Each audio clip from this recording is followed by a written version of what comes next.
They had done it at last. The room they were standing in was long-shaped and softly lit. The telescreen was dim to a low murmur. The richness of the dark blue carpet gave one the impression of treading on velvet. At the far end of the room, O'Brien was sitting at a table, under a green-shaded lamp, with a mass of papers on either side of him. He had not bothered to look up when the servant showed Julia and Winston in.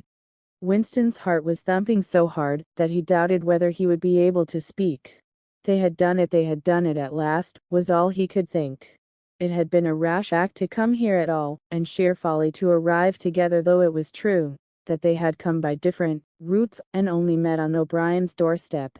But merely to walk into such a place needed an effort of the nerve. It was only on very rare occasions that one saw inside the dwelling places of the inner party, or even penetrated into the quarter of the town where they lived. The whole atmosphere of the huge block of flats, the richness and spaciousness of everything, the unfamiliar smells of good food and good tobacco, the silent and incredibly rapid lifts sliding up and down, the white-jacketed servants hurrying to and fro, everything was intimidating.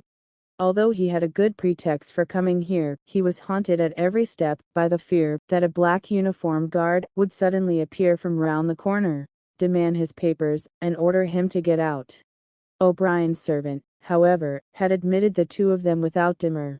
He was a small, dark-haired man in a white jacket, with a diamond-shaped, completely expressionless face, which might have been that of a Chinese. The passage down which he led them was softly carpeted, with cream-papered walls and white wainscoting, all exquisitely clean. That too was intimidating.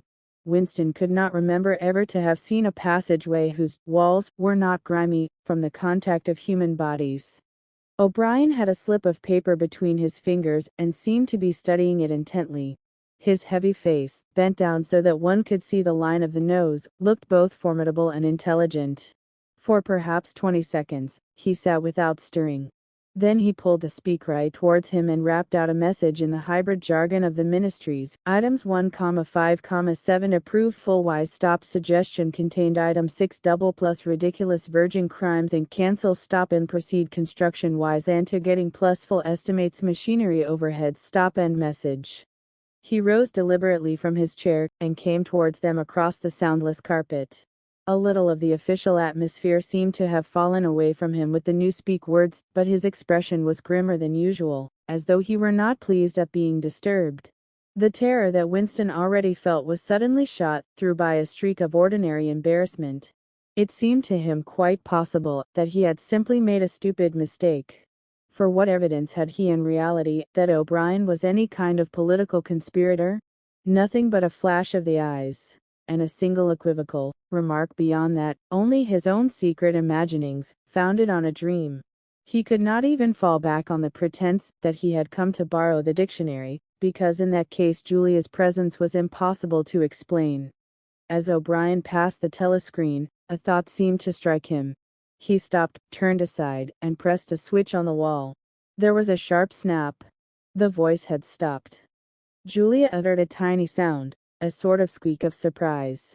Even in the midst of his panic, Winston was too much taken aback to be able to hold his tongue. "You can turn it off," he said. "Yes," said O'Brien, "we can turn it off. We have that privilege." He was opposite them now. His solid form towered over the pair of them, and the expression on his face was still indecipherable. He was waiting, somewhat sternly, for Winston to speak, but about what? Even now it was quite conceivable that he was simply a busy man wondering, irritably, why he had been interrupted. Nobody spoke. After the stopping of the telescreen, the room seemed deadly silent. The seconds marched past, enormous. With difficulty, Winston continued to keep his eyes fixed on O'Brien's. Then suddenly, the grim face broke down into what might have been the beginnings of a smile. With his characteristic gesture, O'Brien resettled his spectacles on his nose. "Shall I say it, or will you?" he said. "I will say it," said Winston promptly. "The thing is really turned off." "Yes, everything is turned off. We are alone. We have come here because," he paused, realizing for the first time the vagueness of his own motives. Since he did not in fact know what kind of help he expected from O'Brien, it was not easy to say why he had come here. He went on, conscious that what he was saying must sound both feeble and pretentious. We believe that there is some kind of conspiracy, some kind of secret organization working against the party, and that you are involved in it. We want to join it and work for it. We are enemies of the party. We disbelieve in the principles of Ingsoc. We are thought criminals. We are also adulterers. I tell you this because we want to put ourselves at your mercy. If you want us to incriminate ourselves in any other way, we are ready. He stopped and glanced over his shoulder, with the feeling that the door had opened. Sure enough, the little yellow-faced servant had come in without knocking. Winston saw that he was carrying a tray with a decanter and glasses. Martin is one of us, said O'Brien impassively. Bring the drinks over here, Martin. Put them on the round table. Have we enough chairs? Then we may as well sit down and talk in comfort. Bring a chair for yourself, Martin. This is business. You can stop being a servant for the next 10 minutes. The little man sat down, quite at his ease, and yet still with a servant-like air, the air of a valet enjoying a privilege. Winston regarded him out of the corner of his eye. It struck him that the man's whole life was playing a part, and that he felt it to be dangerous to drop his assumed personality, even for a moment. O'Brien took the decanter by the neck and filled up the glasses with a dark red liquid. It aroused in Winston dim memories of something seen long ago, on a wall, or a hoarding a vast bottle composed of electric lights, which seemed to move up and down, and pour its contents into a glass.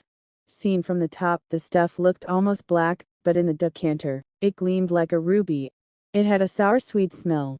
He saw Julia pick up her glass and sniff at it with frank curiosity.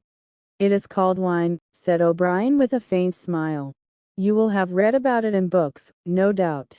Not much of it gets to the outer party, I am afraid.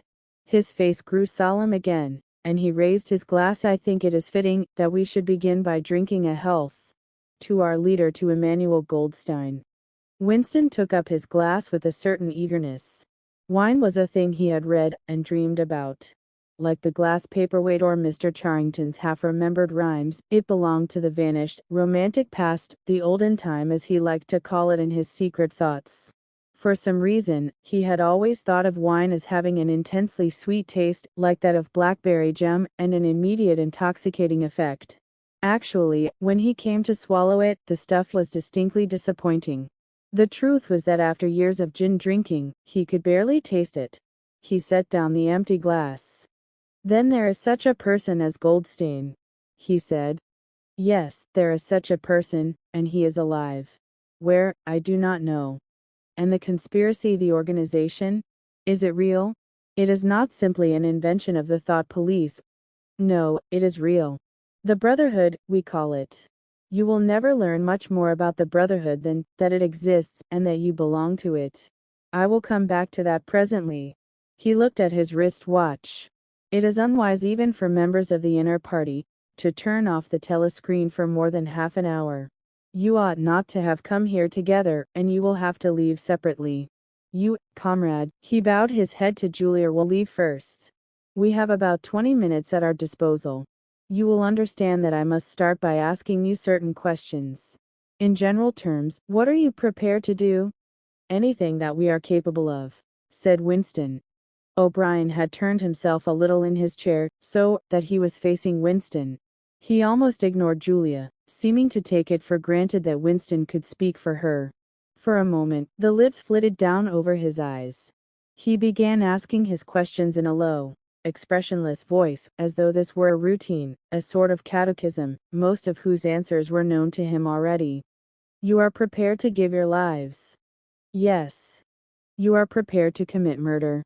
Yes. To commit acts of sabotage which may cause the death of hundreds of innocent people? Yes. To betray your country to foreign powers? Yes. You are prepared to cheat, to forge, to blackmail, to corrupt the minds of children, to distribute habit-forming drugs, to encourage prostitution, to disseminate venereal diseases, to do anything which is likely to cause demoralization and weaken the power of the party? Yes. If, for example, it would somehow serve our interests to throw sulfuric acid in a child's face, are you prepared to do that? Yes. You are prepared to lose your identity and live out the rest of your life as a waiter or a dock worker. Yes.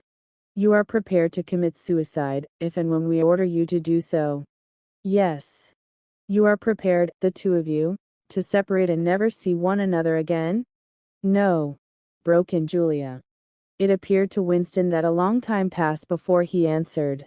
For a moment, he seemed even to have been deprived of the power of speech. His tongue worked soundlessly, forming the opening syllables first of one word, then of the other, over and over again. Until he had said it, he did not know which word he was going to say. No, he said finally. You did well to tell me, said O'Brien. It is necessary for us to know everything.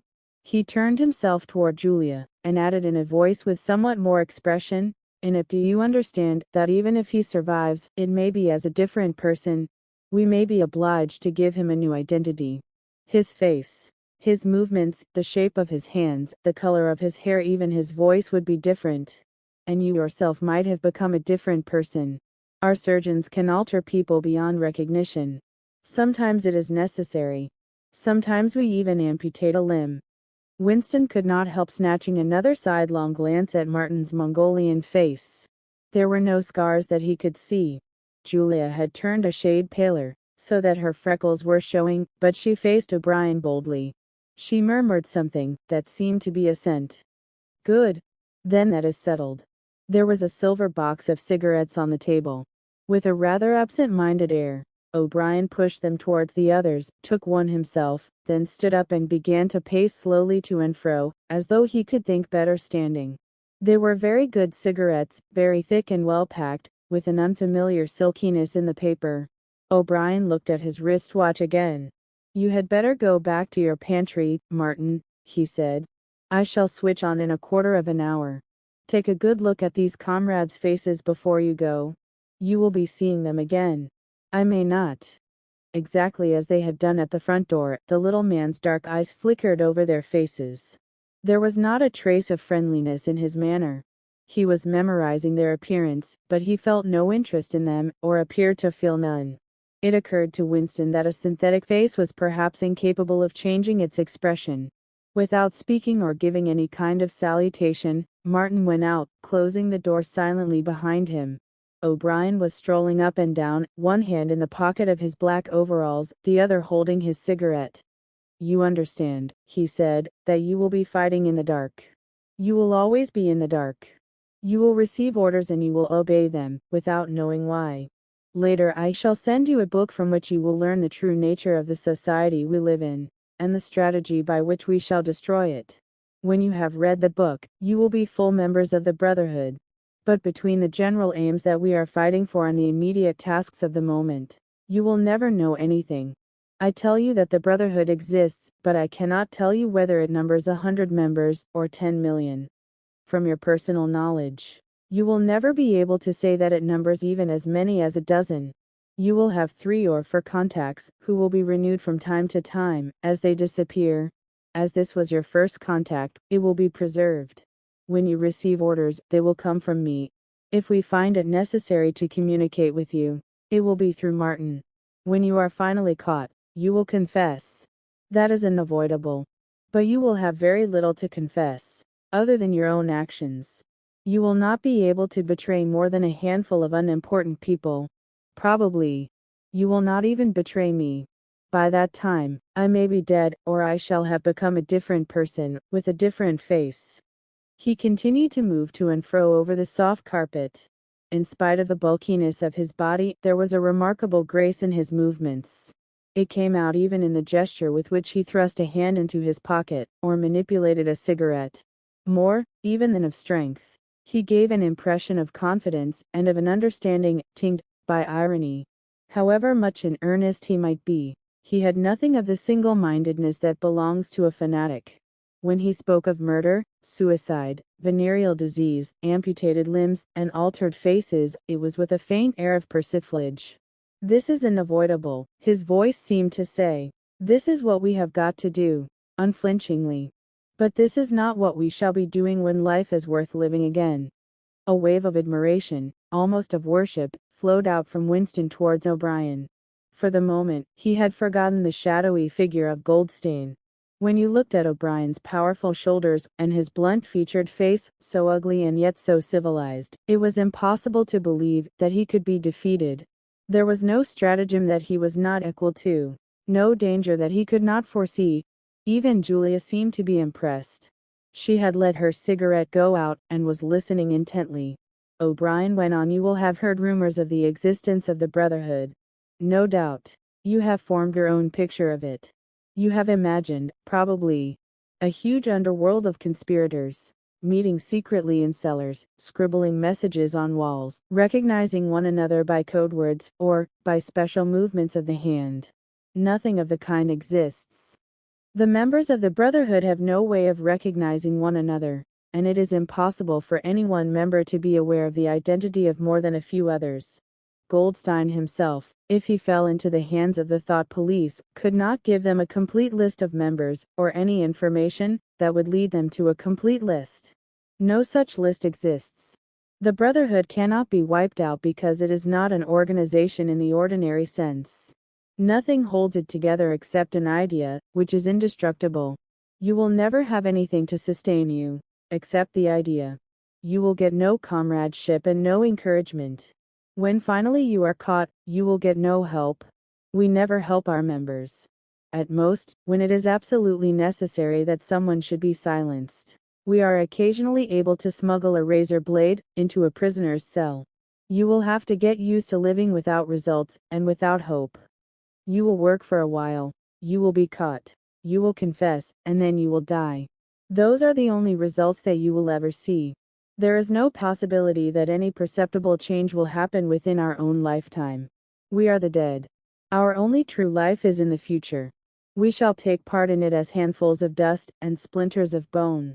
But how far away that future may be, there is no knowing. It might be 1,000 years. At present, nothing is possible except to extend the area of sanity little by little. We cannot act collectively. We can only spread our knowledge outwards from individual to individual, generation after generation.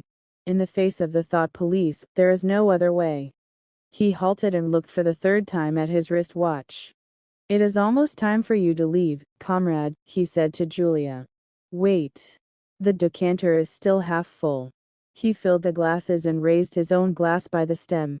What shall it be this time? He said, still with the same faint suggestion of irony.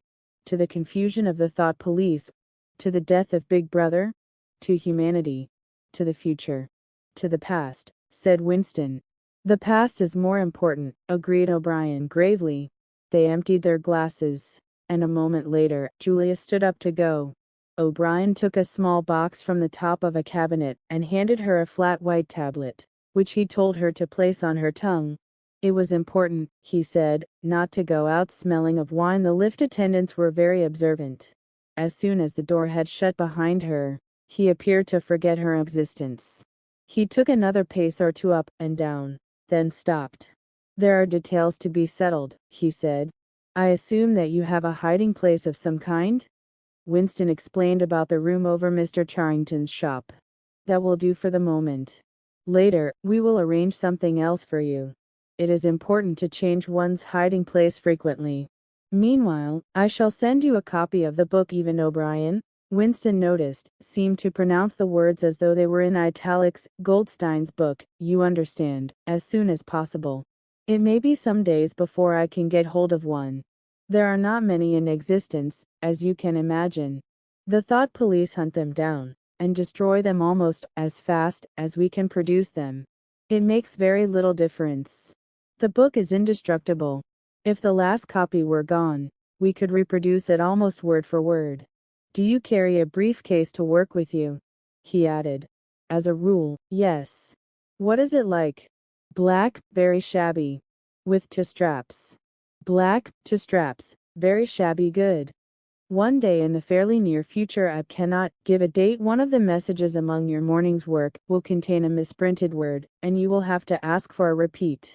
On the following day, you will go to work without your briefcase. At some time during the day, in the street, a man will touch you on the arm and say, I think you have dropped your briefcase. The one he gives you will contain a copy of Goldstein's book. You will return it within 14 days. They were silent for a moment. There are a couple of minutes before you need go, said O'Brien. We shall meet again if we do meet again. Winston looked up at him. In the place where there is no darkness, he said hesitantly. O'Brien nodded without appearance of surprise. In the place where there is no darkness, he said, as though he had recognized the allusion. And in the meantime, is there anything that you wish to say before you leave? Any message? Any question? Winston thought. There did not seem to be any further question that he wanted to ask, still less did he feel any impulse to utter high-sounding generalities. Instead of anything directly connected with O'Brien or the Brotherhood, there came into his mind a sort of composite picture of the dark bedroom where his mother had spent her last days, and the little room over Mr. Charrington's shop, and the glass paperweight, and the steel engraving in its rosewood frame. Almost at random, he said, "Did you ever happen to hear an old rhyme that begins, 'Oranges and lemons, say the bells of St. Clement's'?" Again, O'Brien nodded. With a sort of grave courtesy, he completed the stanza, "Oranges and lemons, say the bells of St. Clement's, you owe me 3 farthings, say the bells of St. Martin's, when will you pay me? Say the bells of Old Bailey, when I grow rich, say the bells of Shoreditch." You knew the last line, said Winston. Yes, I knew the last line. And now, I am afraid, it is time for you to go. But wait. You had better let me give you one of these tablets. As Winston stood up, O'Brien held out a hand. His powerful grip crushed the bones of Winston's palm. At the door, Winston looked back, but O'Brien seemed already to be in the process of putting him out of mind. He was waiting with his hand on the switch that controlled the telescreen. Beyond him, Winston could see the writing table with its green-shaded lamp, and the speakwrite, and the wire baskets deep laden with papers. The incident was closed. Within 30 seconds, it occurred to him, O'Brien would be back at his interrupted and important work, on behalf of the party. Winston was gelatinous with fatigue. Gelatinous was the right word. It had come into his head spontaneously. His body seemed to have not only the weakness of a jelly, but its translucency.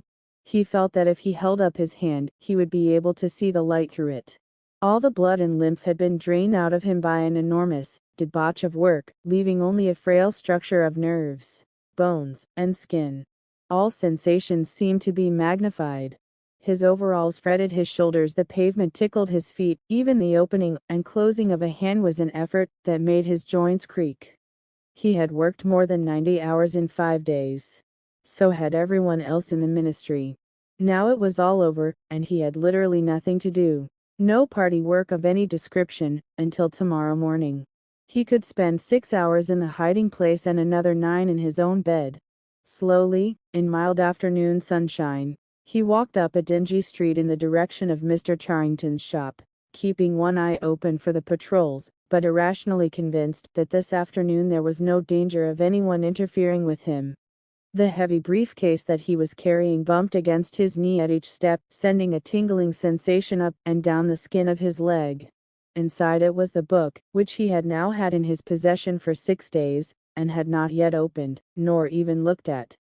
On the 6th day of Hate Week, after the processions, the speeches, the shouting, the singing, the banners, the posters, the films, the waxworks, the rolling of drums and squealing of trumpets, the tramp of marching feet, the grinding of the caterpillars of tanks, the roar of mass planes, the booming of guns, after 6 days of this, when the great orgasm was quivering to its climax and the general hatred of Eurasia had boiled up into such delirium that if the crowd could have got their hands on the 2,000 Eurasian war criminals who were to be publicly hanged on the last day of the proceedings, they would unquestionably have torn them to pieces. At just this moment it had been announced that Oceania was not after all at war with Eurasia.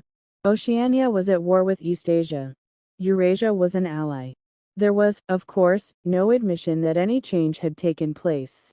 Merely it became known, with extreme suddenness and everywhere at once, that Eastasia and not Eurasia was the enemy. Winston was taking part in a demonstration in one of the central London squares at the moment when it happened. It was night, and the white faces and the scarlet banners were luridly floodlit. The square was packed with several thousand people, including a block of about 1,000 school children in the uniform of the spies. On a scarlet-draped platform, An orator of the inner party, a small, lean man, with disproportionately long arms and a large bald skull, over which a few lank locks straggled, was haranguing the crowd. A little Rumpelstiltskin figure, contorted with hatred, he gripped the neck of the microphone with one hand, while the other, enormous at the end of a bony arm, clawed the air menacingly above his head. His voice, made metallic by the amplifiers, boomed forth an endless catalogue of atrocities: massacres, deportations, lootings, rapings, torture of prisoners, bombing of civilians, lying propaganda, unjust aggressions, broken treaties. It was almost impossible to listen to him without being first convinced and then maddened. At every few moments the fury of the crowd boiled over, and the voice of the speaker was drowned by a wild beast-like roaring that rose uncontrollably from thousands of throats. The most savage yells of all came from the school children. The speech had been proceeding for perhaps 20 minutes when a messenger hurried onto the platform, and a scrap of paper was slipped into the speaker's hand. He unrolled and read it without pausing in his speech. Nothing altered in his voice or manner, or in the content of what he was saying, but suddenly the names were different. Without words said, a wave of understanding rippled through the crowd. Oceania was at war with Eastasia. The next moment there was a tremendous commotion. The banners and posters with which the square was decorated were all wrong. Quite half of them had the wrong faces on them. It was sabotage. The agents of Goldstein had been at work. There was a riotous interlude. While posters were ripped from the walls, banners torn to shreds and trampled underfoot. The spies performed prodigies of activity in clambering over the rooftops and cutting the streamers that fluttered from the chimneys. But within 2 or 3 minutes, it was all over. The orator, still gripping the neck of the microphone, his shoulders hunched forward, his free hand clawing at the air, had gone straight on with his speech.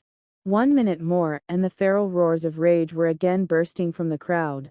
The hate continued exactly as before, except that the target had been changed. The thing that impressed Winston in looking back was that the speaker had switched from one line to the other actually in mid-sentence, not only without a pause, but without even breaking the syntax. But at the moment, he had other things to preoccupy him. It was during the moment of disorder, while the posters were being torn down, that a man whose face he did not see had tapped him on the shoulder and said, "Excuse me, I think you've dropped your briefcase." He took the briefcase abstractedly, without speaking. He knew that it would be days before he had an opportunity to look inside it. The instant that the demonstration was over, he went straight to the Ministry of Truth, though the time was now nearly 23 hours. The entire staff of the ministry had done likewise. The orders already issuing from the telescreen, recalling them to their posts, were hardly necessary. Oceania was at war with Eastasia. Oceania had always been at war with Eastasia. A large part of the political literature of 5 years was now completely obsolete. Reports and records of all kinds, newspapers, books, pamphlets, films, soundtracks, photographs, all had to be rectified at lightning speed. Although no directive was ever issued, it was known that the chiefs of the department intended that within 1 week no reference to the war with Eurasia, or the alliance with Eastasia, should remain in existence anywhere. The work was overwhelming, all the more so because the processes that it involved could not be called by their true names. Everyone in the records department worked 18 hours in the 24, with 2 3-hour snatches of sleep. Mattresses were brought up from the cellars and pitched all over the corridors. Meals consisted of sandwiches and Victory coffee wheeled round on trolleys by attendants from the canteen. Each time that Winston broke off for one of his spells of sleep, he tried to leave his desk clear of work, and each time that he crawled back sticky-eyed and aching, it was to find that another shower of paper cylinders had covered the desk like a snowdrift, half burying the speaker and overflowing onto the floor, so that the first job was always to stack them into a neat enough pile to give him room to work. What was worst of all was that the work was by no means purely mechanical. Often it was enough merely to substitute one name for another, but any detailed report of events demanded care and imagination. Even the geographical knowledge that one needed in transferring the war from one part of the world to another was considerable. By the third day, his eyes ached unbearably, and his spectacles needed wiping every few minutes. It was like struggling with some crushing physical task, something which one had the right to refuse and which one was nevertheless neurotically anxious to accomplish. Insofar as he had time to remember it, he was not troubled by the fact that every word he murmured into the speakwrite, every stroke of his ink pencil, was a deliberate lie. He was as anxious as anyone else in the department that the forgery should be perfect. On the morning of the 6th day, the dribble of cylinders slowed down. For as much as half an hour, nothing came out of the tube, then one more cylinder, then nothing. Everywhere, at about the same time, the work was easing off. A deep and, as it were, secret sigh went through the department. A mighty deed, which could never be mentioned, had been achieved. It was now impossible for any human being to prove by documentary evidence that the war with Eurasia had ever happened. At 1200, it was unexpectedly announced that all workers in the ministry were free till tomorrow morning. Winston, still carrying the briefcase containing the book, which had remained between his feet while he worked and under his body while he slept, went home, shaved himself, and almost fell asleep in his bath, although the water was barely more than tepid. With a sort of voluptuous creaking in his joints, he climbed the stair above Mr. Charrington's shop. He was tired, but not sleepy any longer. He opened the window, lit the dirty little oil stove, and put on a pan of water for coffee. Julia would arrive presently. Meanwhile, there was the book. He sat down in the sluttish armchair and undid the straps of the briefcase.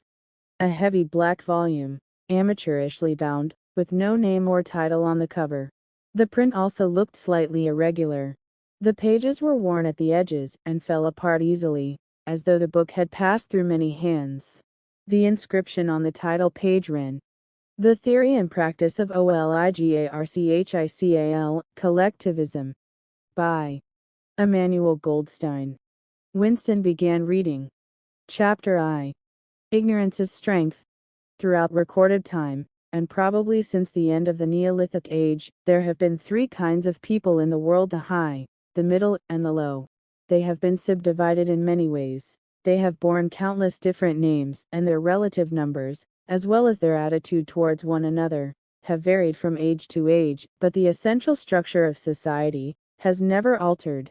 Even after enormous upheavals and seemingly irrevocable changes, the same pattern has always reasserted itself, just as a gyroscope will always return to equilibrium, however far it is pushed one way or the other.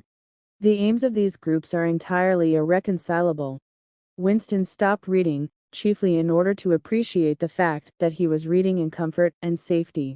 He was alone, no telescreen, no ear at the keyhole, no nervous impulse to glance over his shoulder or cover the page with his hand. The sweet summer air played against his cheek. From somewhere far away, there floated the faint shouts of children in the room itself. There was no sound except the insect voice of the clock. He settled deeper into the armchair and put his feet up on the fender. It was bliss, it was eternity. Suddenly, as one sometimes does with a book of which one knows that one will ultimately read and reread every word, he opened it at a different place and found himself at Chapter 3. He went on reading. Chapter 3. War is Peace. The splitting up of the world into three great superstates was an event which could be, and indeed was, foreseen before the middle of the 20th century. With the absorption of Europe by Russia and of the British Empire by the United States, two of the three existing powers, Eurasia and Oceania, were already effectively in being. The third, Eastasia, only emerged as a distinct unit after another decade of confused fighting. The frontiers between the three superstates are in some places arbitrary, and in others they fluctuate according to the fortunes of war, but in general, they follow geographical lines. Eurasia comprises the whole of the northern part of the European and Asiatic landmass, from Portugal to the Bering Strait. Oceania comprises the Americas, the Atlantic islands including the British Isles, Australasia, and the southern portion of Africa.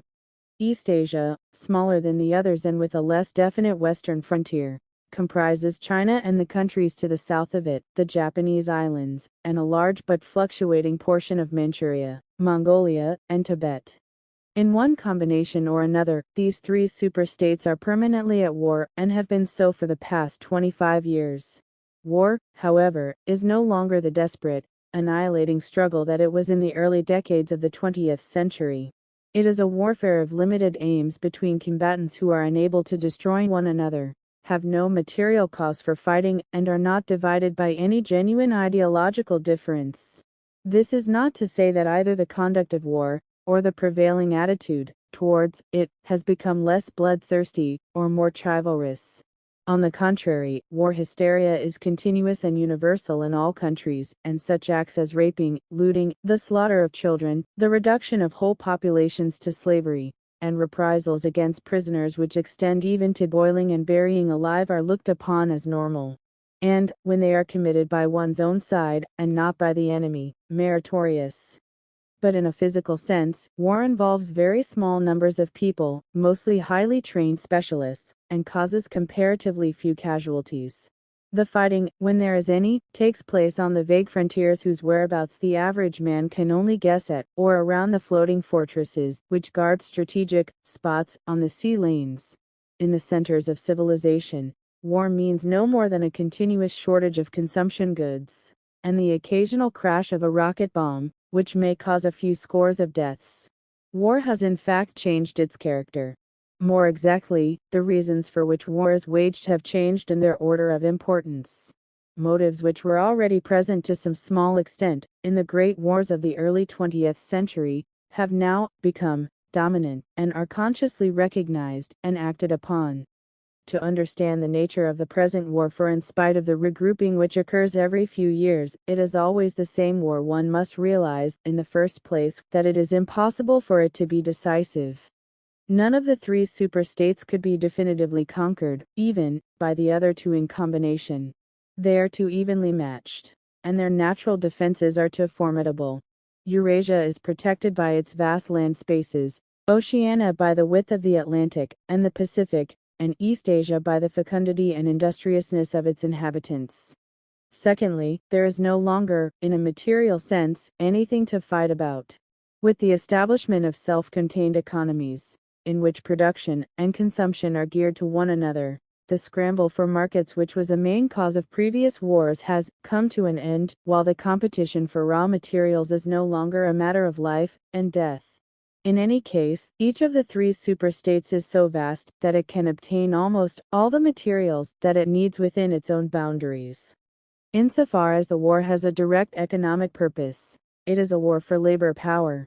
Between the frontiers of the superstates, and not permanently in the possession of any of them, there lies a rough quadrilateral with its corners at Tangier, Brazzaville, Darwin, and Hong Kong, containing within it about a fifth of the population of the earth.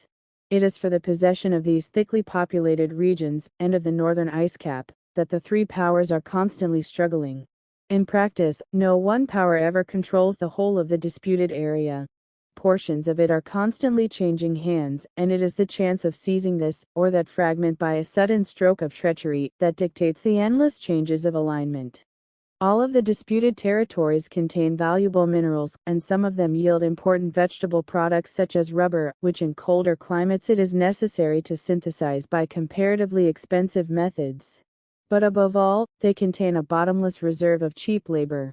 Whichever power controls equatorial Africa, or the countries of the Middle East, or southern India, or the Indonesian archipelago, disposes also of the bodies of scores or hundreds of millions of ill-paid and hard-working coolies.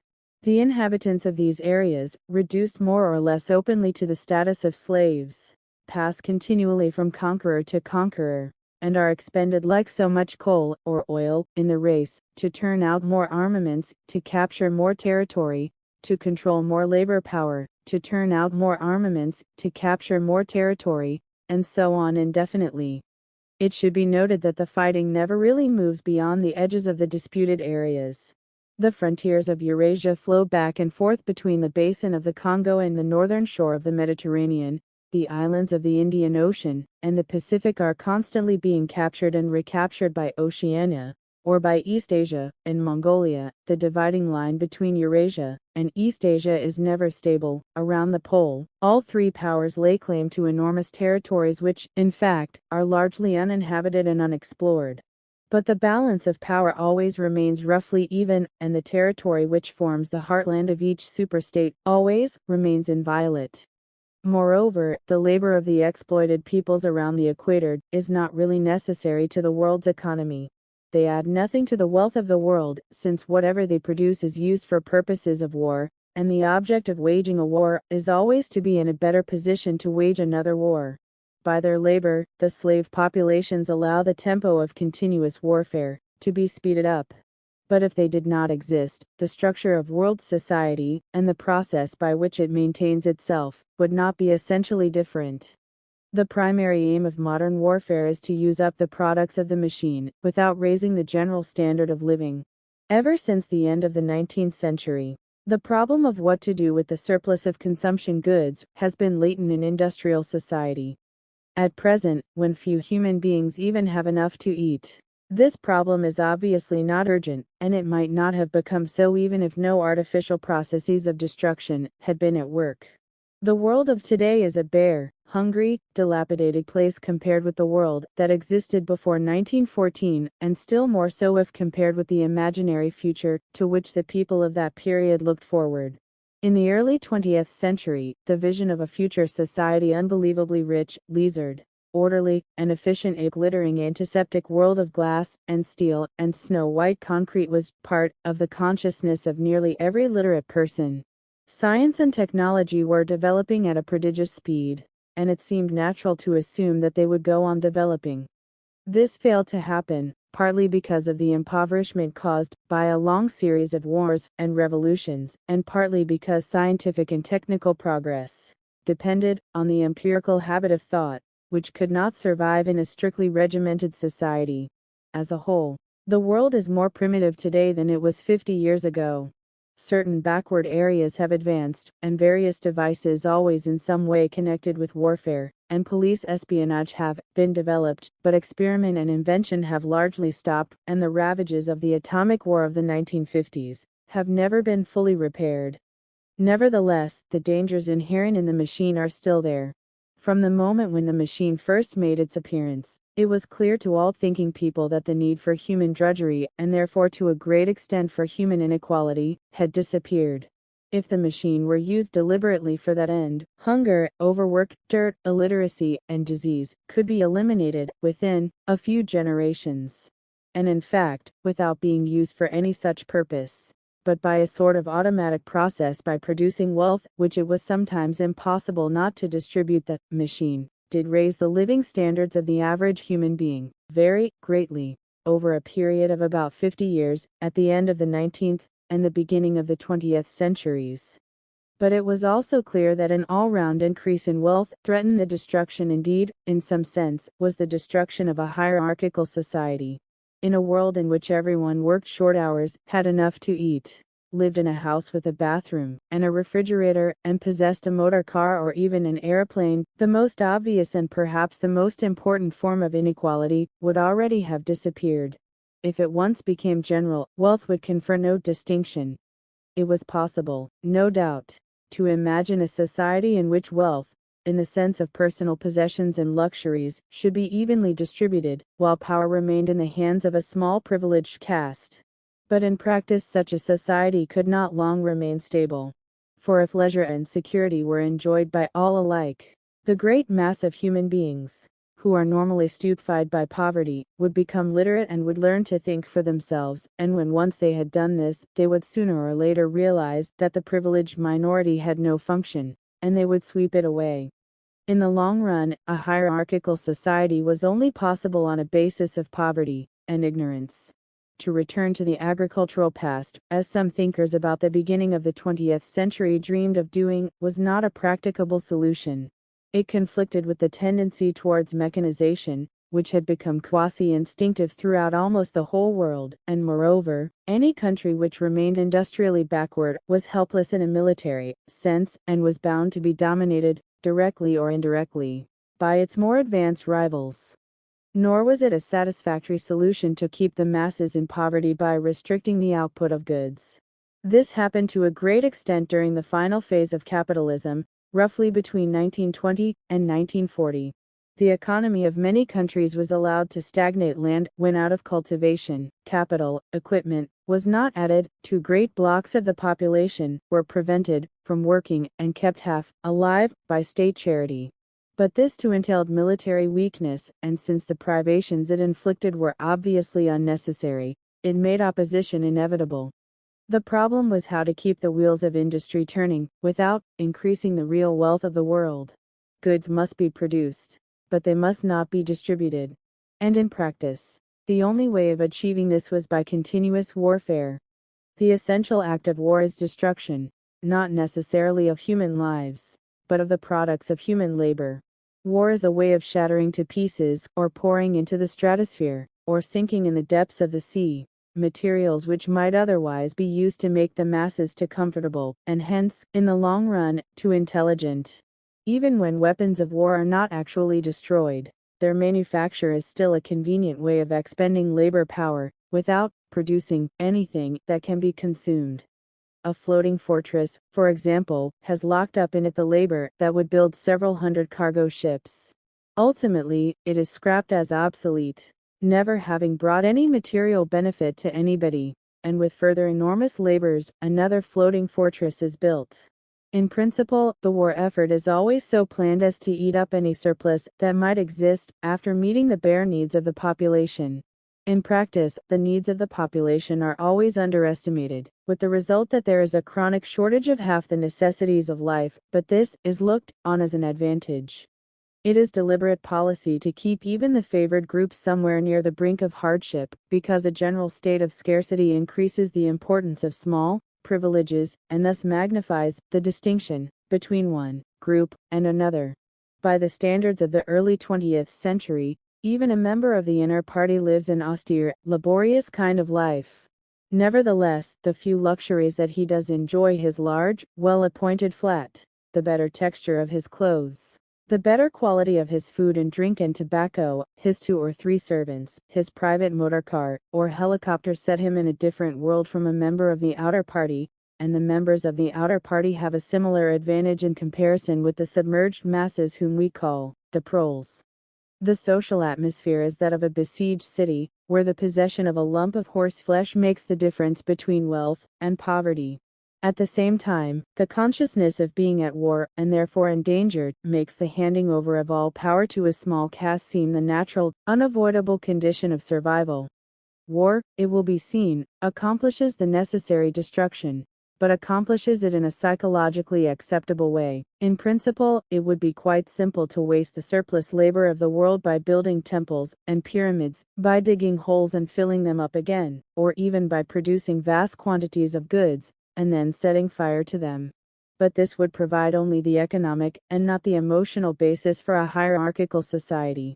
What is concerned here is not the morale of the masses, whose attitude is unimportant so long as they are kept steadily at work, but the morale of the party itself. Even the humblest party member is expected to be competent, industrious, and even intelligent within narrow limits, but it is also necessary that he should be a credulous and ignorant fanatic whose prevailing moods are fear, hatred, adulation, and orgiastic triumph. In other words, it is necessary that he should have the mentality appropriate to a state of war. It does not matter whether the war is actually happening, and, since no decisive victory is possible, it does not matter whether the war is going well or badly. All that is needed is that a state of war should exist. The splitting of the intelligence which the party requires of its members and which is more easily achieved in an atmosphere of war is now almost universal, but the higher up the ranks one goes, the more marked it becomes. It is precisely in the inner party that war hysteria and hatred of the enemy are strongest. In his capacity as an administrator, it is often necessary for a member of the inner party to know that this or that item of war news is untruthful, and he may often be aware that the entire war is spurious and is either not happening or is being waged for purposes quite other than the declared ones. But such knowledge is easily neutralized by the technique of doublethink. Meanwhile, no inner party member wavers for an instant in his mystical belief that the war is real, and that it is bound to end victoriously, with Oceania the undisputed master of the entire world. All members of the inner party believe in this coming conquest as an article of faith. It is to be achieved either by gradually acquiring more and more territory, and so building up an overwhelming preponderance of power, or by the discovery of some new and unanswerable weapon. The search for new weapons continues unceasingly, and is one of the very few remaining activities in which the inventive or speculative type of mind can find any outlet. In Oceania at the present day, science, in the old sense, has almost ceased to exist. In Newspeak, there is no word for science. The empirical method of thought, on which all the scientific achievements of the past were founded, is opposed to the most fundamental principles of Ingsoc. And even technological progress only happens when its products can in some way be used for the diminution of human liberty.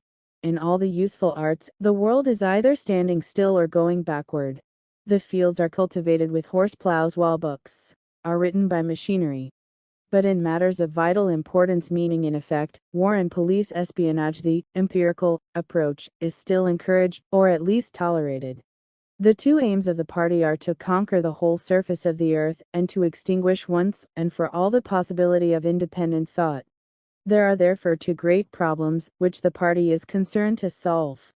One is how to discover, against his will, what another human being is thinking, and the other is how to kill several 100 million people in a few seconds without giving warning beforehand. In so far as scientific research still continues, this is its subject matter. The scientist of today is either a mixture of psychologist and inquisitor, studying with real ordinary minuteness the meaning of facial expressions, gestures, and tones of voice, and testing the truth-producing effects of drugs, shock therapy, hypnosis, and physical torture, or he is a chemist, physicist, or biologist concerned only with such branches of his special subject as are relevant to the taking of life. In the vast laboratories of the Ministry of Peace and in the experimental stations hidden in the Brazilian forests or in the Australian desert, or on lost islands of the Antarctic, the teams of experts are indefatigably at work.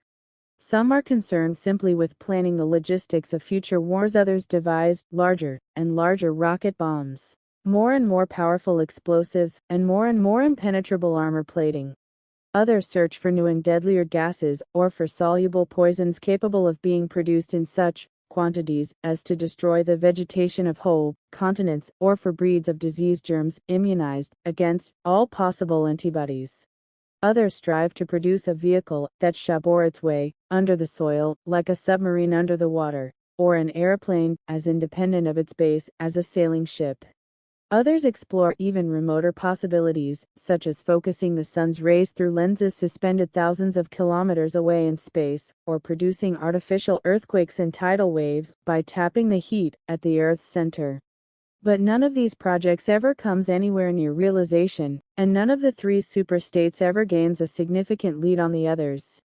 What is more remarkable is that all three powers already possess, in the atomic bomb, a weapon far more powerful than any that their present researches are likely to discover.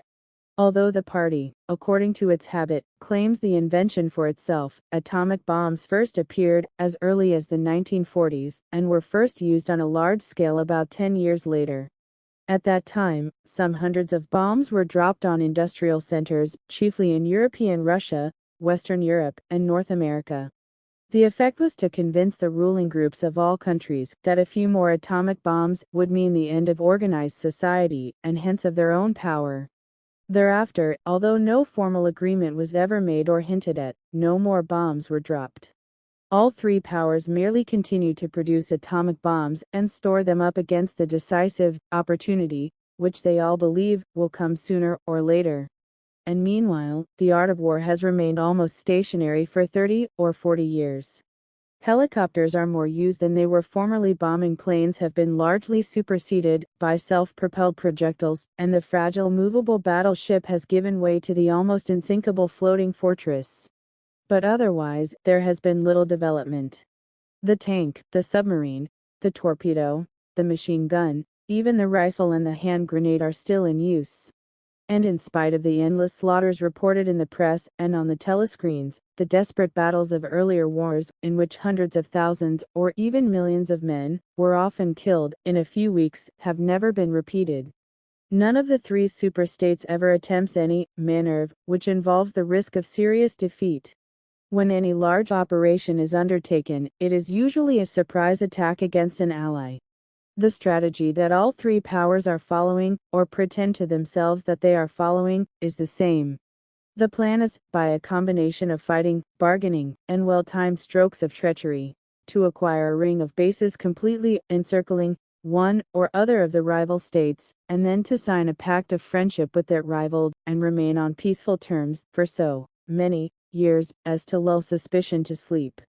During this time, rockets loaded with atomic bombs can be assembled at all the strategic spots. Finally, they will all be fired simultaneously, with effects so devastating as to make retaliation impossible. It will then be time to sign a pact of friendship with the remaining world power, in preparation for another attack. This scheme, it is hardly necessary to say, is a mere daydream, impossible of realization.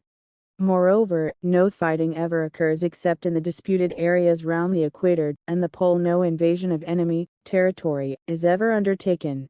This explains the fact that in some places the frontiers between the superstates are arbitrary. Eurasia, for example, could easily conquer the British Isles, which are geographically part of Europe, or on the other hand, it would be possible for Oceania to push its frontiers to the Rhine, or even to the Vistula. But this would violate the principle, followed on all sides though never formulated, of cultural integrity.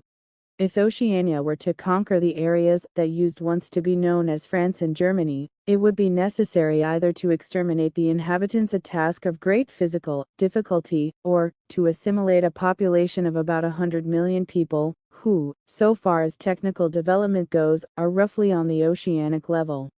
The problem is the same for all three superstates.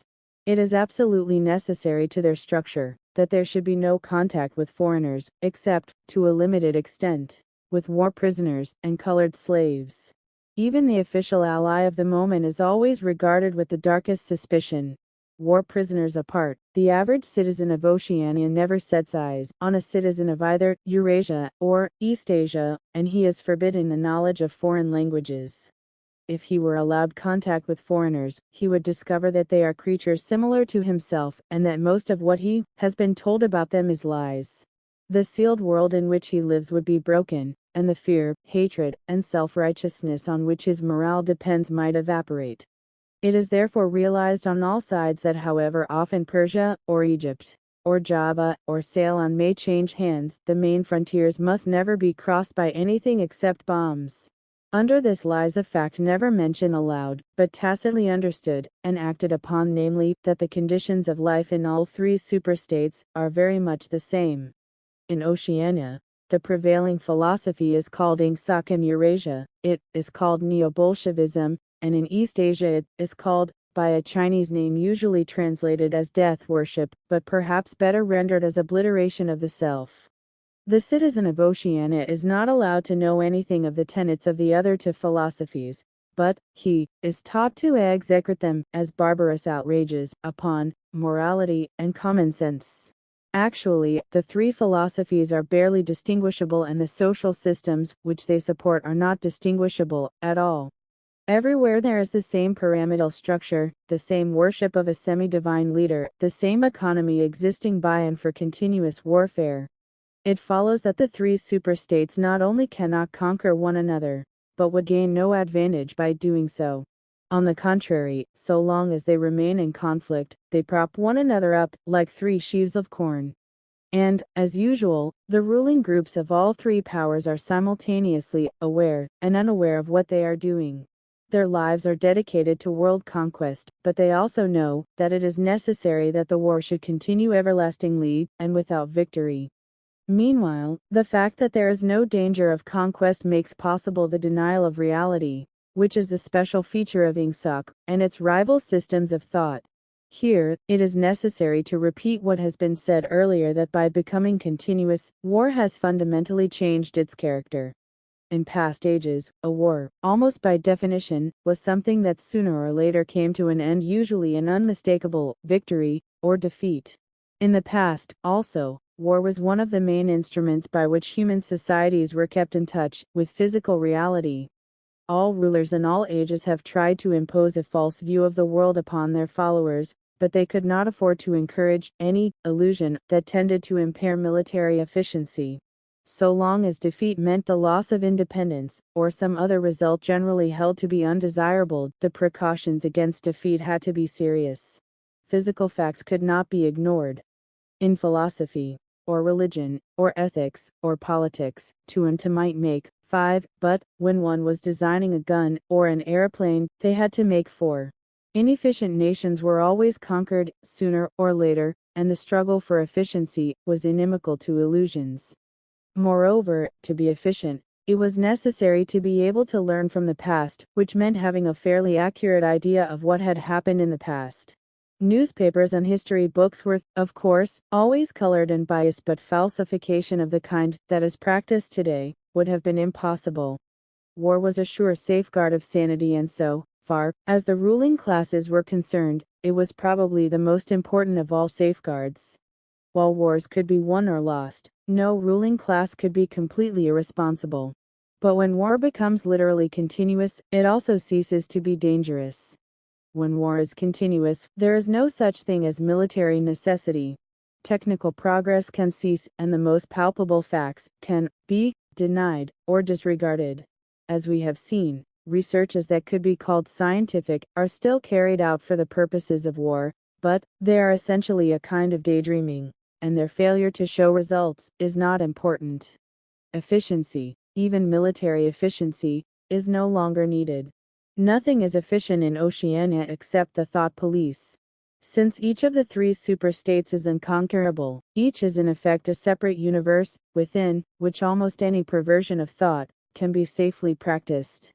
Reality only exerts its pressure through the needs of everyday life, the need to eat and drink, to get shelter and clothing, to avoid swallowing poison, or stepping out of top-story windows, and the like. Between life and death, and between physical pleasure and physical pain, there is still a distinction, but that is all. Cut off from contact with the outer world, and with the past, the citizen of Oceania is like a man in interstellar space, who has no way of knowing which direction is up and which is down. The rulers of such a state are absolute, as the pharaohs or the Caesars could not be.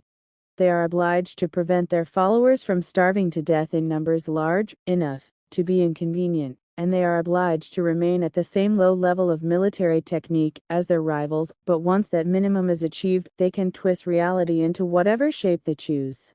The war, therefore, if we judge it by the standards of previous wars, is merely an imposture.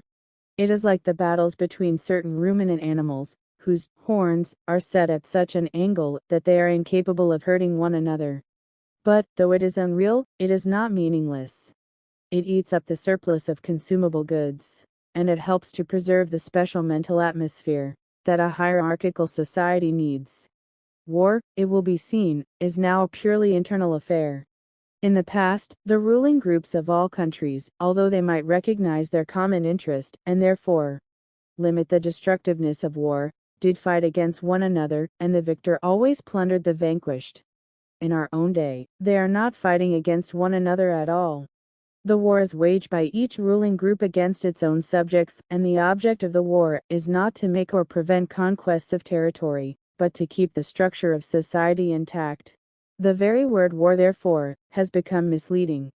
It would probably be accurate to say that by becoming continuous, war has ceased to exist.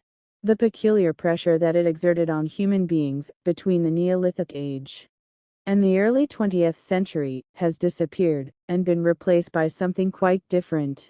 The effect would be much the same if the three superstates, instead of fighting one another, should agree to live in perpetual peace, each inviolate within its own boundaries. For in that case each would still be a self-contained universe, freed forever from the sobering influence of external danger. A peace that was truly permanent would be the same as a permanent war. This, although the vast majority of party members understand it only in a shallower sense, as the inner meaning of the party slogan "War is Peace." Winston stopped reading for a moment. Somewhere in the remote distance, a rocket bomb thundered. The blissful feeling of being alone with the forbidden book, in a room with no telescreen, had not worn off. Solitude and safety were physical sensations, mixed up somehow with the tiredness of his body, the softness of the chair, and the touch of the faint breeze from the window that played upon his cheek. The book fascinated him, or, more exactly, it reassured him. In a sense, it told him nothing that was new, but that was part of the attraction. It said what he would have said if it had been possible for him to set his scattered thoughts in order. It was the product of a mind similar to his own, but enormously more powerful, more systematic, and less fear-ridden. The best books, he perceived, are those that tell you what you know already. He had just turned back to chapter I when he heard Julia's footstep on the stair and started out of his chair to meet her. She dumped her brown tool bag on the floor and flung herself into his arms. It was more than a week since they had seen one another. "I've got the book," he said as they disentangled themselves. "Oh, you've got it? Good," she said without much interest and almost immediately knelt down beside the oil stove to make the coffee. They did not return to the subject until they had been in bed for half an hour. The evening was just cool enough to make it worthwhile to pull up the counterpane. From below came the familiar sound of singing and the scrape of boots on the flagstones. The brawny red-armed woman whom Winston had seen there on his first visit was almost a fixture in the yard. There seemed to be no hour of daylight when she was not marching to and fro between the washtub and the line, alternately gagging herself with clothes pegs and breaking forth into lusty song. Julia had settled down on her side and seemed to be already on the point of falling asleep. He reached out for the book, which was lying on the floor, and sat up against the bed head. "We must read it," he said. "You too. All members of the Brotherhood have to read it." "You read it," she said with her eyes shut. "Read it aloud. That's the best way, then you can explain it to me as you go." The clock's hand said 6, meaning 18. They had 3 or 4 hours ahead of them. He propped the book against his knees and began reading. Chapter I. Ignorance is strength. Throughout recorded time, and probably since the end of the Neolithic Age, there have been 3 kinds of people in the world: the high, the middle, and the low. They have been subdivided in many ways. They have borne countless different names, and their relative numbers, as well as their attitude towards one another, have varied from age to age. But the essential structure of society has never altered. Even after enormous upheavals and seemingly irrevocable changes, the same pattern has always reasserted itself, just as a gyroscope will always return to equilibrium, however far it is pushed one way or the other. "Julia, are you awake?" said Winston. "Yes, my love, I'm listening. Go on. It's marvelous." He continued reading. "The aims of these 3 groups are entirely irreconcilable. The aim of the high is to remain where they are. The aim of the middle is to change places with the high. The aim of the low, when they have a name for it, is an abiding characteristic of the low, that they are too much crushed by drudgery to be more than intermittently conscious of anything outside their daily lives, is to abolish all distinctions and create a society in which all men shall be equal." Thus, throughout history, a struggle which is the same in its main outlines recurs over and over again. For long periods, the high seem to be securely in power, but sooner or later, there always comes a moment when they lose either their belief in themselves or their capacity to govern efficiently, or both. They are then overthrown by the middle, who enlist the low on their side by pretending to them that they are fighting for liberty and justice. As soon as they have reached their objective, the middle thrust the low back into their old position of servitude, and themselves become the high. Presently, a new middle group splits off from one of the other groups, or from both of them, and the struggle begins over again. Of the 3 groups, only the low are never even temporarily successful in achieving their aims. It would be an exaggeration to say that throughout history there has been no progress of a material kind. Even today, in a period of decline, the average human being is physically better off than he was a few centuries ago. But no advance in wealth, no softening of manners, and no reform or revolution has ever brought human equality a millimeter nearer. From the point of view of the low, no historic change has ever meant much more than a change in the name of their masters. By the late 19th century, the recurrence of this pattern had become obvious to many observers. There then rose schools of thinkers who interpreted history as a cyclical process and claimed to show that inequality was the inalterable law of human life. This doctrine, of course, had always had its adherents, but in the manner in which it was now put forward, there was a significant change. In the past, the need for a hierarchical form of society had been the doctrine specifically of the high. it had been preached by kings and aristocrats and by the priests, lawyers, and the like who were parasitical upon them, and it had generally been softened by promises of compensation, in an imaginary world, beyond the grave. The middle, so long as it was struggling for power, had always made use of such terms as freedom, justice, and fraternity.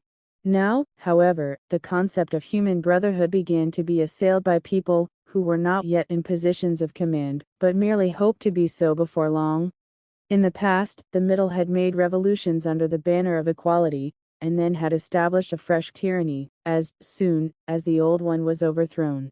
The new middle groups in effect proclaimed their tyranny beforehand. Socialism, a theory which appeared in the early 19th century, and was the last link in a chain of thought stretching back to the slave rebellions of antiquity, was still deeply infected by the utopianism of past ages.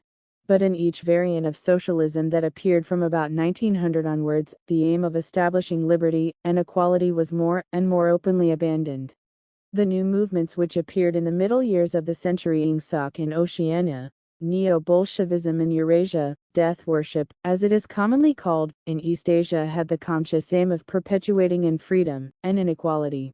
These new movements, of course, grew out of the old ones, and tended to keep their names and pay lip service to their ideology. But the purpose of all of them was to arrest progress and freeze history at a chosen moment. The familiar pendulum swing was to happen once more and then stop. As usual, the high were to be turned out by the middle, who would then become the high, but this time, by conscious strategy, the high would be able to maintain their position permanently. The new doctrines arose partly because of the accumulation of historical knowledge and the growth of the historical sense, which had hardly existed before the 19th century. The cyclical movement of history was now intelligible, or appeared to be so, and if it was intelligible, then it was alterable. But the principal underlying cause was that, as early as the beginning of the 20th century, human equality had become technically possible.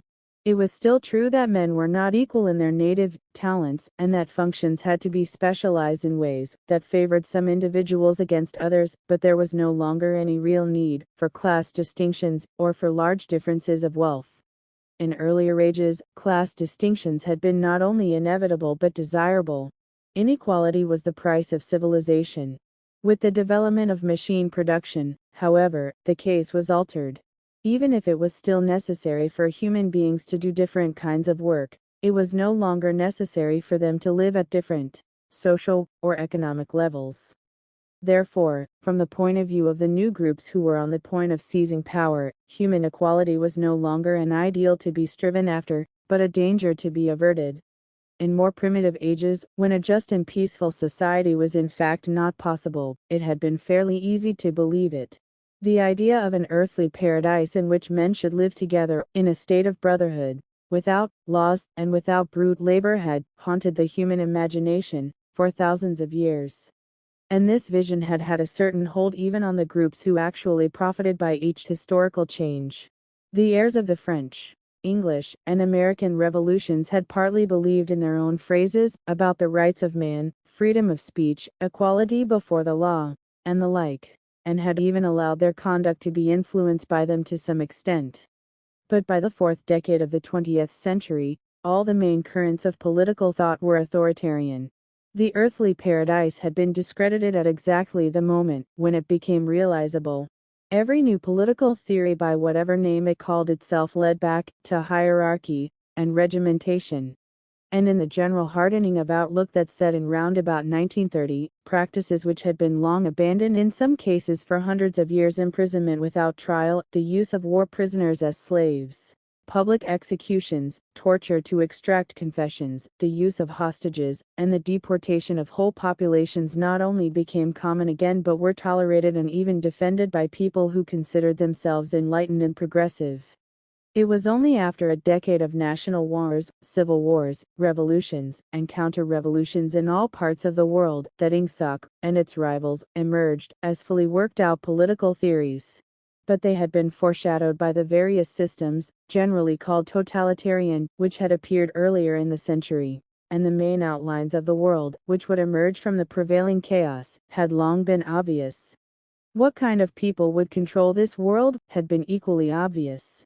The new aristocracy was made up for the most part of bureaucrats, scientists, technicians, trade union organizers, publicity experts, sociologists, teachers, journalists, and professional politicians. These people, whose origins lay in the salaried middle class and the upper grades of the working class, had been shaped and brought together by the barren world of monopoly, industry, and centralized government. As compared with their opposite numbers in past ages, they were less avaricious, less tempted by luxury, hungrier for pure power, and, above all, more conscious of what they were doing and more intent on crushing opposition. This last difference was cardinal. By comparison with that existing today, all the tyrannies of the past were half-hearted and inefficient. The ruling groups were always infected to some extent by liberal ideas and were content to leave loose ends everywhere, to regard only the overt act, and to be uninterested in what their subjects were thinking. Even the Catholic Church of the Middle Ages was tolerant by modern standards. Part of the reason for this was that in the past no government had the power to keep its citizens under constant surveillance. The invention of print, however, made it easier to manipulate public opinion, and the film and the radio carried the process further. With the development of television and the technical advance which made it possible to receive and transmit simultaneously on the same instrument, private life came to an end. Every citizen, or at least every citizen important enough to be worth watching, could be kept for 24 hours a day, under the eyes of the police and in the sound of official propaganda, with all other channels of communication closed. The possibility of enforcing not only complete obedience to the will of the state, but complete uniformity of opinion on all subjects, now existed for the first time. After the revolutionary period of the 50s and 60s, society regrouped itself, as always, into high, middle, and low. But the new high group, unlike all its foreigners, did not act upon instinct but knew what was needed to safeguard its position. It had long been realized that the only secure basis for oligarchy is collectivism. Wealth and privilege are most easily defended when they are possessed jointly. The so-called abolition of private property which took place in the middle years of the century meant, in effect, the concentration of property in far fewer hands than before, but with this difference, that the new owners were a group instead of a mass of individuals. Individually, no member of the party owns anything, except petty personal belongings. Collectively, the party owns everything in Oceania because it controls everything, and disposes of the products as it thinks fit. In the years following the revolution, it was able to step into this commanding position almost unopposed, because the whole process was represented as an act of collectivization. It had always been assumed that if the capitalist class were expropriated, socialism must follow, and unquestionably the capitalists had been expropriated. Factories, mines, land, houses, transport, everything had been taken away from them, and since these things were no longer private property, it followed that they must be public property. Ingsoc, which grew out of the earlier socialist movement and inherited its phraseology, has in fact carried out the main item in the socialist program with the result foreseen and intended beforehand, that economic inequality has been made permanent. But the problems of perpetuating a hierarchical society go deeper than this. There are only four ways in which a ruling group can fall from power. Either it is conquered from without, or it governs so inefficiently that the masses are stirred to revolt, or it allows a strong and discontented middle group to come into being, or it loses its own self-confidence and willingness to govern. These causes do not operate singly, and as a rule, all four of them are present in some degree. A ruling class which could guard against all of them would remain in power permanently. Ultimately, the determining factor is the mental attitude of the ruling class itself. After the middle of the present century, the first danger had in reality disappeared. Each of the three powers which now divide the world is in fact unconquerable, and could only become conquerable through slow demographic changes which a government with wide powers can easily avert. The second danger, also, is only a theoretical one. The masses never revolt of their own accord, and they never revolt merely because they are oppressed. Indeed, so long as they are not permitted to have standards of comparison, they never even become aware that they are oppressed. The recurrent economic crises of past times were totally unnecessary and are not now permitted to happen, but other and equally large dislocations can and do happen without having political results, because there is no way in which discontent can become articulate. As for the problem of overproduction, which has been latent in our society since the development of machine technique, it is solved by the device of continuous warfare, which is also useful in keying up public morale to the necessary pitch. From the point of view of our present rulers, therefore, the only genuine dangers are the splitting off of a new group of able, underemployed, power-hungry people, and the growth of liberalism and skepticism in their own ranks. The problem, that is to say, is educational. It is a problem of continuously molding the consciousness both of the directing group and of the larger executive group that lies immediately below it. The consciousness of the masses needs only to be influenced in a negative way. Given this background, one could infer, if one did not know it already, the general structure of oceanic society. At the apex of the pyramid comes Big Brother. Big Brother is infallible and all-powerful. Every success, every achievement, every victory, every scientific discovery, all knowledge, all wisdom, all happiness, all virtue are held to issue directly from his leadership and inspiration. Nobody has ever seen Big Brother. He is a face on the hoardings, a voice on the telescreen. We may be reasonably sure that he will never die, and there is already considerable uncertainty as to when he was born.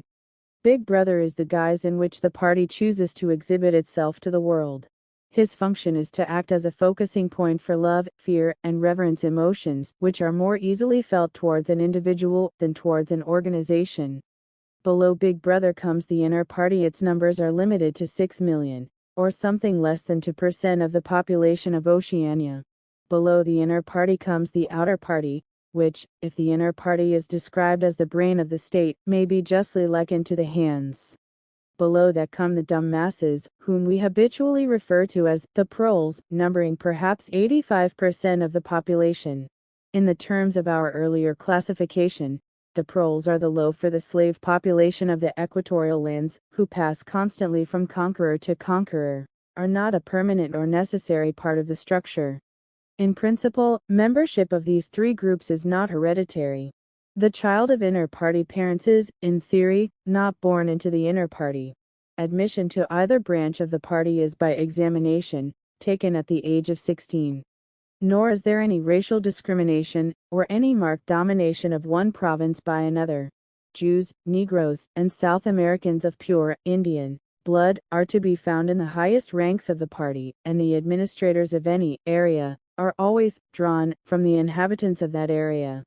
In no part of Oceania do the inhabitants have the feeling that they are a colonial population, ruled from a distant capital. Oceania has no capital, and its titular head is a person whose whereabouts nobody knows. Except that English is its chief lingua franca and Newspeak its official language, it is not centralized in any way. Its rulers are not held together by blood ties but by adherence to a common doctrine. It is true that our society is stratified, and very rigidly stratified, on what at first sight appear to be hereditary lines. There is far less to and fro movement between the different groups than happened under capitalism, or even in the pre-industrial age. Between the two branches of the party there is a certain amount of interchange, but only so much as will ensure that weaklings are excluded from the inner party, and that ambitious members of the outer party are made harmless by allowing them to rise. Proletarians, in practice, are not allowed to graduate into the party. The most gifted among them, who might possibly become nuclei of discontent, are simply marked down by the thought police and eliminated. But this state of affairs is not necessarily permanent, nor is it a matter of principle. The party is not a class in the old sense of the word.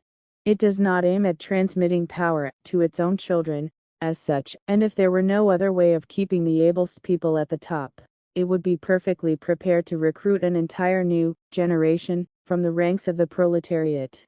In the crucial years, the fact that the party was not a hereditary body did a great deal to neutralize opposition.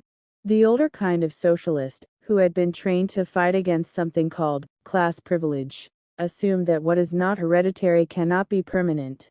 He did not see that the continuity of an oligarchy need not be physical, nor did he pause to reflect that hereditary aristocracies have always been short-lived. whereas adoptive organizations, such as the Catholic Church, have sometimes lasted for hundreds or thousands of years.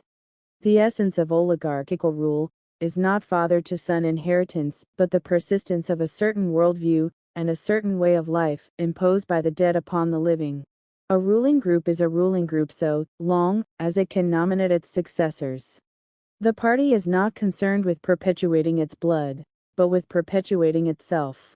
Who wields power is not important, provided that the hierarchical structure remains always the same.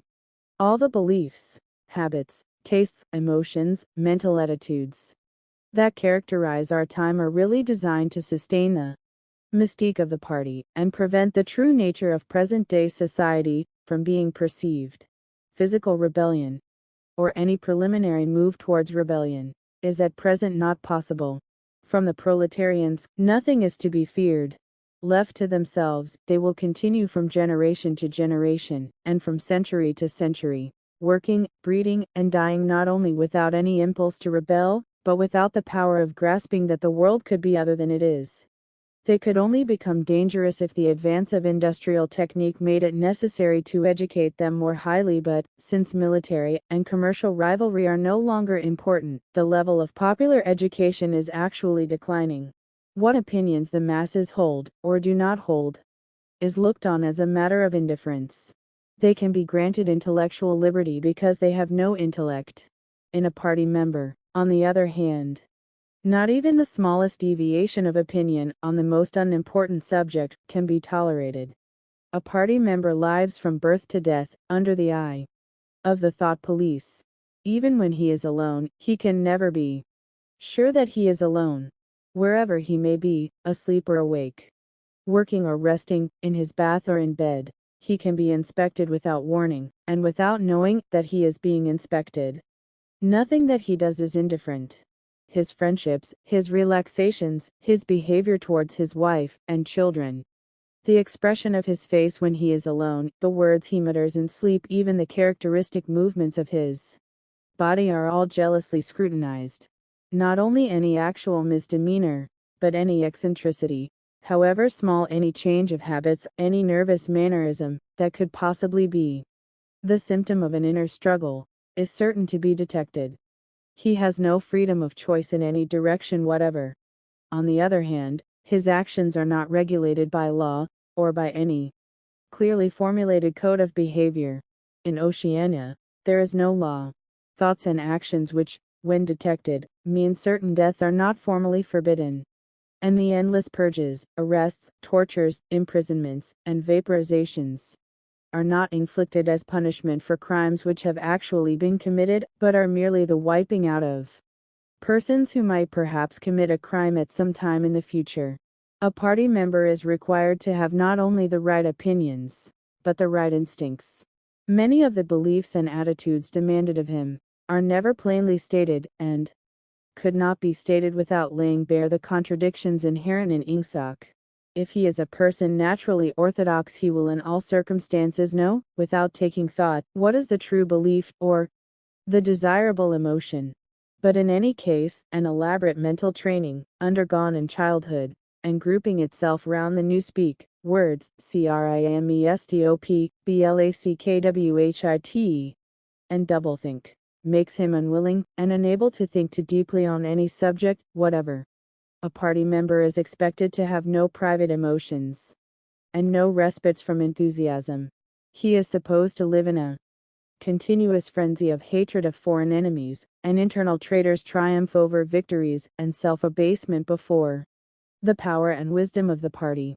The discontents produced by his bare, unsatisfying life are deliberately turned outwards and dissipated by such devices as the 2 minutes hate and the speculations which might possibly induce a skeptical or rebellious attitude, are killed in advance by his early acquired inner discipline. The first and simplest stage in the discipline, which can be taught even to young children, is called, in Newspeak, CRIMESTOP. CRIMESTOP means the faculty of stopping short, as though by instinct, at the threshold of any dangerous thought. It includes the power of not grasping analogies, of failing to perceive logical errors, of misunderstanding the simplest arguments if they are inimical to ingsoc, and of being bored, or repelled by any train of thought, which is capable of leading in a heretical direction. CRIMESTOP, in short, means protective stupidity. But stupidity is not enough. On the contrary, orthodoxy in the full sense demands a control over one's own mental processes as complete as that of a contortionist over his body. Oceanic society rests ultimately on the belief that Big Brother is omnipotent and that the party is infallible. But since in reality Big Brother is not omnipotent, and the party is not infallible, there is need for an unwearying, moment-to-moment flexibility in the treatment of facts. The key word here is BLACKWHIT. Like so many newspeak words, this word has two mutually contradictory meanings.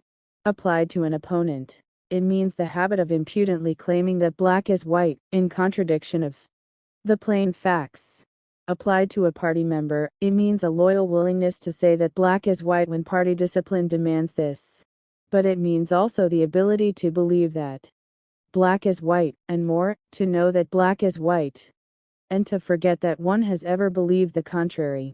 This demands a continuous alteration of the past, made possible by the system of thought which really embraces all the rest, and which is known in newspeak as doublethink. The alteration of the past is necessary for two reasons, one of which is subsidiary and, so to speak, precautionary.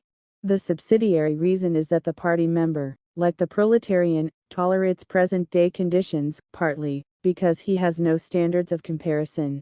He must be cut off from the past, just as he must be cut off from foreign countries, because it is necessary for him to believe that he is better off than his ancestors and that the average level of material comfort is constantly rising. But by far the more important reason for the readjustment of the past is the need to safeguard the infallibility of the party. It is not merely that speeches, statistics, and records of every kind must be constantly brought up to date in order to show that the predictions of the party were in all cases right. It is also that no change in doctrine, or in political alignment, can ever be admitted. For to change one's mind, or even one's policy, is a confession of weakness. If, for example, Eurasia or East Asia is the enemy today, then that country must always have been the enemy. And if the facts say otherwise, then the facts must be altered. Thus, history is continuously rewritten. This day-to-day falsification of the past, carried out by the Ministry of Truth, is as necessary to the stability of the regime as the work of repression and espionage carried out by the Ministry of Love. The mutability of the past is the central tenet of ingsoc. Past events, it is argued, have no objective existence, but survive only in written records and in human memories. The past is whatever the records and the memories agree upon. And since the party is in full control of all records, and in equally full control of the minds of its members, it follows that the past is whatever the party chooses to make it. It also follows that though the past is alterable, it never has been altered in any specific instance, for when it has been recreated in whatever shape is needed at the moment, then this new version is the past, and no different past can ever have existed. This holds good even when, as often happens, the same event has to be altered out of recognition several times in the course of a year. At all times, the party is in possession of absolute truth, and clearly the absolute can never have been different from what it is now. It will be seen that the control of the past depends above all on the training of memory. To make sure that all written records agree with the orthodoxy of the moment is merely a mechanical act. But it is also necessary to remember that events happen in the desired manner. And if it is necessary to rearrange one's memories or to tamper with written records, then it is necessary to forget that one has done so. The trick of doing this can be learned like any other mental technique. It is learned by the majority of party members, and certainly by all who are intelligent as well as orthodox. In old speak, it is called, quite frankly, reality control. In new speak, it is called doublethink, though Doublethink comprises much else as well. Doublethink means the power of holding two contradictory beliefs in one's mind simultaneously, and accepting both of them. The party intellectual knows in which direction his memories must be altered. He therefore knows that he is playing tricks with reality, but by the exercise of doublethink, he also satisfies himself that reality is not violated. The process has to be conscious, or it would not be carried out with sufficient precision, but it also has to be unconscious, or it would bring with it a feeling of falsity and hence of guilt. Doublethink lies at the very heart of Ingsoc, since the essential act of the party is to use conscious deception while retaining the firmness of purpose that goes with complete honesty. To tell deliberate lies while genuinely believing in them. To forget any fact that has become inconvenient, and then, when it becomes necessary again, to draw it back from oblivion for just so long as it is needed. To deny the existence of objective reality, and all the while to take account of the reality which one denies. All this is indispensably necessary. Even in using the word doublethink, it is necessary to exercise doublethink. For, by using the word, one admits that one is tampering with reality by a fresh act of doublethink. One erases this knowledge and so on indefinitely, with the lie always one leap ahead of the truth. Ultimately, it is by means of doublethink that the party has been able and may, for all we know, continue to be able for thousands of years to arrest the course of history. All past oligarchies have fallen from power, either because they ossified or because they grew soft. Either they became stupid and arrogant, failed to adjust themselves to changing circumstances, and were overthrown, or they became liberal and cowardly, made concessions when they should have used force, and once again were overthrown. They fell. That is to say, either through consciousness, or through unconsciousness. It is the achievement of the party to have produced a system of thought in which both conditions can exist simultaneously, and upon no other intellectual basis could the dominion of the party be made permanent. If one is to rule, and to continue ruling, one must be able to dislocate the sense of reality. For the secret of rulership is to combine a belief in one's own infallibility with the power to learn from past mistakes. It need hardly be said that the subtlest practitioners of doublethink are those who invented doublethink, and know that it is a vast system of mental cheating. In our society, those who have the best knowledge of what is happening are also those who are furthest from seeing the world as it is. In general, the greater the understanding, the greater the delusion, the more intelligent, the less sane. One clear illustration of this is the fact that war hysteria increases in intensity as one rises in the social scale. Those whose attitude towards the war is most nearly rational are the subject peoples of the disputed territories. To these people, the war is simply a continuous calamity which sweeps to and fro over their bodies like a tidal wave. Which side is winning is a matter of complete indifference to them. They are aware that a change of overlordship means simply that they will be doing the same work as before for new masters who treat them in the same manner as the old ones. The slightly more favored workers, whom we call the proles, are only intermittently conscious of the war. When it is necessary, they can be prodded into frenzies of fear and hatred, but when left to themselves, they are capable of forgetting for long periods that the war is happening. It is in the ranks of the party, and above all of the inner party, that the true war enthusiasm is found. World conquest is believed in most firmly by those who know it to be impossible. This peculiar linking together of opposites, knowledge with ignorance, cynicism with fanaticism, is one of the chief distinguishing marks of oceanic society. The official ideology abounds with contradictions even when there is no practical reason for them.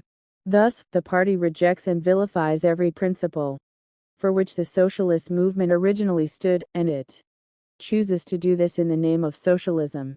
It preaches a contempt for the working class unexampled for centuries. passed, and it dresses its members in a uniform which was at one time peculiar to manual workers and was adopted for that reason. It systematically undermines the solidarity of the family, and it calls its leader by a name which is a direct appeal to the sentiment of family loyalty. Even the names of the four ministries by which we are governed exhibit a sort of impudence in their deliberate reversal of the facts. The ministry of peace concerns itself with war, the ministry of truth with lies, the ministry of love with torture, and the ministry of plenty with starvation.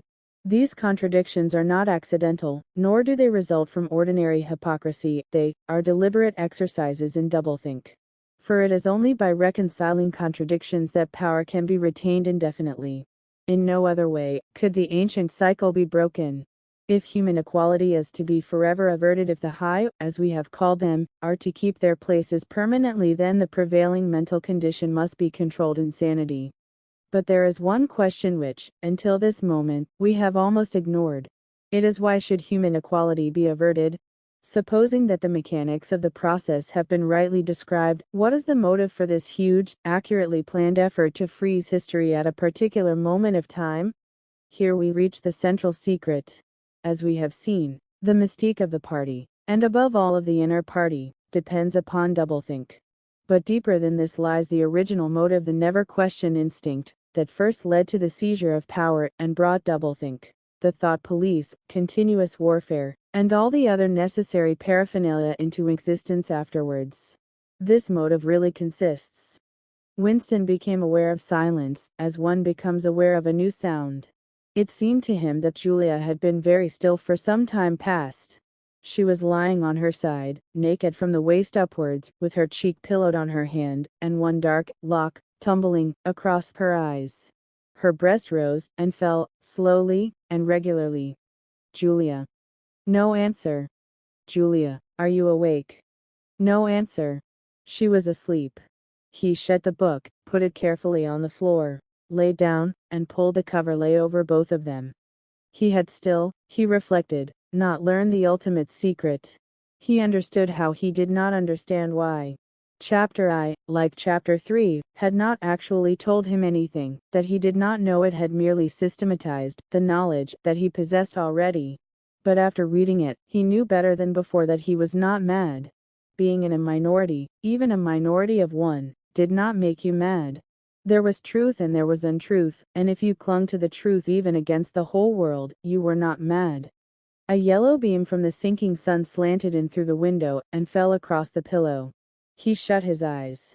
The sun on his face, and the girl's smooth body touching his own gave him a strong, sleepy, confident feeling. He was safe, everything was all right. He fell asleep murmuring, "Sanity is not statistical," with the feeling that this remark contained a profound wisdom. When he woke, it was with the sensation of having slept for a long time. But a glance at the old-fashioned clock told him that it was only 20:30. He lay dozing for a while, then the usual deep lunch singing struck up from the yard below. It was only an hopeless fancy. It passed like an April dye. But a look and a word and the dreams they stirred. They, ave stolen my, erdal. The drivelling song seemed to have kept its popularity. You still heard it all over the place. It had outlived the hate song. Julia woke at the sound, stretched herself luxuriously, and got out of bed. "I'm hungry," she said. "Let's make some more coffee." "Damn, the stove's gone out, and the water's cold." She picked the stove up and shook it. "There's no oil in it. We can get some from Old Charrington, I expect. The funny thing is, I made sure it was full. I'm going to put my clothes on," she added. "It seems to have got colder." Winston also got up and dressed himself. The indefatigable voice sang on. "They say that time heals all things. They say you can always forget. But the smiles and the tears across the years, they twist my heartstrings yet." As he fastened the belt of his overalls, he strolled across to the window. The sun must have gone down behind the houses. It was not shining into the yard any longer. The flagstones were wet as though they had just been washed, and he had the feeling that the sky had been washed too. So fresh and pale was the blue between the chimney pots. Tirelessly, the woman marched to and fro, corking and uncorking herself, singing and falling silent, and pegging out more diapers, and more, and yet more. He wondered whether she took in washing for a living, or was merely the slave of 20 or 30 grandchildren. Julia had come across to his side. Together they gazed down, with a sort of fascination, at the sturdy figure below. As he looked at the woman in her characteristic attitude, her thick arms reaching up for the line, her powerful mare-like buttocks protruded, it struck him, for the first time, that she was beautiful. It had never before occurred to him that the body of a woman of 50, blown up to monstrous dimensions by childbearing, then hardened and roughened by work till it was coarse in the grain, like an overripe turnip, could be beautiful. But it was so, and after all, he thought, why not? The solid, contourless body, like a block of granite, and the rasping red skin bore the same relation to the body of a girl, as the rose hip to the rose. Why should the fruit be held inferior to the flower? She's beautiful, he murmured. She's a meter across the hips, easily, said Julia. That is her style of beauty, said Winston. He held Julia's supple waist, easily encircled by his arm. From the hip to the knee, her flank was against his. Out of their bodies, no child would ever come. That was the one thing they could never do. Only by word of mouth, from mind to mind, could they pass on the secret. The woman down there had no mind. She had only strong arms, a warm heart, and a fertile belly. He wondered how many children she had given birth to. It might easily be 15. She had had her momentary flowering, a year, perhaps, of wild rose beauty, and then she had suddenly swollen like a fertilized fruit, and grown hard and red and coarse. And then her life had been laundering, scrubbing, darning, cooking, sweeping, polishing, mending, scrubbing, laundering, first for children, then for grandchildren, over 30 and broken years. At the end of it, she was still singing. The mystical reverence that he felt for her was somehow mixed up with the aspect of the pale, cloudless sky, stretching away behind the chimney pots, into interminable distance. It was curious to think that the sky was the same for everybody, in Eurasia or East Asia as well as here. And the people under the sky were also very much the same everywhere. All over the world, hundreds of thousands of millions of people just like this. People ignorant of one another's existence, held apart by walls of hatred and lies, and yet almost exactly the same people who had never learned to think, but who were storing up in their hearts, bellies, and muscles the power that would one day overturn the world. If there was hope, it lay in the proles. Without having read to the end of the book, he knew that that must be Goldstein's final message. The future belonged to the proles. And could he be sure that when their time came, the world they constructed would not be just as alien to him, Winston Smith, as the world of the party? Yes, because at the least it would be a world of sanity. Where there is equality, there can be sanity. Sooner or later, it would happen. Strength would change into consciousness.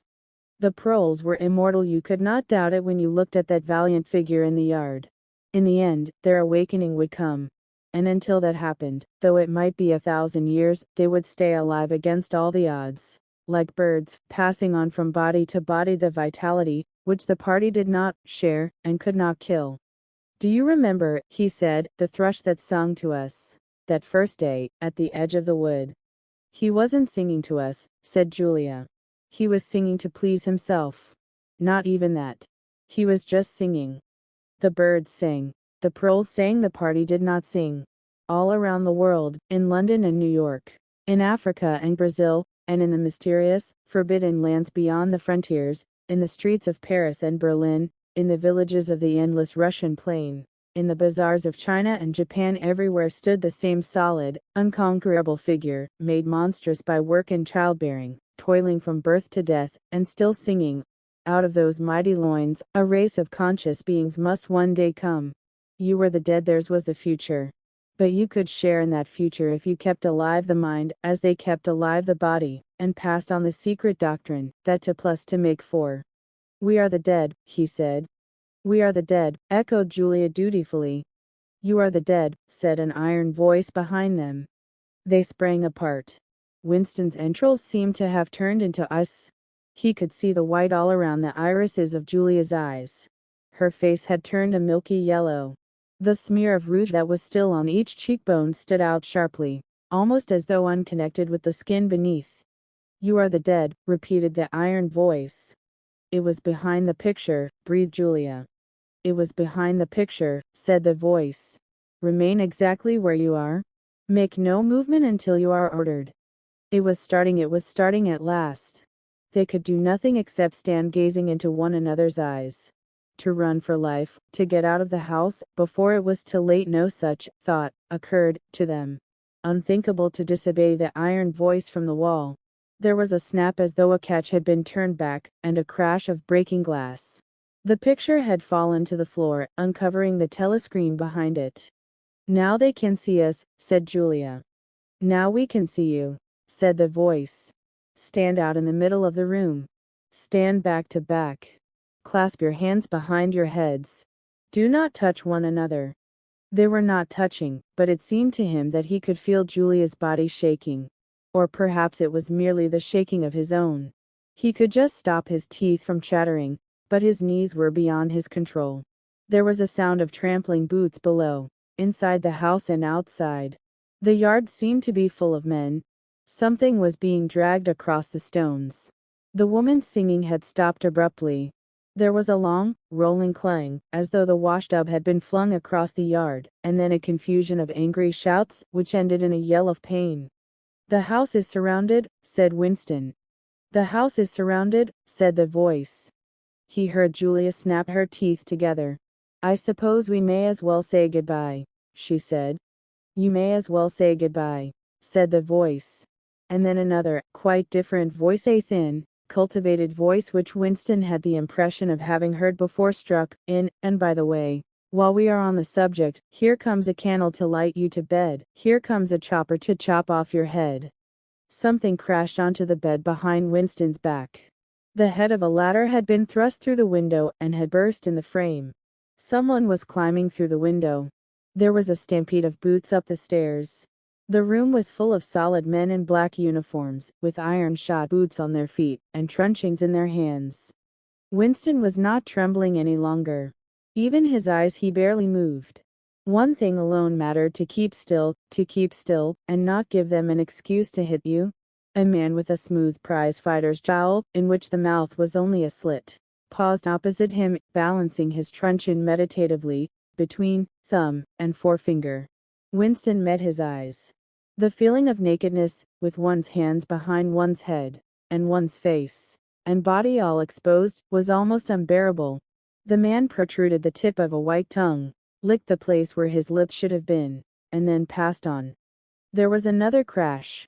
Someone had picked up the glass paperweight from the table and smashed it to pieces on the hearthstone. The fragment of coral, a tiny crinkle of pink like a sugar rosebud, from a cake, rolled across the mat. How small, thought Winston, how small it always was. There was a gasp and a thump behind him, and he received a violent kick on the ankle, which nearly flung him off his balance. One of the men had smashed his fist into Julia's solar plexus, doubling her up like a pocket ruler. She was thrashing about on the floor, fighting for breath. Winston dared not turn his head even by a millimeter, but sometimes her livid, gasping face came within the angle of his vision. Even in his terror, it was as though he could feel the pain in his own body, the deadly pain, which, nevertheless, was less urgent than the struggle to get back her breath. He knew what it was like, the terrible, agonizing pain which was there all the while, but could not be suffered yet, because before all else it was necessary to be able to breathe. Then two of the men hoisted her up by knees and shoulders, and carried her out of the room, like a sack. Winston had a glimpse of her face upside down, yellow and contorted, with the eyes shut, and still with a smear of rouge on either cheek, and that was the last he saw of her. He stood dead still. No one had hit him yet. Thoughts which came of their own accord, but seemed totally uninteresting, began to flit through his mind. He wondered whether they had got Mr. Charrington. He wondered what they had done to the woman in the yard. He noticed that he badly wanted to urinate, and felt a faint surprise because he had done so only 2 or 3 hours ago. He noticed that the clock on the mantelpiece said 9, meaning 21, but the light seemed too strong. Would not the light be fading at 21 hours on an August evening? He wondered whether, after all, he and Julia had mistaken the time, had slept the clock round, and thought it was 20:30 when really it was not 8:30, on the following morning. But he did not pursue the thought further, it was not interesting. There was another, lighter step in the passage. Mr. Charrington came into the room. The demeanor of the black uniformed men suddenly became more subdued. Something had also changed in Mr. Charrington's appearance. His eye fell on the fragments of the glass paperweight. "Pick up those pieces," he said sharply. A man stooped to obey. The Cockney accent had disappeared. Winston suddenly realized whose voice it was that he had heard a few moments ago, on the telescreen. Mr. Charrington was still wearing his old velvet jacket, but his hair, which had been almost white, had turned black. Also, he was not wearing his spectacles. He gave Winston a single sharp glance, as though verifying his identity, and then paid no more attention to him. He was still recognizable, but he was not the same person any longer. His body had straightened and seemed to have grown bigger. His face had undergone only tiny changes that had nevertheless worked a complete transformation. The black eyebrows were less bushy, the wrinkles were gone, the whole lines of the face seemed to have altered, even the nose seemed shorter. It was the alert, cold face of a man of about 35. It occurred to Winston that, for the first time in his life, he was looking, with knowledge, at a member of the thought police. He did not know where he was. Presumably he was in the Ministry of Love, but there was no way of making certain. He was in a high-ceilinged, windowless cell with walls of glittering white porcelain. Concealed lamps flooded it with cold light, and there was a low, steady humming sound which he supposed had something to do with the air supply. A bench, or shelf, just wide enough to sit on, ran around the wall, broken only by the door end. At the end opposite the door, a lavatory pan with no wooden seat. There were 4 telescreens, one in each wall. There was a dull aching in his belly. It had been there ever since they had bundled him into the closed van and driven him away. But he was also hungry, with a gnawing, unwholesome kind of hunger. It might be 24 hours since he had eaten, it might be 36. He still did not know, probably never would know, whether it had been morning or evening when they arrested him. Since he was arrested, he had not been fed. He sat as still as he could on the narrow bench, with his hands crossed on his knee.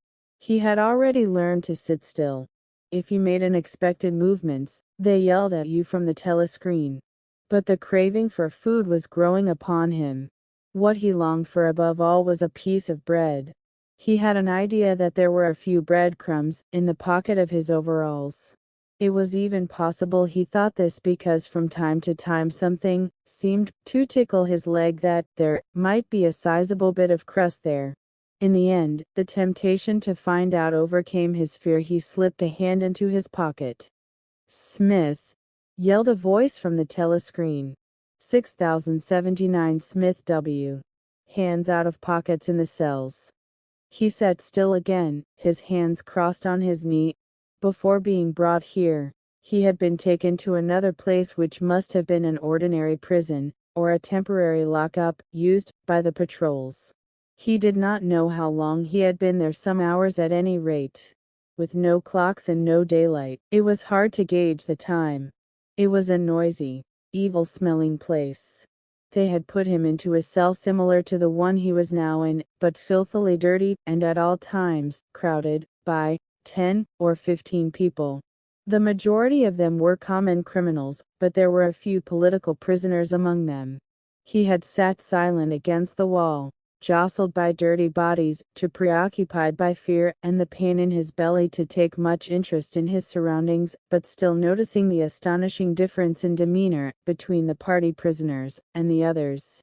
The party prisoners were always silent and terrified, but the ordinary criminals seemed to care nothing for anybody. They yelled insults at the guards, fought back fiercely when their belongings were impounded, wrote obscene words on the floor, ate smuggled food which they produced from mysterious hiding places in their clothes, and even shouted down the telescreen when it tried to restore order. On the other hand, some of them seemed to be on good terms with the guards, called them by nicknames, and tried to wheedle cigarettes through the spy hole in the door. The guards, too, treated the common criminals with a certain forbearance, even when they had to handle them roughly. There was much talk about the forced labor camps, to which most of the prisoners expected to be sent. It was all right in the camps, he gathered, so long as you had good contacts and knew the ropes. There was bribery, favoritism, and racketeering of every kind. There was homosexuality and prostitution. There was even illicit alcohol distilled from potatoes. The positions of trust were given only to the common criminals, especially the gangsters and the murderers, who formed a sort of aristocracy. All the dirty jobs were done by the politicals. There was a constant come and go of prisoners of every description: drug peddlers, thieves, bandits, black marketeers, drunks, prostitutes. Some of the drunks were so violent that the other prisoners had to combine to suppress them. An enormous wreck of a woman, aged about 60, with great tumbling breasts and thick coils of white hair, which had come down in her struggles, was carried in, kicking and shouting, by 4 guards, who had hold of her, one at each corner. They wrenched off the boots with which she had been trying to kick them, and dumped her down across Winston's lap, almost breaking his thigh bones. The woman hoisted herself upright and followed them out with a yell of "F bastards." Then, noticing that she was sitting on something uneven, she slid off Winston's knees onto the bench. "Beg pardon, dearie," she said. "I wouldn't have sat on you. Only the buggers put me there. They don't know to treat a lady, do they?" She paused, patted her breast, and belched. "Pardon," she said, "I ain't meself. Quite." She leaned forward, and vomited copiously, on the floor. "Fast better," she said, leaning back with closed eyes. "Never keep it down, fast what I say. Get it up while it's fresh on your stomach, like." She revived, turned to have another look at Winston, and seemed immediately to take a fancy to him. She put a vast arm around his shoulder, and drew him towards her, breathing beer and vomit into his face. "What's your name, dearie?" she said. "Smith," said Winston. "Smith," said the woman. "Fast funny. My name's Smith too. Why," she added sentimentally, "I might be your mother." She might, thought Winston, be his mother. She was about the right age and physique, and it was probable that people changed somewhat after 20 years in a forced labor camp. No one else had spoken to him. To a surprising extent, the ordinary criminals ignored the party prisoners.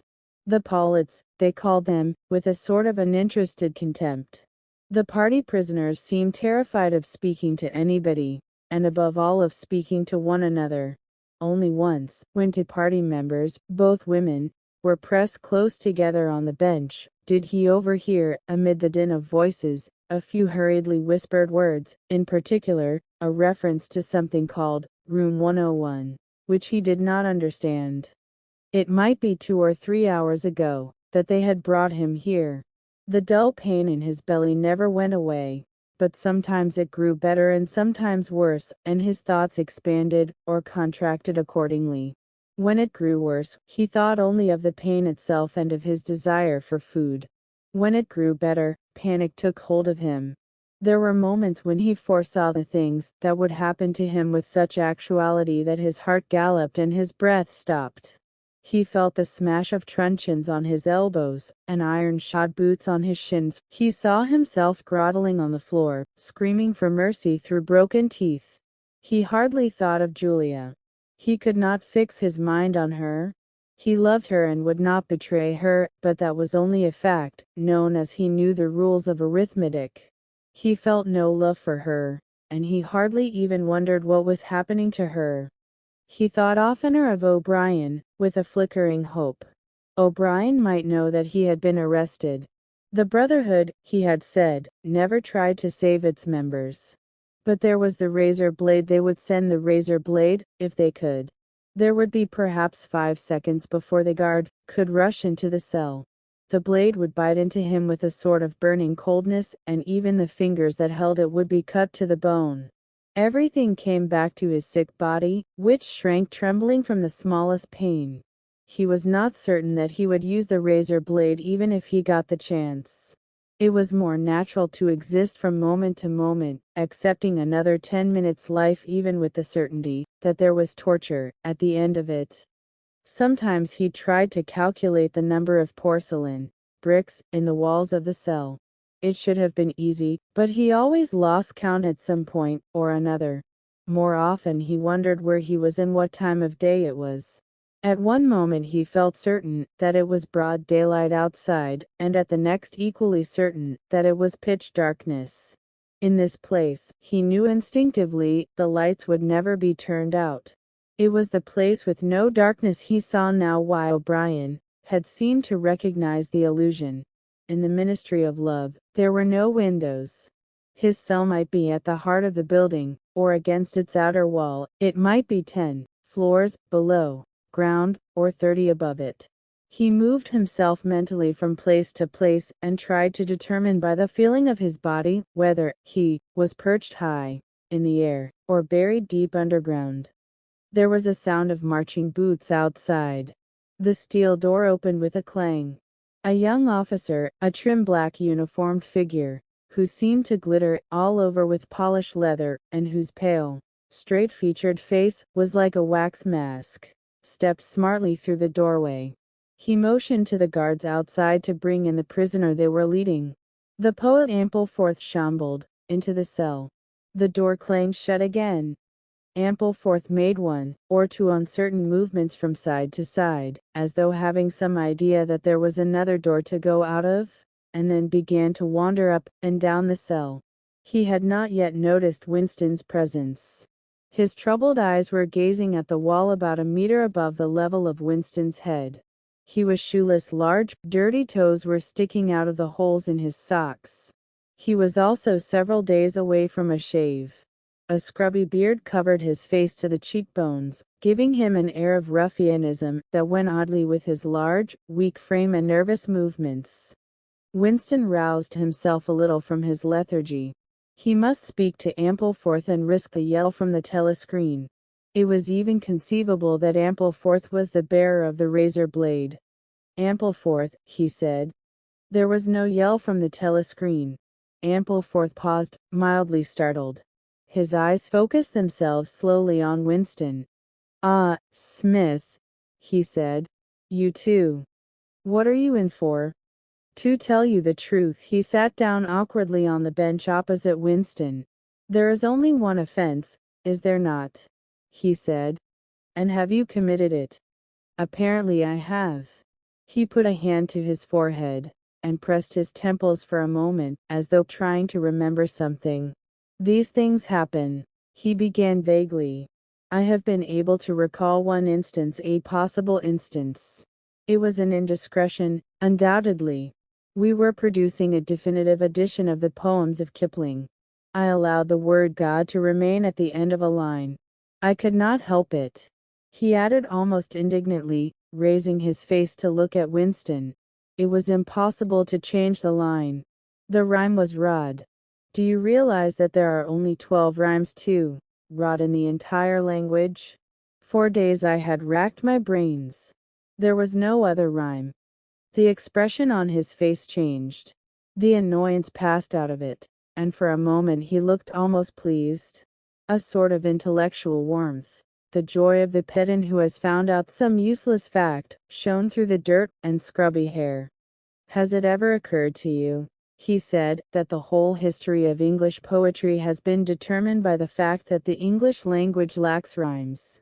No, that particular thought had never occurred to Winston. Nor, in the circumstances, did it strike him as very important or interesting. "Do you know what time of day it is?" he said. Ampleforth looked startled again. "I had hardly thought about it. They arrested me. It could be 2 days ago, perhaps 3. His eyes flitted round the walls, as though he half expected to find a window somewhere. "There is no difference between night and day in this place. I do not see how one can calculate the time." They talked desultorily for some minutes, then, without apparent reason, a yell from the telescreen bade them be silent. Winston sat quietly, his hands crossed. Ampleforth, too large to sit in comfort on the narrow bench, fidgeted from side to side, clasping his lank hands first around one knee, then around the other. The telescreen barked at him to keep still. Time passed. 20 minutes, an hour, it was difficult to judge. Once more there was a sound of boots outside. Winston's entrails contracted. Soon, very soon, perhaps in 5 minutes, perhaps now, the tramp of boots would mean that his own turn had come. The door opened. The cold-faced young officer stepped into the cell. With a brief movement of the hand, he indicated Ampleforth. "Room 101, he said. Ampleforth marched clumsily out between the guards, his face vaguely perturbed but uncomprehending. What seemed like a long time passed. The pain in Winston's belly had revived. His mind sat round and round on the same trick, like a ball falling again and again into the same series of slots. He had only 6 thoughts: the pain in his belly, a piece of bread, the blood, and the screaming O'Brien, Julia the razor blade.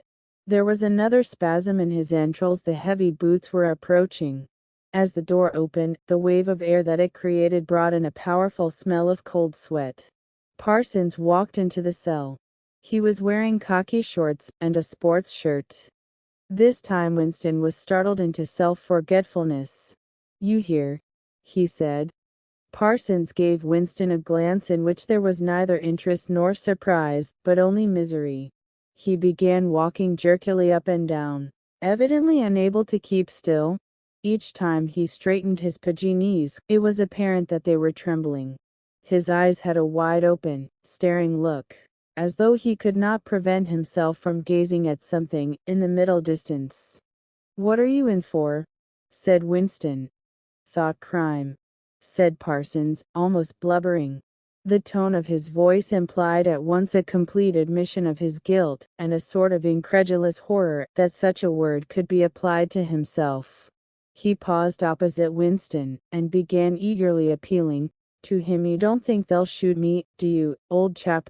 "They don't shoot you if you haven't actually done anything, only thoughts, which you can't help. I know they give you a fair hearing." "Oh, I trust them for that. They'll know my record, won't they? You know what kind of chap I was. Not a bad chap in my way, not brainy, of course, but keen. I tried to do my best for the party, didn't I? I'll get off with 5 years, don't you think? Or even 10 years. A chap like me could make himself pretty useful in a labor camp. They wouldn't shoot me for going off the rails just once." "Are you guilty?" said Winston. "Of course I'm guilty," cried Parsons with a servile glance at the telescreen. "You don't think the party would arrest an innocent man, do you?" His frog-like face grew calmer, and even took on a slightly sanctimonious expression.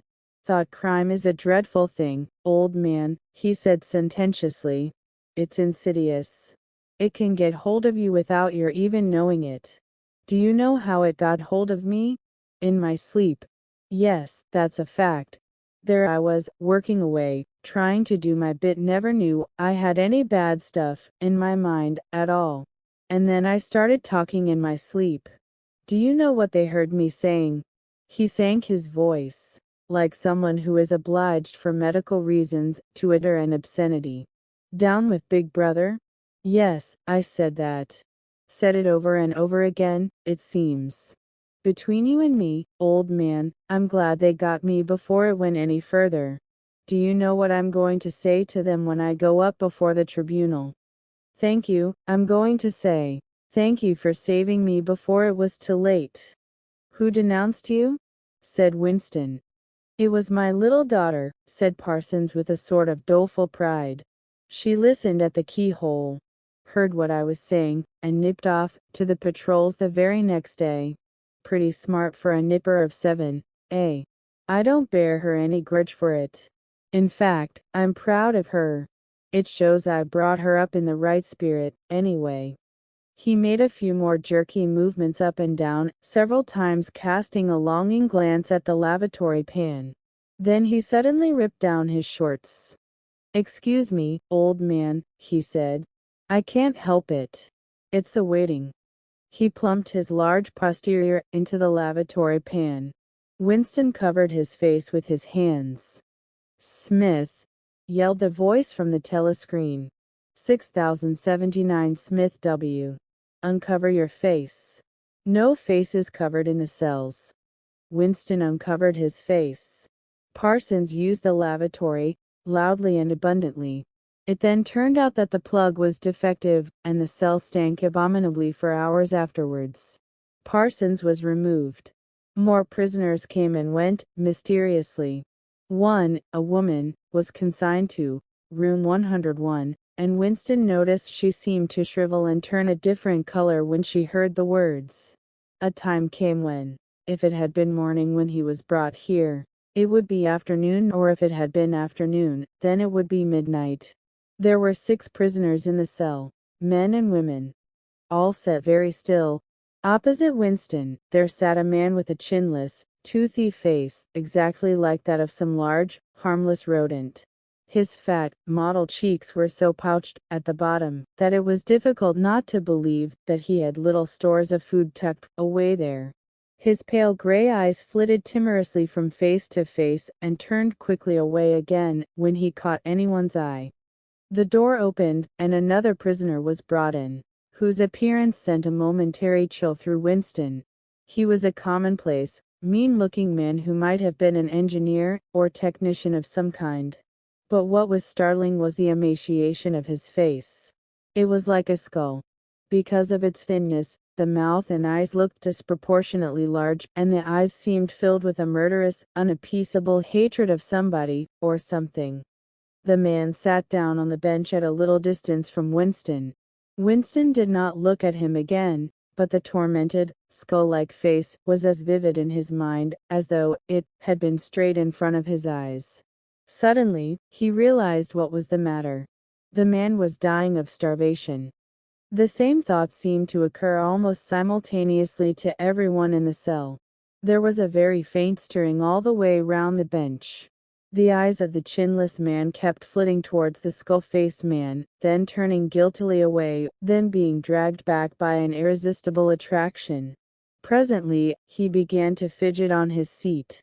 At last, he stood up, waddled clumsily across the cell, dug down into the pocket of his overalls, and, with an abashed air, held out a grimy piece of bread to the skull-faced man.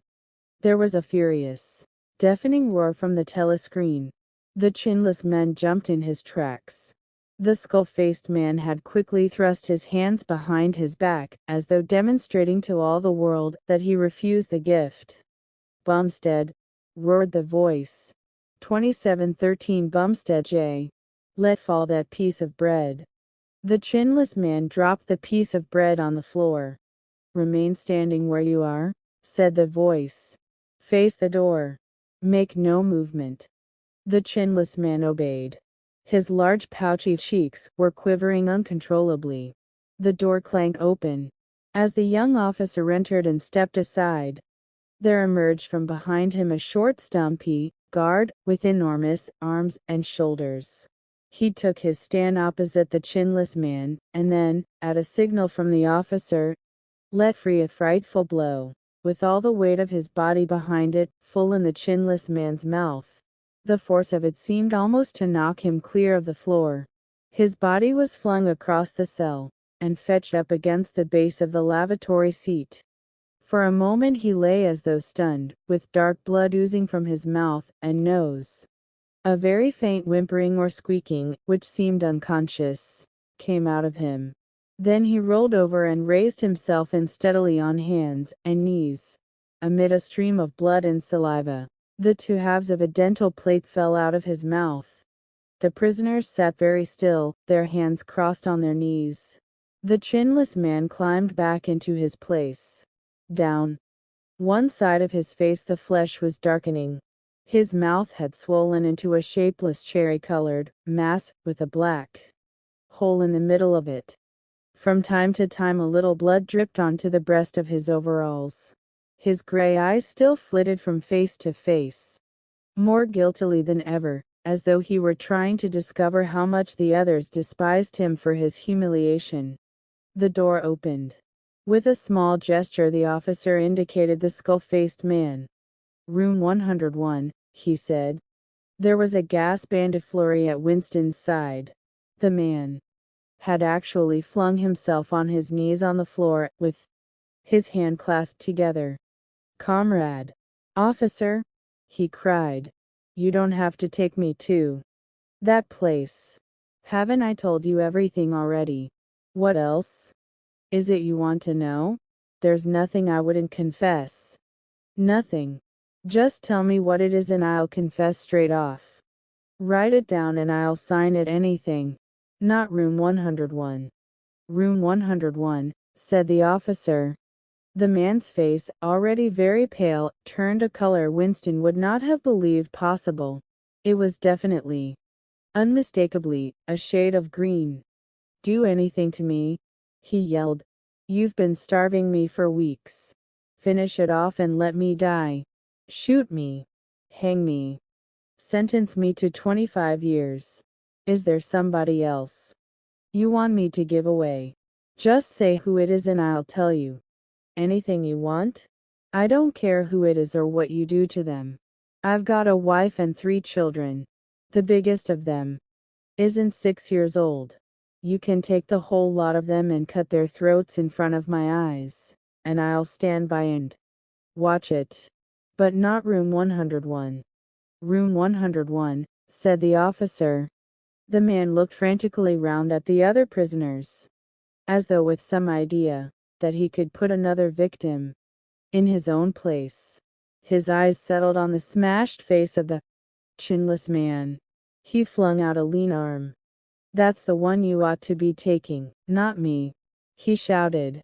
"You didn't hear what he was saying after they bashed his face. Give me a chance, and I'll tell you every word of it. He's the one that's against the party, not me." The guards stepped forward. The man's voice rose to a shriek. "You didn't hear him," he repeated. "Something went wrong with the telescreen. He's the one you want. Take him, not me." The 2 sturdy guards had stooped to take him by the arms. But just at this moment he flung himself across the floor of the cell and grabbed one of the iron legs that supported the bench. He had set up a wordless howling, like an animal. The guards took hold of him to wrench him loose, but he clung on with astonishing strength. For perhaps 20 seconds they were hauling at him. The prisoners sat quiet, their hands crossed on their knees, looking straight in front of them. The howling stopped. The man had no breath left for anything except hanging on. Then there was a different kind of cry. A kick from a guard's boot had broken the fingers of one of his hands. They dragged him to his feet. "Room 101, said the officer. The man was led out, walking unsteadily, with head sunken, nursing his crushed hand. All the fight had gone out of him. A long time passed. If it had been midnight when the skull-faced man was taken away, it was morning. If morning, it was afternoon. Winston was alone and had been alone for hours. The pain of sitting on the narrow bench was such that often he got up and walked about, unreproved by the telescreen. The piece of bread still lay where the chinless man had dropped it. At the beginning, it needed a hard effort not to look at it, but presently hunger gave way to thirst. His mouth was sticky and evil-tasting. The humming sound and the unvarying white light induced a sort of faintness, an empty feeling inside his head. He would get up because the ache in his bones was no longer bearable, and then would sit down again almost at once, because he was too dizzy to make sure of staying on his feet. Whenever his physical sensations were a little under control, the terror returned.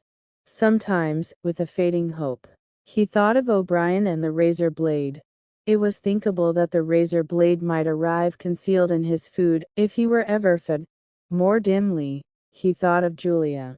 Somewhere or other, she was suffering, perhaps far worse than he. She might be screaming with pain at this moment. He thought, if I could save Julia by doubling my own pain, would I do it? Yes, I would. But that was merely an intellectual decision, taken because he knew that he ought to take it. He did not feel it. In this place, you could not feel anything except pain, and fork knowledge of pain. Besides, was it possible, when you were actually suffering it, to wish for any reason, that your own pain should increase? But that question was not answerable yet. The boots were approaching again. The door opened. O'Brien came in. Winston started to his feet. The shock of the sight had driven all caution out of him.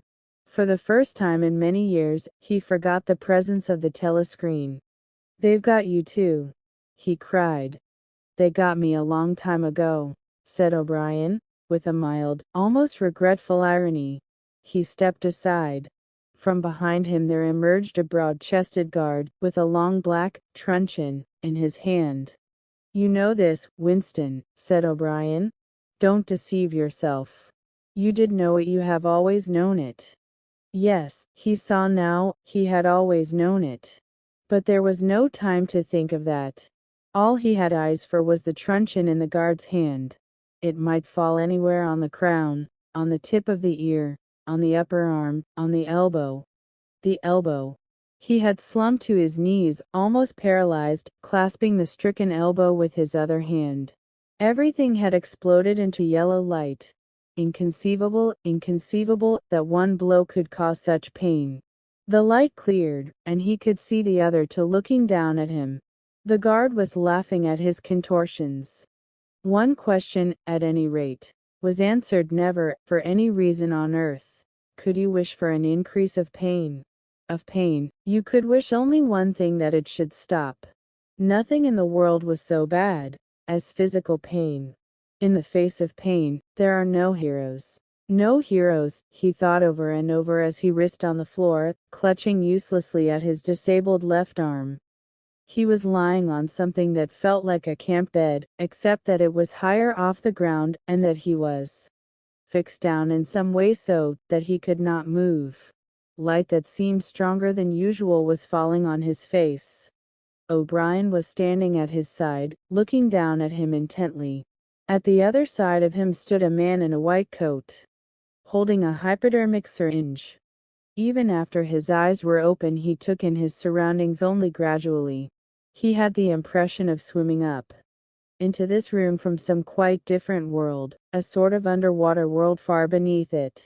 How long he had been down there he did not know. Since the moment when they arrested him he had not seen darkness or daylight. Besides, his memories were not continuous. There had been times when consciousness, even the sort of consciousness that one has in sleep, had stopped dead and started again, after a blank interval. But whether the intervals were of days, or weeks, or only seconds, there was no way of knowing. With that first blow on the elbow the nightmare had started. Later he was to realize that all that then happened was merely a preliminary, a routine interrogation to which nearly all prisoners were subjected. There was a long range of crimes, espionage, sabotage, and the like, to which everyone had to confess as a matter of course. The confession was a formality, though the torture was real.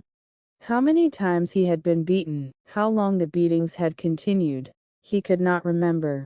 Always there were 5 or 6 men in black uniforms at him simultaneously. Sometimes it was fists, sometimes it was truncheons, sometimes it was steel rods, sometimes it was boots. There were times when he rolled about the floor, as shameless as an animal, riding his body this way and that in an endless, hopeless effort to dodge the kicks, and simply inviting more and yet more kicks, in his ribs, in his belly, on his elbows, on his shins, in his groin, in his testicles, on the bone at the base of his spine. There were times when it went on and on until the cruel, wicked, unforgivable thing seemed to him not that the guards continued to beat him, but that he could not force himself into losing consciousness. There were times when his nerves so forsook him that he began shouting for mercy even before the beating began. When the mere sight of a fist drawn back for a blow was enough to make him pour forth a confession of real and imaginary crimes. There were other times when he started out with the resolve of confessing nothing, when every word had to be forced out of him between gasps of pain, and there were times when he feebly tried to compromise. When he said to himself, "I will confess, but not yet. I must hold out till the pain becomes unbearable. 3 more kicks, 2 more kicks, and then I will tell them what they want." Sometimes he was beaten till he could hardly stand, then flung like a sack of potatoes onto the stone floor of a cell, left to recuperate for a few hours, and then taken out and beaten again. There were also longer periods of recovery. He remembered them dimly, because they were spent chiefly in sleep, or stupor. He remembered a cell with a plank bed, a sort of shelf sticking out from the wall, and a tin wash basin, and meals of hot soup, bread, and sometimes coffee. He remembered a surly barber arriving to scrape his chin, and crop his hair, and businesslike, unsympathetic men in white coats feeling his pulse, tapping his reflexes, turning up his eyelids, running harsh fingers over him in search for broken bones, and shooting needles into his arm to make him sleep. The beatings grew less frequent, and became mainly a threat, a horror to which he could be sent back at any moment, when his answers were unsatisfactory. His questioners now were not ruffians in black uniforms, but party intellectuals, little rotund men with quick movements and flashing spectacles, who worked on him in relays over periods which lasted, he thought, he could not be sure, 10 or 12 hours, at a stretch. These other questioners saw to it that he was in constant slight pain, but it was not chiefly pain that they relied on. They slapped his face, wrung his ears, pulled his hair, made him stand on one leg, refused him leave to urinate, shone glaring lights in his face, until his eyes ran with water, but the aim of this was simply to humiliate him, and destroy his power of arguing and reasoning. Their real weapon was the merciless questioning, that went on, hour after hour, tripping him up, laying traps for him, twisting everything that he said, convicting him at every step of lies and self-contradiction until he began weeping as much from shame as from nervous fatigue. Sometimes he would weep half a dozen times in a single session. Most of the time, they screamed abuse at him and threatened at every hesitation to deliver him over to the guards again, but sometimes they would suddenly change their tune, call him comrade, appeal to him in the name of Ingsoc and Big Brother, and ask him sorrowfully whether even now he had not enough loyalty to the party left to make him wish to undo the evil he had done. When his nerves were in rags after hours of questioning, even this appeal could reduce him to sniveling tears. In the end, the nagging voices broke him down more completely than the boots and fists of the guards. He became simply a mouth that uttered, a hand that signed, whatever was demanded of him. His sole concern was to find out what they wanted him to confess, and then confess it quickly, before the bullying started anew. He confessed to the assassination of eminent party members, the distribution of seditious pamphlets, embezzlement of public funds, sale of military secrets, sabotage of every kind. He confessed that he had been a spy in the pay of the East Asian government as far back as 1968.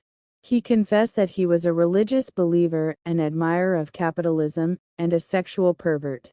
He confessed that he had murdered his wife, although he knew, and his questioners must have known, that his wife was still alive. He confessed that for years he had been in personal touch with Goldstein, and had been a member of an underground organization, which had included almost every human being he had ever known. It was easier to confess everything, and implicate everybody. Besides, in a sense, it was all true. It was true that he had been the enemy of the party, and in the eyes of the party, there was no distinction between the thought and the deed. There were also memories of another kind. They stood out in his mind disconnectedly, like pictures with blackness all round them. He was in a cell which might have been either dark or light, because he could see nothing except a pair of eyes. Near at hand, some kind of instrument was ticking slowly and regularly. The eyes grew larger and more luminous. Suddenly, he floated out of his seat, dived into the eyes, and was swallowed up. He was strapped into a chair surrounded by dials, under dazzling lights. A man in a white coat was reading the dials. There was a tramp of heavy boots outside. The door clanged open. The wax-faced officer marched in, followed by 2 guards. Room 101, said the officer. The man in the white coat did not turn round. He did not look at Winston either. He was looking only at the dials. He was rolling down a mighty corridor, a kilometer wide, full of glorious, golden light, roaring with laughter and shouting out confessions at the top of his voice. He was confessing everything, even the things he had succeeded in holding back under the torture. He was relating the entire history of his life to an audience who knew it already. With him were the guards, the other questioners, the men in white coats, O'Brien, Julia, Mr. Charrington, all rolling down the corridor together and shouting with laughter. Some dreadful thing which had lain embedded in the future had somehow been skipped over and had not happened. Everything was all right, there was no more pain. The last detail of his life was laid bare, understood, forgiven. He was starting up from the plank bed in the half-certainty that he had heard O'Brien's voice. All through his interrogation, although he had never seen him, he had had the feeling that O'Brien was at his elbow, just out of sight. It was O'Brien who was directing everything. It was he who set the guards onto Winston, and who prevented them from killing him. It was he who decided when Winston should scream with pain, when he should have a respite, when he should be fed, when he should sleep, when the drugs should be pumped into his arm. It was he who asked the questions and suggested the answers. He was the tormentor, he was the protector, he was the inquisitor, he was the friend. And once Winston could not remember whether it was in drugged sleep, or in normal sleep, or even in a moment of wakefulness, a voice murmured in his ear, "Don't worry, Winston, you are in my keeping. For 7 years I have watched over you. Now the turning point has come. I shall save you, I shall make you perfect." He was not sure whether it was O'Brien's voice, but it was the same voice that had said to him, "We shall meet in the place where there is no darkness," in that other dream, 7 years ago. He did not remember any ending to his interrogation. There was a period of blackness, and then the cell, or room, in which he now was had gradually materialized round him. He was almost flat on his back and unable to move. His body was held down at every essential point. Even the back of his head was gripped in some manner. O'Brien was looking down at him gravely and rather sadly. His face, seen from below, looked coarse and worn, with pouches under the eyes, and tired lines from nose to chin. He was older than Winston had thought him. He was perhaps 48 or 50. Under his hand there was a dial with a lever on top, and figures running round the face. "I told you," said O'Brien, "that if we met again it would be here." "Yes," said Winston. Without any warning except a slight movement of O'Brien's hand, a wave of pain flooded his body. It was a frightening pain because he could not see what was happening, and he had the feeling that some mortal injury was being done to him. He did not know whether the thing was really happening, or whether the effect was electrically produced, but his body was being wrenched out of shape, the joints were being slowly torn apart. Although the pain had brought the sweat out on his forehead, the worst of all was the fear that his backbone was about to snap. He set his teeth and breathed hard through his nose, trying to keep silent as long as possible. "You are afraid," said O'Brien, watching his face, "that in another moment something is going to break. Your especial fear is that it will be your backbone. You have a vivid mental picture of the vertebrae snapping apart, and the spinal fluid dripping out of them. That is what you are thinking, is it not, Winston?" Winston did not answer. O'Brien drew back the lever on the dial. The wave of pain receded almost as quickly as it had come. "That was 40, said O'Brien. "You can see that the numbers on this dial run up to 100.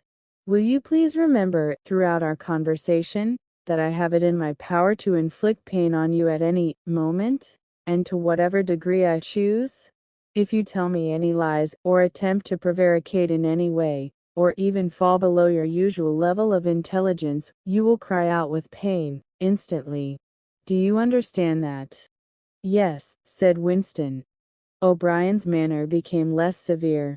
He resettled his spectacles thoughtfully and took a pace or two up and down. When he spoke, his voice was gentle and patient. He had the air of a doctor, a teacher, even a priest, anxious to explain and persuade rather than to punish. I am taking trouble with you, Winston, he said, because you are worth trouble. You know perfectly well what is the matter with you. You have known it for years, though you have fought against the knowledge. You are mentally deranged. You suffer from a defective memory. You are unable to remember real events, and you persuade yourself that you remember other events which never happened. Fortunately, it is curable. You have never cured yourself of it because you did not choose to. There was a small effort of the will that you were not ready to make. Even now, I am well aware, you are clinging to your disease under the impression that it is a virtue. Now we will take an example. At this moment, which power is Oceania at war with? When I was arrested, Oceania was at war with Eastasia. With Eastasia. Good. And Oceania has always been at war with Eastasia, has it not? Winston drew in his breath. He opened his mouth to speak, and then did not speak. He could not take his eyes away from the dial. The truth. Please, Winston. Your truth. Tell me what you think you remember. I remember that until only a week before I was arrested, we were not at war with Eastasia at all. We were in alliance with them. The war was against Eurasia. That had lasted for years. Before that. O'Brien stopped him with a movement of the hand. Another example, he said. Some years ago you had a very serious delusion indeed. You believed that three one-time party members named Jones, Aronson, and Rutherford, men who were executed for treachery and sabotage, after making the fullest possible confession, were not guilty of the crimes they were charged with. You believed that you had seen unmistakable documentary evidence proving that their confessions were false. There was a certain photograph about which you had a hallucination. You believed that you had actually held it in your hands. It was a photograph something like this. An oblong slip of newspaper had appeared between O'Brien's fingers. For perhaps 5 seconds, it was within the angle of Winston's vision. It was a photograph, and there was no question of its identity. It was the photograph. It was another copy of the photograph of Jones, Aronson, and Rutherford at the party function in New York, which he had chanced upon 11 years ago, and promptly destroyed. For only an instant it was before his eyes. Then it was out of sight again. But he had seen it unquestionably. He had seen it. He made a desperate, agonizing effort to wrench the top half of his body free. It was impossible to move so much as a centimeter in any direction. For the moment he had even forgotten the dial.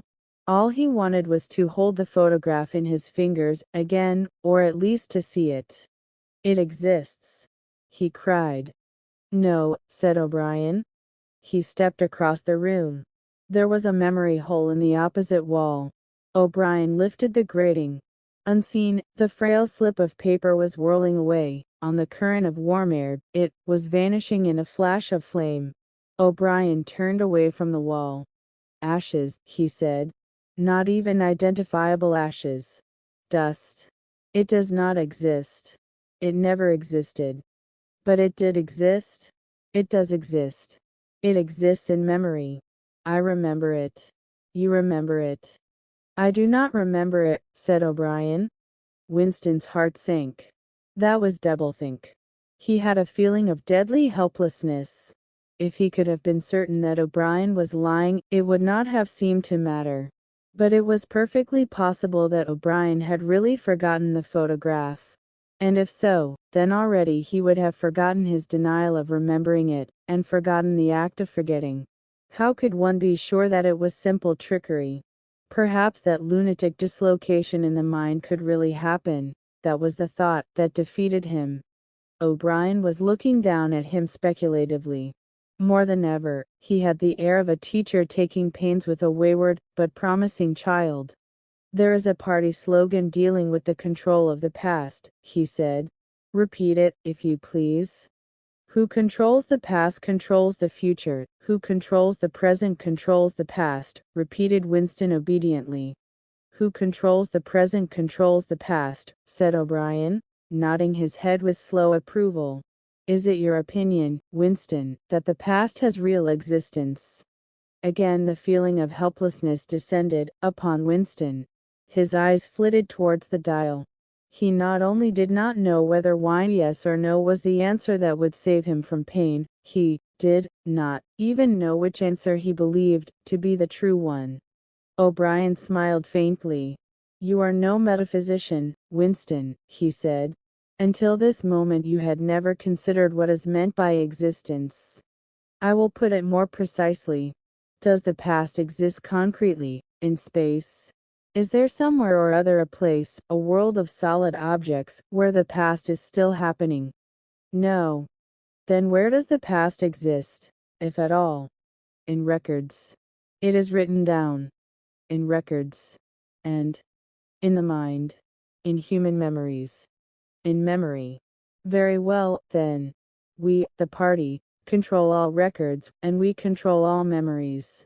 Then we control the past, do we not? But how can you stop people remembering things? Cried Winston, again momentarily forgetting the dial. It is involuntary. It is outside oneself. How can you control memory? You have not controlled mine. O'Brien's manner grew stern again. He laid his hand on the dial.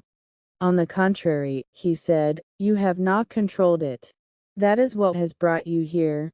You are here because you have failed in humility, in self-discipline. You would not make the act of submission which is the price of sanity. You preferred to be a lunatic, a minority of one. Only the disciplined mind can see reality, Winston. You believe that reality is something objective, external, existing in its own right. You also believe that the nature of reality is self-evident.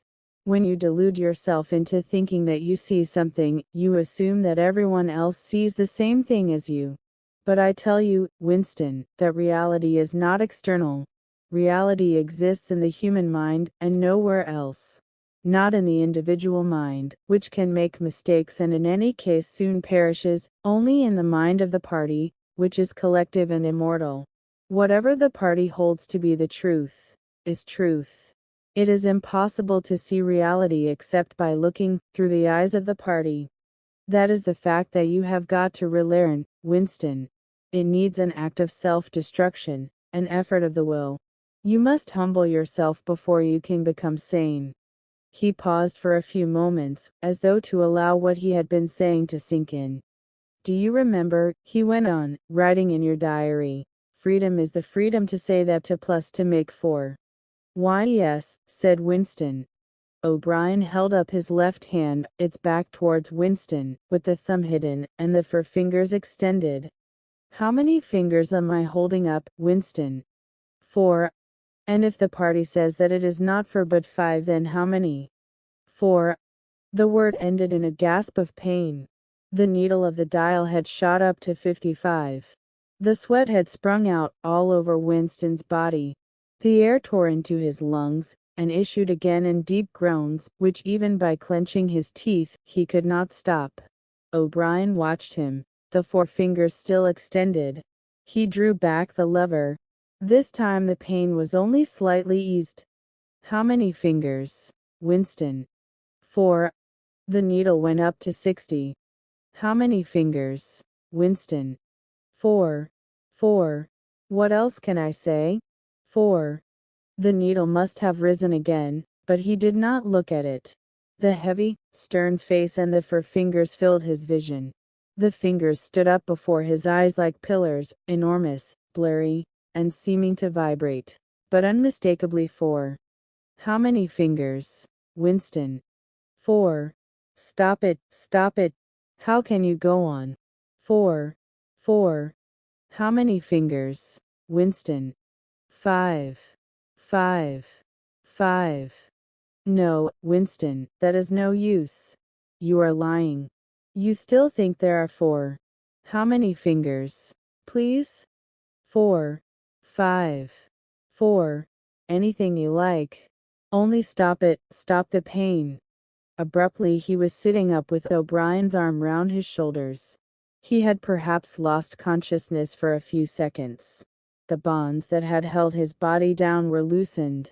He felt very cold. He was shaking uncontrollably, his teeth were chattering, and the tears were rolling down his cheeks. For a moment he clung to O'Brien like a baby, curiously comforted by the heavy arm round his shoulders. He had the feeling that O'Brien was his protector, that the pain was something that came from outside, from some other source, and that it was O'Brien who would save him from it. "You are a slow learner, Winston," said O'Brien gently. "How can I help it?"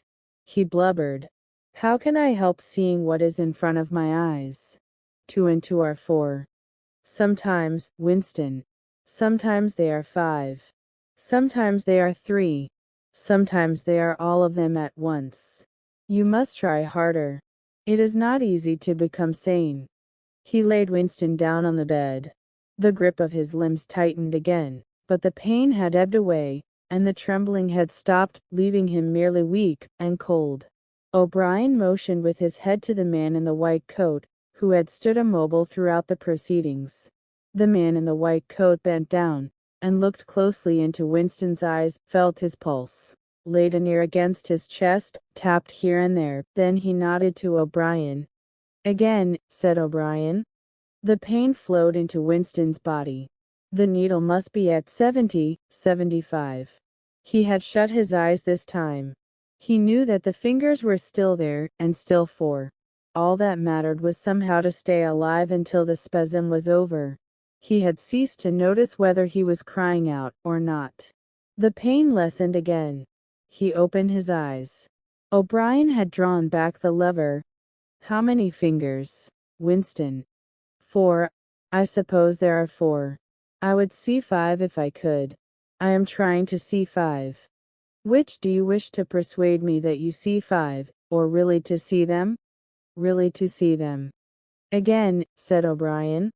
Perhaps the needle was 1890. Winston could not intermittently remember why the pain was happening. Behind his screwed-up eyelids, a forest of fingers seemed to be moving in a sort of dance, weaving in and out, disappearing behind one another, and reappearing again. He was trying to count them, he could not remember why. He knew only that it was impossible to count them, and that this was somehow due to the mysterious identity between 5 and 4. The pain died down again. When he opened his eyes, it was to find that he was still seeing the same thing. Innumerable fingers, like moving trees, were still streaming past in either direction, crossing and recrossing. He shut his eyes again. "How many fingers am I holding up, Winston?" "I don't know. I don't know. You will kill me if you do that again." 4, 5, 6. In all honesty, I don't know." "Better," said O'Brien. A needle slid into Winston's arm. Almost in the same instant, a blissful, healing warmth spread all through his body. The pain was already half forgotten. He opened his eyes and looked up gratefully at O'Brien. At sight of the heavy, lined face, so ugly and so intelligent, his heart seemed to turn over. If he could have moved, he would have stretched out a hand and laid it on O'Brien's arm. He had never loved him so deeply as at this moment, and not merely because he had stopped the pain. The old feeling, that at bottom it did not matter whether O'Brien was a friend or an enemy, had come back. O'Brien was a person who could be talked to. Perhaps one did not want to be loved so much as to be understood.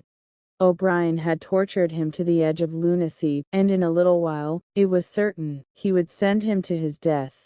It made no difference. In some sense that went deeper than friendship, they were intimate somewhere or other, although the actual words might never be spoken. There was a place where they could meet and talk. O'Brien was looking down at him with an expression which suggested that the same thought might be in his own mind. When he spoke, it was in an easy, conversational tone. "Do you know where you are, Winston?" he said. "I don't know. I can guess. In the Ministry of Love." "Do you know how long you have been here?" "I don't know. Days, weeks, months. I think it is months." "And why do you imagine that we bring people to this place?" "To make them confess." "No, that is not the reason." "Try again." "To punish them." No, exclaimed O'Brien. His voice had changed extraordinarily, and his face had suddenly become both stern and animated. No, not merely to extract your confession, not to punish you. Shall I tell you why we have brought you here? To cure you. To make you sane? Will you understand, Winston, that no one whom we bring to this place ever leaves our hands uncured? We are not interested in those stupid crimes that you have committed. The party is not interested in the overt act. The thought is all we care about. We do not merely destroy our enemies, we change them. Do you understand what I mean by that? He was bending over Winston. His face looked enormous because of its nearness, and hideously ugly because it was seen from below. Moreover, it was filled with a sort of exaltation, a lunatic intensity. Again Winston's heart shrank. If it had been possible, he would have cowered deeper into the bed. He felt certain that O'Brien was about to twist the dial out of sheer wantonness. At this moment, however, O'Brien turned away. He took a pace or two up and down. Then he continued less vehemently. The first thing for you to understand is that in this place there are no martyrdoms. You have read of the religious persecutions of the past. In the Middle Ages, there was the Inquisition. It was a failure. It set out to eradicate heresy, and ended by perpetuating it. For every heretic it burned at the stake, thousands of others rose up. Why was that? Because the Inquisition killed its enemies in the open, and killed them while they were still unrepentant. In fact, it killed them because they were unrepentant. Men were dying because they would not abandon their true beliefs. Naturally, all the glory belonged to the victim, and all the shame to the inquisitor who burned him. Later, in the 20th century, there were the totalitarians, as they were called. There were the German Nazis and the Russian communists. The Russians persecuted heresy more cruelly than the Inquisition had done. And they imagined that they had learned from the mistakes of the past. They knew, at any rate, that one must not make martyrs. Before they exposed their victims to public trial, they deliberately set themselves to destroy their dignity. They wore them down by torture and solitude until they were despicable, cringing wretches, confessing whatever was put into their mouths, covering themselves with abuse, accusing and sheltering behind one another, whimpering for mercy.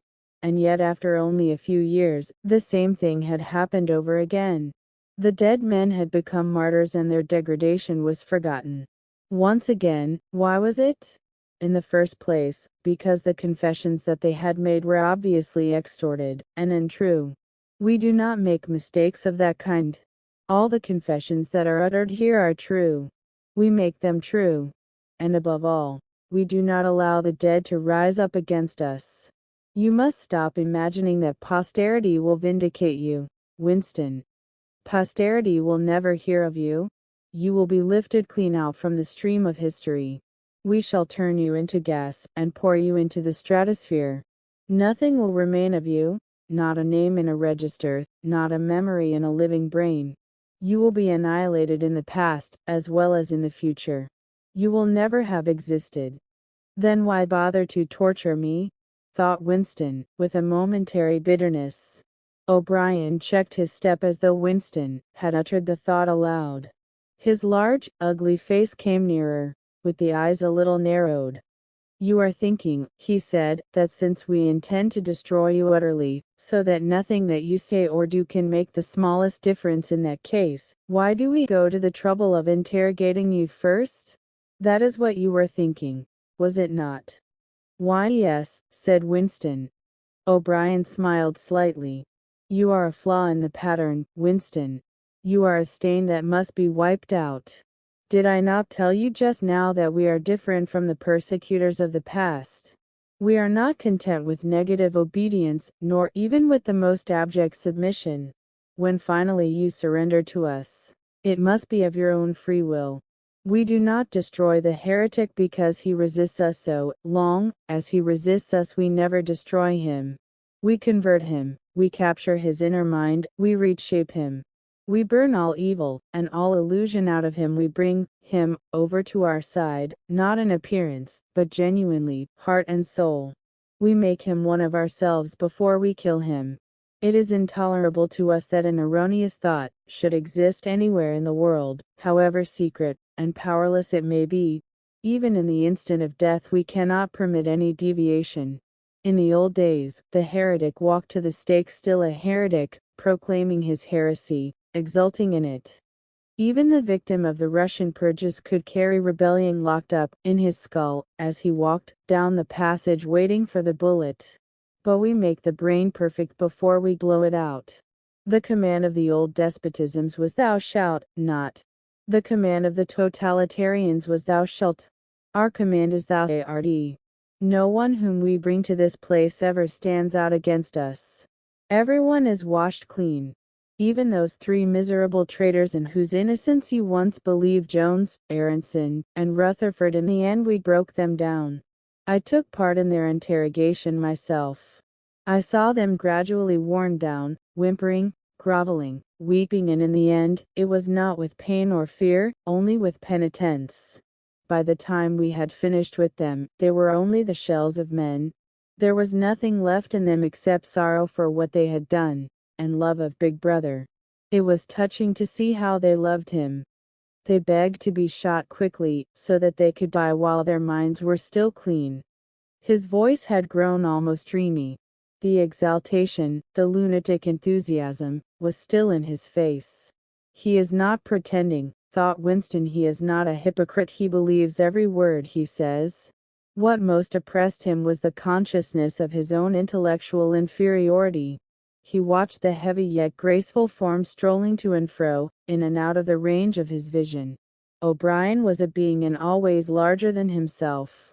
There was no idea that he had ever had, or could have, that O'Brien had not long ago known, examined, and rejected. His mind contained Winston's mind. But in that case, how could it be true that O'Brien was mad? It must be he, Winston, who was mad. O'Brien halted, and looked down at him. His voice had grown stern again. Do not imagine that you will save yourself, Winston, however completely you surrender to us. No one who has once gone astray is ever spared. And even if we chose to let you live out the natural term of your life, still you would never escape from us. What happens to you here is forever. Understand that in advance. We shall crush you down to the point from which there is no coming back.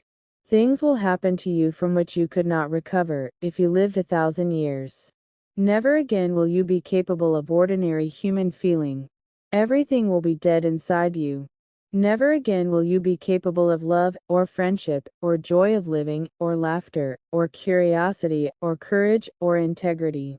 You will be hollow. We shall squeeze you empty, and then we shall fill you with ourselves. He paused and signed to the man in the white coat. Winston was aware of some heavy piece of apparatus being pushed into place behind his head. O'Brien had sat down beside the bed, so that his face was almost on a level with Winston's. 3,000, he said, speaking over Winston's head to the man in the white coat. Two soft pads, which felt slightly moist, clamped themselves against Winston's temples. He quailed. There was pain coming, a new kind of pain. O'Brien laid a hand reassuringly, almost kindly, on his. This time it will not hurt, he said. Keep your eyes fixed on mine.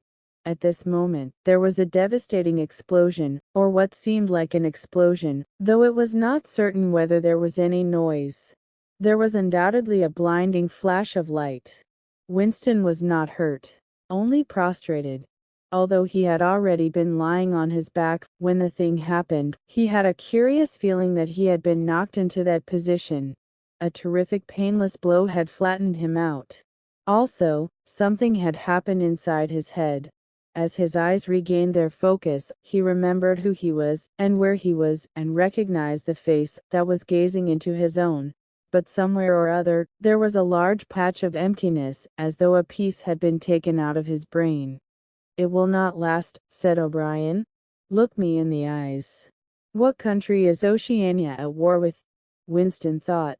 He knew what was meant by Oceania, and that he himself was a citizen of Oceania.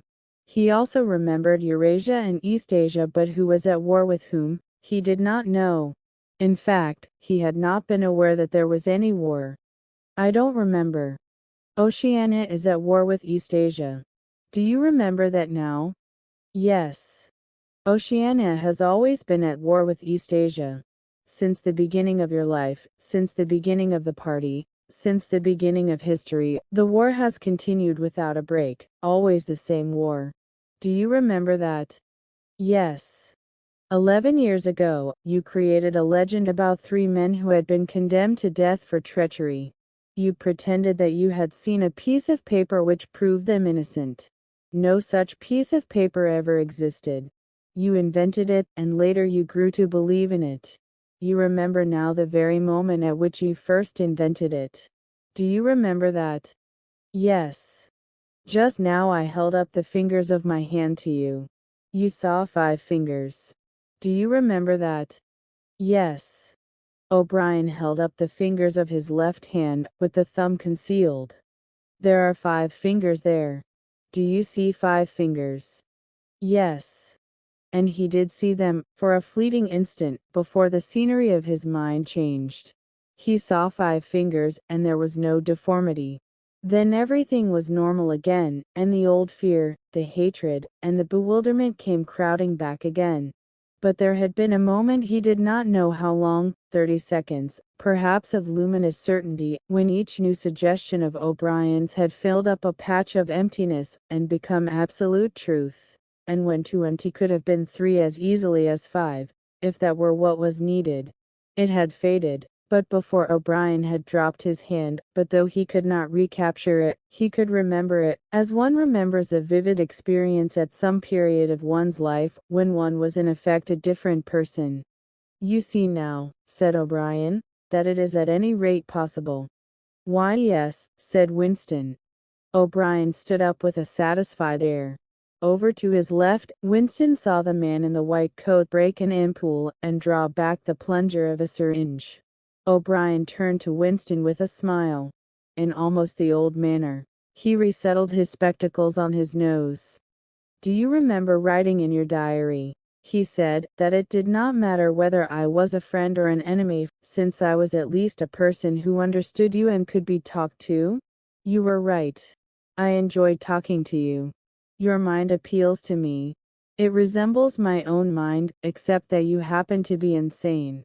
Before we bring the session to an end, you can ask me a few questions, if you choose. Any question I like. Anything. He saw that Winston's eyes were upon the dial. It is switched off. What is your first question? What have you done with Julia? Said Winston. O'Brien smiled again. She betrayed you, Winston. Immediately, unreservedly. I have seldom seen anyone come over to us so promptly. You would hardly recognize her if you saw her. All her rebelliousness, her deceit, her folly, her dirty-mindedness, everything, has been burned out of her. It was a perfect conversion, a textbook case. You tortured her? O'Brien left this unanswered. Next question, he said. Does Big Brother exist? Of course he exists. The party exists. Big Brother is the embodiment of the party. Does he exist in the same way as I exist? You do not exist, said O'Brien. Once again, the sense of helplessness assailed him.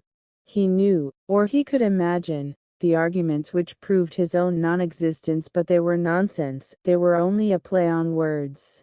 Did not the statement, "You do not exist," contain a logical absurdity? But what use was it to say so? His mind shriveled as he thought of the unanswerable, mad arguments with which O'Brien would demolish him.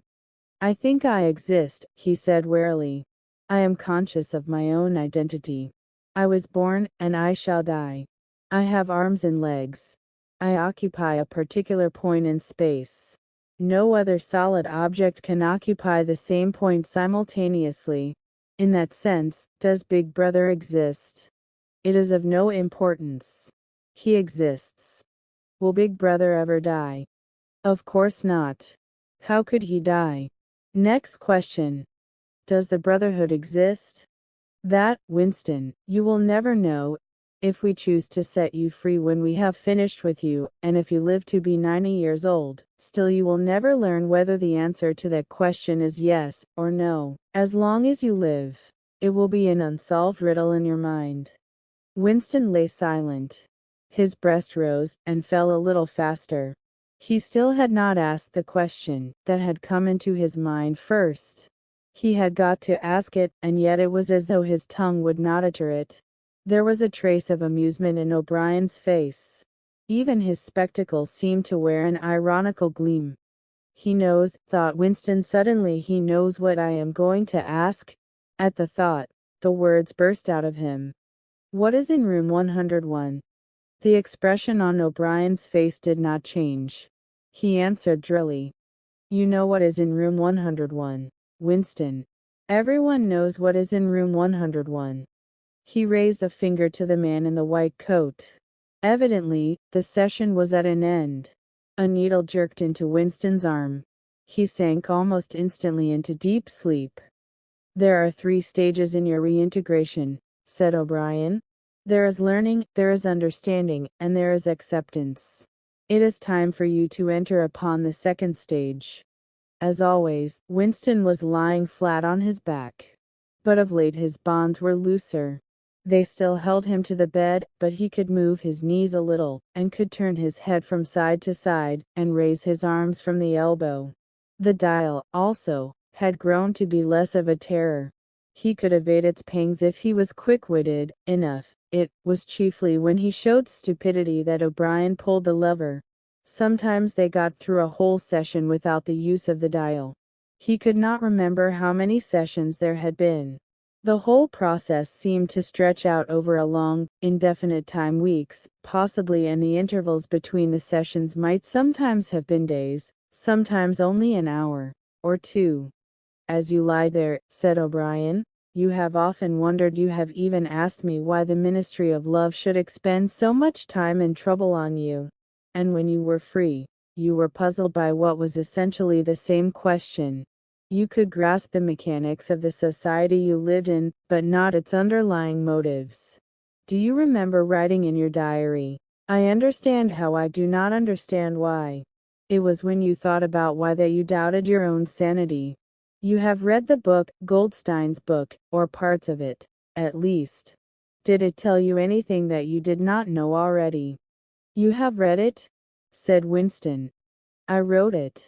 That is to say, I collaborated in writing it. No book is produced individually, as you know. Is it true, what it says? As description, yes. The program it sets forth is nonsense. The secret accumulation of knowledge, a gradual spread of enlightenment, ultimately a proletarian rebellion, the overthrow of the party. You foresaw yourself that that was what it would say? It is all nonsense. The proletarians will never revolt, not in 1,000 years, or 1,000,000. They cannot. I do not have to tell you the reason, you know it already. If you have ever cherished any dreams of violent insurrection, you must abandon them. There is no way in which the party can be overthrown. The rule of the party is forever. Make that the starting point of your thoughts. He came closer to the bed. Forever, he repeated. And now let us get back to the question of how and why. You understand well enough how the party maintains itself in power. Now tell me why we cling to power. What is our motive? Why should we want power? Go on. Speak, he added as Winston remained silent. Nevertheless, Winston did not speak for another moment or 2. A feeling of weariness had overwhelmed him. The faint, mad gleam of enthusiasm had come back into O'Brien's face. He knew in advance what O'Brien would say. That the party did not seek power for its own ends, but only for the good of the majority. That it sought power because men in the mass were frail, cowardly creatures who could not endure liberty, or face the truth, and must be ruled over and systematically deceived by others who were stronger than themselves. That the choice for mankind lay between freedom and happiness, and that, for the great bulk of mankind, happiness was better. That the party was the eternal guardian of the weak, a dedicated sect doing evil that good might come, sacrificing its own happiness to that of others. The terrible thing, thought Winston, the terrible thing was that when O'Brien said this, he would believe it. You could see it in his face. O'Brien knew everything. 1,000 times better than Winston, he knew what the world was really like, in what degradation the mass of human beings lived, and by what lies and barbarities the party kept them there. He had understood it all, weighed it all, and it made no difference. All was justified by the ultimate purpose. What can you do, thought Winston, against the lunatic who is more intelligent than yourself, who gives your arguments a fair hearing, and then simply persists in his lunacy? You are ruling over us for our own good, he said feebly. You believe that human beings are not fit to govern themselves, and therefore. He started and almost cried out. A pang of pain had shot through his body. O'Brien had pushed the lever of the dial up to 35. That was stupid, Winston, stupid, he said. You should know better than to say a thing like that. He pulled the lever back and continued, now I will tell you the answer to my question. It is this. The party seeks power entirely for its own sake. We are not interested in the good of others, we are interested solely in power. Not wealth or luxury, or long life, or happiness, only power, pure power. What pure power means you will understand presently. We are different from all the oligarchies of the past, in that we know what we are doing. All the others, even those who resembled ourselves, were cowards and hypocrites. The German Nazis and the Russian communists came very close to us in their methods, but they never had the courage to recognize their own motives. They pretended, perhaps they even believed, that they had seized power unwillingly, and for a limited time, and that just round the corner there lay a paradise where human beings would be free and equal. We are not like that. We know that no one ever seizes power with the intention of relinquishing it. Power is not a means, it is an end. One does not establish a dictatorship in order to safeguard a revolution. One makes the revolution in order to establish the dictatorship. The object of persecution is persecution. The object of torture is torture. The object of power is power. Now do you begin to understand me? Winston was struck, as he had been struck before, by the tiredness of O'Brien's face. It was strong and fleshy, and brutal. It was full of intelligence, and a sort of controlled passion, before which he felt himself helpless, but it was tired. There were pouches under the eyes, the skin sagged from the cheekbones. O'Brien leaned over him, deliberately bringing the worn face nearer. You are thinking, he said, that my face is old and tired. You are thinking that I talk of power, and yet I am not even able to prevent the decay of my own body. Can you not understand, Winston, that the individual is only a cell? The weariness of the cell is the vigor of the organism. Do you die when you cut your fingernails? He turned away from the bed, and began strolling up and down again, one hand in his pocket. We are the priests of power, he said. God is power. But at present, power is only a word so far as you are concerned. It is time for you to gather some idea of what power means. The first thing you must realize is that power is collective. The individual only has power in so far as he ceases to be an individual. You know the party slogan, freedom is slavery. Has it ever occurred to you that it is reversible? Slavery is freedom. Alone free, the human being is always defeated. It must be so because every human being is doomed to die, which is the greatest of all failures. But if he can make complete, utter submission, if he can escape from his identity, if he can merge himself in the party so that he is the party, then he is all-powerful and immortal. The second thing for you to realize is that power is power over human beings, over the body, but, above all, over the mind. Power over matter, external reality, as you would call it, is not important. Already our control over matter is absolute. For a moment, Winston ignored the dial. He made a violent effort to raise himself into a sitting position, and merely succeeded in wrenching his body painfully. But how can you control matter? He burst out. You don't even control the climate or the law of gravity. And there are disease, pain, death. O'Brien silenced him by a movement of his hand. We control matter because we control the mind. Reality is inside the skull. You will learn by degrees, Winston. There is nothing that we could not do. Invisibility, levitation, anything. I could float off this floor like a soap bubble if I wished to. I do not wish to because the party does not wish it. You must get rid of those 19th century ideas about the laws of nature. We make the laws of nature. But you do not. You are not even masters of this planet. What about Eurasia and East Asia? You have not conquered them yet. Unimportant. We shall conquer them when it suits us. And if we did not, what difference would it make? We can shut them out of existence. Oceania is the world. But the world itself is only a speck of dust. And man is tiny, helpless. How long has he been in existence? For millions of years, the earth was uninhabited. Nonsense. The earth is as old as we are. No older. How could it be older? Nothing exists except through human consciousness. But the rocks are full of the bones of extinct animals, mammoths, and mastodons, and enormous reptiles which lived here long before man was ever heard of. Have you ever seen those bones, Winston? Of course not.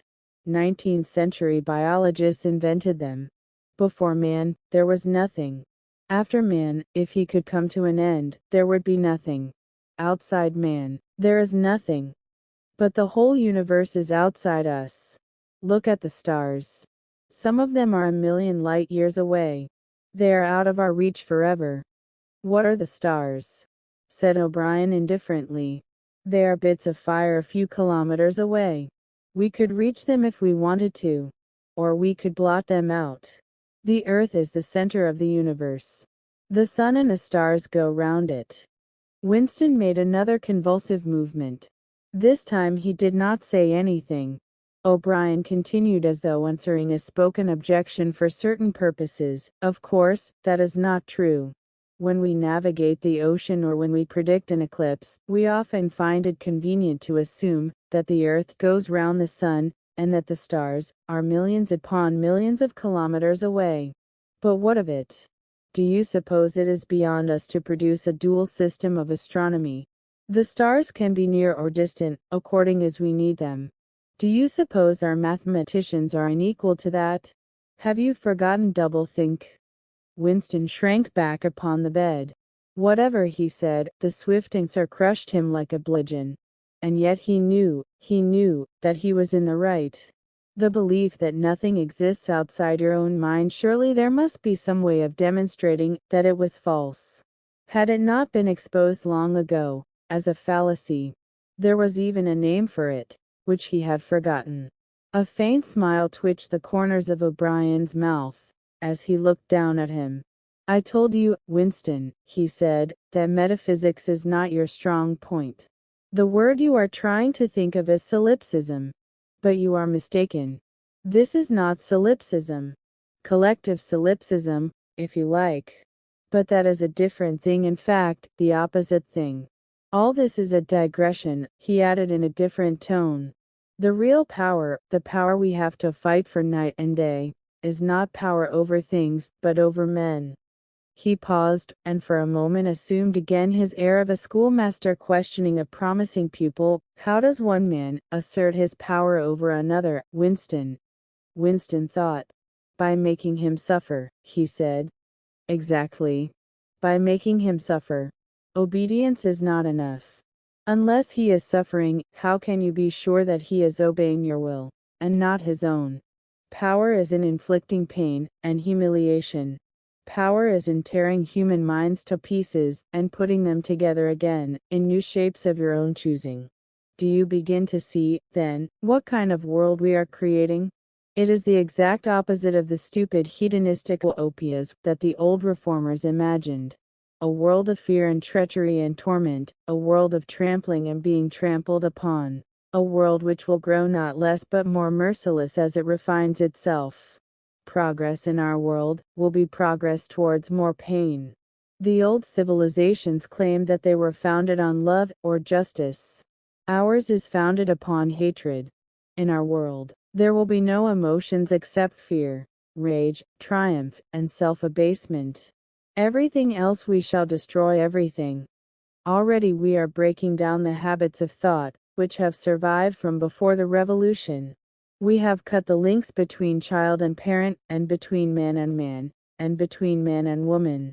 No one dares trust a wife, or a child, or a friend any longer. But in the future, there will be no wives and no friends. Children will be taken from their mothers at birth, as one takes eggs from a hen. The sex instinct will be eradicated. Procreation will be an annual formality like the renewal of a ration card. We shall abolish the orgasm. Our neurologists are at work upon it now. There will be no loyalty, except loyalty towards the party. There will be no love, except the love of Big Brother. There will be no laughter, except the laugh of triumph over a defeated enemy. There will be no art, no literature, no science. When we are omnipotent, we shall have no more need of science. There will be no distinction between beauty and ugliness.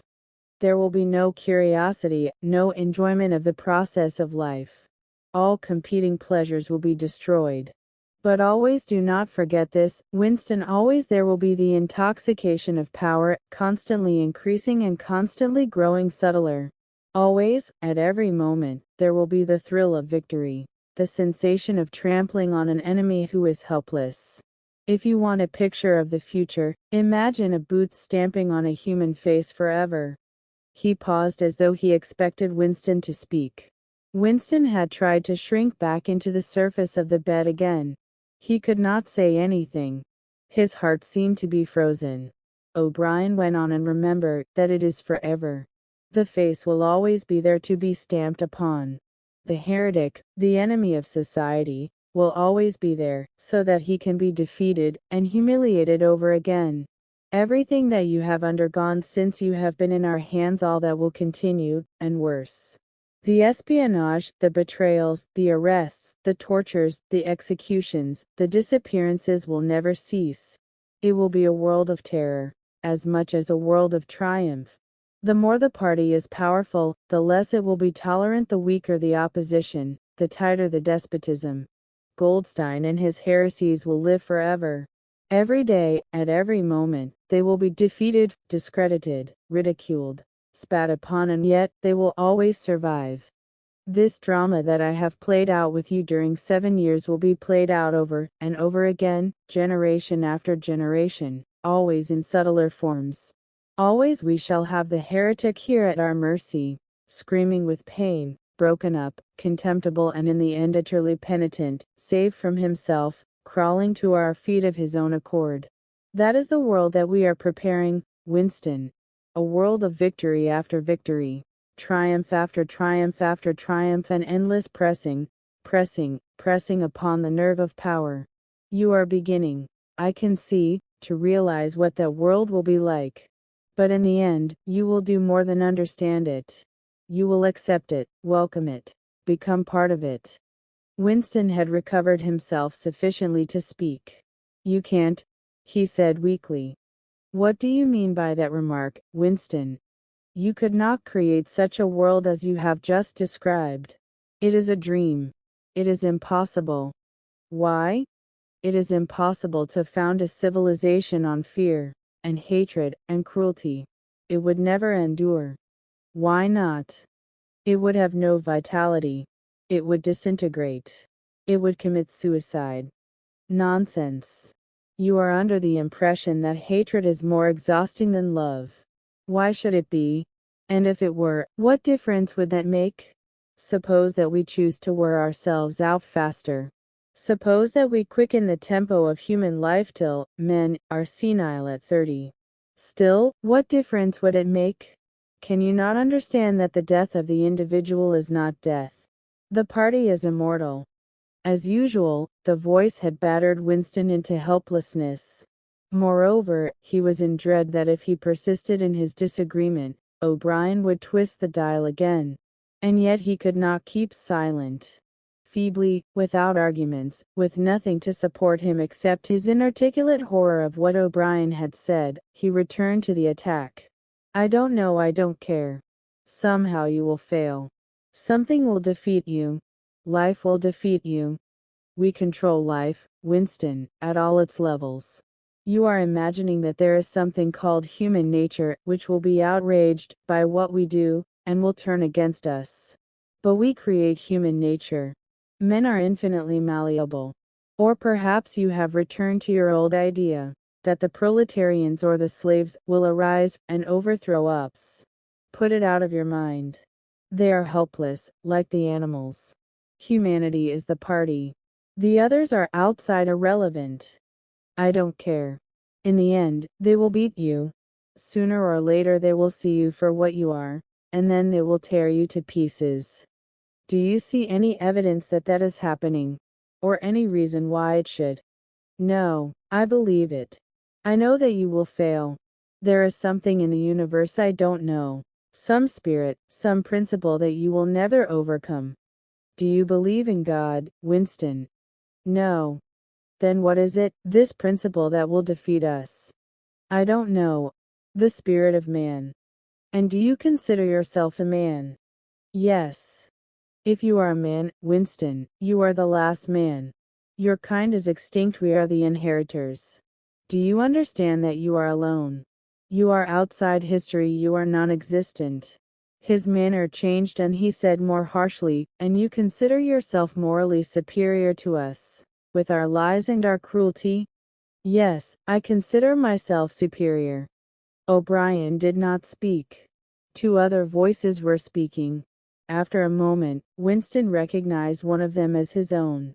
It was a soundtrack of the conversation he had had with O'Brien on the night when he had enrolled himself in the Brotherhood. He heard himself promising to lie, to steal, to forge, to murder, to encourage drug-taking and prostitution, to disseminate venereal diseases, to throw vitriol in a child's face. O'Brien made a small impatient gesture, as though to say that the demonstration was hardly worth making. Then he turned a switch, and the voices stopped. Get up from that bed, he said. The bonds had loosened themselves.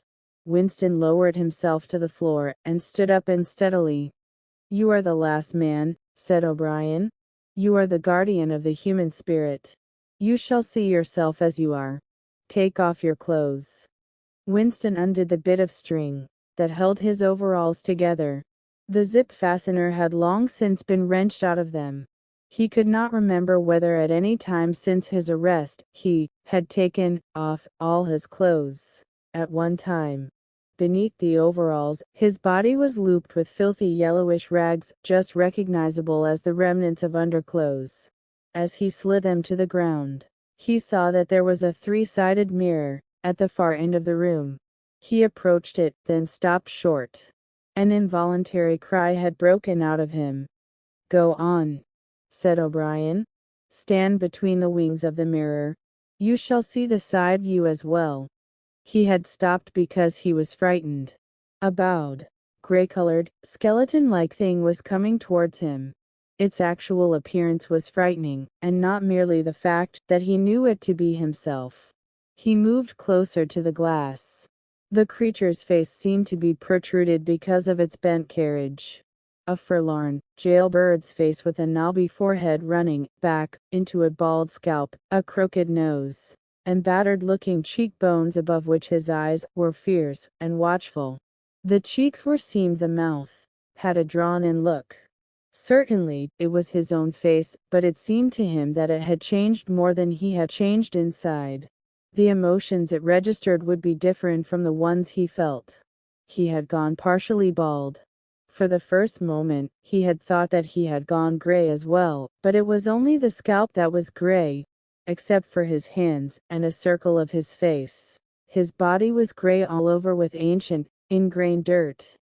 Here and there under the dirt there were the red scars of wounds, and near the ankle, the varicose ulcer was an inflamed mass, with flakes of skin peeling off it. But the truly frightening thing was the emaciation of his body. The barrel of the ribs was as narrow as that of a skeleton. The legs had shrunk so that the knees were thicker than the thighs. He saw now what O'Brien had meant about seeing the side view. The curvature of the spine was astonishing. The thin shoulders were hunched forward so as to make a cavity of the chest. The scraggy neck seemed to be bending double under the weight of the skull. At a guess, he would have said that it was the body of a man of 60, suffering from some malignant disease. "You have thought sometimes," said O'Brien, "that my face, the face of a member of the inner party, looks old and worn. What do you think of your own face?" He seized Winston's shoulder and spun him round, so that he was facing him. "Look at the condition you are in," he said. "Look at this filthy grime all over your body. Look at the dirt between your toes. Look at that disgusting running sore on your leg. Do you know that you stink like a goat? Probably you have ceased to notice it. Look at your emaciation. Do you see? I can make my thumb and forefinger meet round your bicep. I could snap your neck like a carrot. Do you know that you have lost 25 kilograms since you have been in our hands? Even your hair is coming out in handfuls. Look." He plucked at Winston's head and brought away a tuft of hair. "Open your mouth. 9, 10, 11 teeth left. How many had you when you came to us? And the few you have left are dropping out of your head. Look here." He seized one of Winston's remaining front teeth between his powerful thumb and forefinger. A twinge of pain shot through Winston's jaw. O'Brien had wrenched the loose tooth out by the roots. He tossed it across the cell. "You are rotting away," he said. "You are falling to pieces. What are you? A bag of filth. Now turn around and look into that mirror again. Do you see that thing facing you? That is the last man. If you are human, that is humanity. Now put your clothes on again." Winston began to dress himself with slow, stiff movements. Until now, he had not seemed to notice how thin and weak he was. Only one thought stirred in his mind, that he must have been in this place longer than he had imagined. Then suddenly, as he fixed the miserable rags round himself, a feeling of pity for his ruined body overcame him. Before he knew what he was doing, he had collapsed onto a small stool that stood beside the bed and burst into tears. He was aware of his ugliness, his gracelessness, a bundle of bones in filthy underclothes, sitting, weeping, in the harsh white light, but he could not stop himself. O'Brien laid a hand on his shoulder, almost kindly. "It will not last forever," he said. "You can escape from it whenever you choose. Everything depends on yourself." "You did it," sobbed Winston. "You reduced me to this state." "No, Winston, you reduced yourself to it. This is what you accepted when you set yourself up against the party. It was all contained in that first act. Nothing has happened that you did not foresee." He paused, and then went on. "We have beaten you, Winston. We have broken you up. You have seen what your body is like. Your mind is in the same state. I do not think there can be much pride left in you. You have been kicked and flogged and insulted. You have screamed with pain. You have rolled on the floor in your own blood and vomit. You have whimpered for mercy. You have betrayed everybody and everything. Can you think of a single degradation that has not happened to you?" Winston had stopped weeping, though the tears were still oozing out of his eyes. He looked up at O'Brien. "I have not betrayed Julia," he said. O'Brien looked down at him thoughtfully. "No," he said, "no, that is perfectly true. You have not betrayed Julia." The peculiar reverence for O'Brien, which nothing seemed able to destroy, flooded Winston's heart again. How intelligent, he thought, how intelligent. Never did O'Brien fail to understand what was said to him. Anyone else on earth would have answered promptly that he had betrayed Julia. For what was there that they had not screwed out of him under the torture? He had told them everything he knew about her habits, her character, her past life. He had confessed in the most trivial detail everything that had happened at their meetings, all that he had said to her and she to him, their black market meals, their adulteries, their vague plottings against the party, everything. And yet, in the sense in which he intended the word, he had not betrayed her. He had not stopped loving her. His feelings towards her had remained the same. O'Brien had seen what he meant without the need for explanation. "Tell me," he said, "how soon will they shoot me?" "It might be a long time," said O'Brien. "You are a difficult case. But don't give up hope. Everyone is cured, sooner or later. In the end, we shall shoot you." He was much better. He was growing fatter and stronger every day, if it was proper to speak of days. The white light and the humming sound were the same as ever, but the cell was a little more comfortable than the others he had been in. There was a pillow and a mattress on the plank bed, and a stool to sit on. They had given him a bath, and they allowed him to wash himself fairly frequently, in a tin basin. They even gave him warm water to wash with. They had given him new underclothes, and a clean suit of overalls. They had dressed his varicose ulcer with soothing ointment.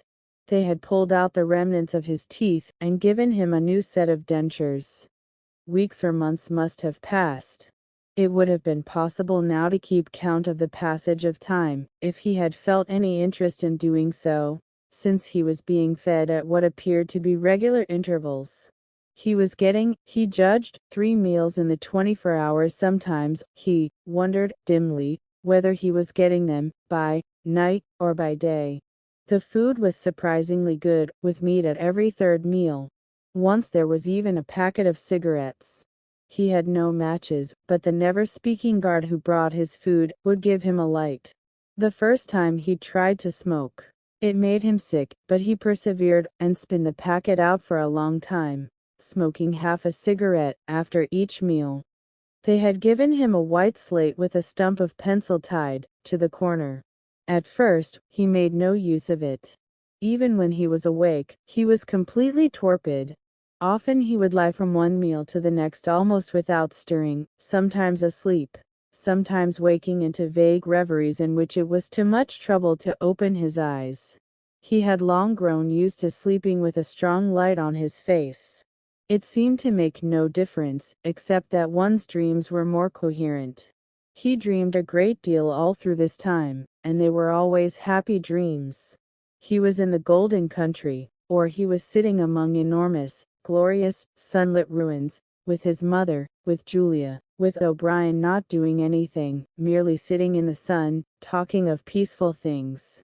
Such thoughts as he had when he was awake were mostly about his dreams. He seemed to have lost the power of intellectual effort, now that the stimulus of pain had been removed. He was not bored, he had no desire for conversation, or distraction.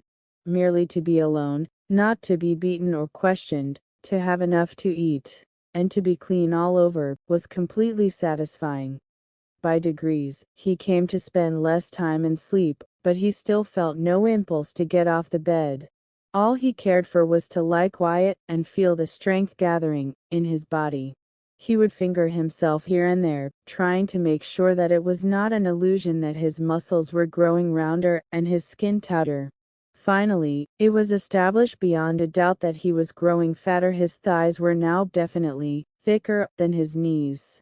After that, reluctantly at first, he began exercising himself regularly. In a little while, he could walk 3 kilometers, measured by pacing the cell, and his bowed shoulders were growing straighter. He attempted more elaborate exercises, and was astonished and humiliated to find what things he could not do. He could not move out of a walk. He could not hold his stool out at arm's length. He could not stand on one leg without falling over. He squatted down on his heels, and found that, with agonizing pains in thigh and calf, he could just lift himself to a standing position. He lay flat on his belly, and tried to lift his weight by his hands. It was hopeless, he could not raise himself a centimeter.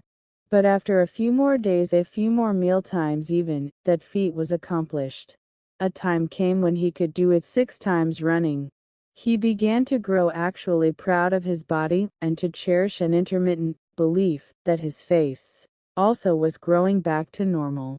Only when he chanced to put his hand on his bald scalp did he remember the seamed, ruined face that had looked back at him out of the mirror. His mind grew more active. He sat down on the plank bed, his back against the wall, and the slate on his knees, and set to work deliberately at the task of re-educating himself. He had capitulated, that was agreed. In reality, as he saw now, he had been ready to capitulate long before he had taken the decision. From the moment when he was inside the Ministry of Love, and yes, even during those minutes when he and Julia had stood helpless while the iron voice from the telescreen told them what to do, he had grasped the frivolity, the shallowness of his attempt to set himself up against the power of the party. He knew now that for 7 years the thought police had watched him like a beetle under a magnifying glass. There was no physical act, no word spoken aloud that they had not noticed, no train of thought that they had not been able to infer. Even the speck of whitish dust on the cover of his diary they had carefully replaced. They had played soundtracks to him, shown him photographs. Some of them were photographs of Julia and himself. Yes, even. He could not fight against the party any longer. Besides, the party was in the right. It must be so. How could the immortal, collective brain be mistaken? By what external standard could he check its judgments? Sanity was statistical. It was merely a question of learning to think as they thought. Only. The pencil felt thick and awkward in his fingers. He began to write down the thoughts that came into his head. He wrote first in large clumsy capitals. Freedom is slavery. Then, almost without a pause, he wrote beneath it. To make 5. But then there came a sort of check. His mind, as though shying away from something, seemed unable to concentrate. He knew that he knew what came next, but for the moment he could not recall it. When he did recall it, it was only by consciously reasoning out what it must be. It did not come of its own accord. He wrote, God is power. He accepted everything. The past was alterable. The past never had been altered. Oceania was at war with Eastasia. Oceania had always been at war with Eastasia. Jones, Aronson, and Rutherford were guilty of the crimes they were charged with. He had never seen the photograph that disproved their guilt. It had never existed. He had invented it. He remembered remembering contrary things, but those were false memories, products of self-deception. How easy it all was. Only surrender, and everything else followed. It was like swimming against a current that swept you backwards however hard you struggled, and then suddenly deciding to turn round and go with the current instead of opposing it. Nothing had changed except your own attitude. The predestined thing happened, in any case. He hardly knew why he had ever rebelled. Everything was easy, except anything could be true. The so-called laws of nature were nonsense. The law of gravity was nonsense. If I wished, O'Brien had said, I could float off this floor like a soap bubble. Winston worked it out. If he thinks he floats off the floor, and if I simultaneously think I see him do it, then the thing happens. Suddenly, like a lump of submerged wreckage breaking the surface of water, the thought burst into his mind, it doesn't really happen. We imagine it. It is hallucination. He pushed the thought under instantly. The fallacy was obvious. It presupposed that somewhere or other, outside oneself, there was a real world, where real things happened. But how could there be such a world? What knowledge have we of anything, save through our own minds? All happenings are in the mind. Whatever happens in all minds, truly happens. He had no difficulty in disposing of the fallacy, and he was in no danger of succumbing to it. He realized, nevertheless, that it ought never to have occurred to him. The mind should develop a blind spot whenever a dangerous thought presented itself. The process should be automatic, instinctive. CRIMESTOP, they called it in Newspeak. He set to work to exercise himself in Crime Stop. He presented himself with propositions. The party says the earth is flat. The party says that ice is heavier than water, and trained himself in not seeing or not understanding the arguments that contradicted them. It was not easy. It needed great powers of reasoning and improvisation. The arithmetical problems raised, for instance, by such a statement as to make 5, were beyond his intellectual grasp. It needed also a sort of athleticism of mind, an ability at one moment to make the most delicate use of logic, and at the next to be unconscious of the crudest, logical errors. Stupidity was as necessary as intelligence, and as difficult to attain. All the while, with one part of his mind, he wondered how soon they would shoot him. Everything depends on yourself, O'Brien had said, but he knew that there was no conscious act by which he could bring it nearer. It might be 10 minutes hence, or 10 years. They might keep him for years in solitary confinement. They might send him to a labor camp. They might release him for a while, as they sometimes did. It was perfectly possible that before he was shot, the whole drama of his arrest and interrogation would be enacted, all over again. The one certain thing was that death never came at an expected moment. The tradition, the unspoken tradition, somehow you knew it, though you never heard it said, was that they shot you from behind, always, in the back of the head, without warning, as you walked down a corridor from cell to cell.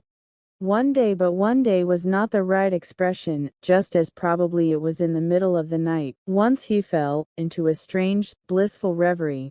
He was walking down the corridor, waiting for the bullet. He knew that it was coming in another moment.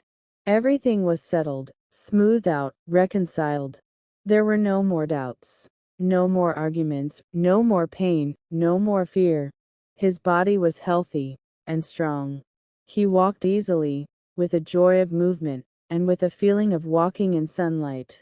He was not any longer in the narrow white corridors in the Ministry of Love. He was in the enormous sunlit passage, a kilometer wide, down which he had seemed to walk in the delirium induced by drugs. He was in the golden country, following the foottrack across the old rabbit-cropped pasture. He could feel the short springy turf under his feet, and the gentle sunshine on his face. At the edge of the field were the elm trees, faintly stirring, and somewhere beyond that was the stream where the dace lay in the green pools under the willows. Suddenly he started up with a shock of horror. The sweat broke out on his backbone. He had heard himself cry aloud, "Julia, Julia, Julia, my love, Julia." For a moment he had had an overwhelming hallucination of her presence. She had seemed to be not merely with him, but inside him. It was as though she had got into the texture of his skin. In that moment, he had loved her far more than he had ever done when they were together and free. Also, he knew that somewhere or other she was still alive and needed his help. He lay back on the bed and tried to compose himself. What had he done?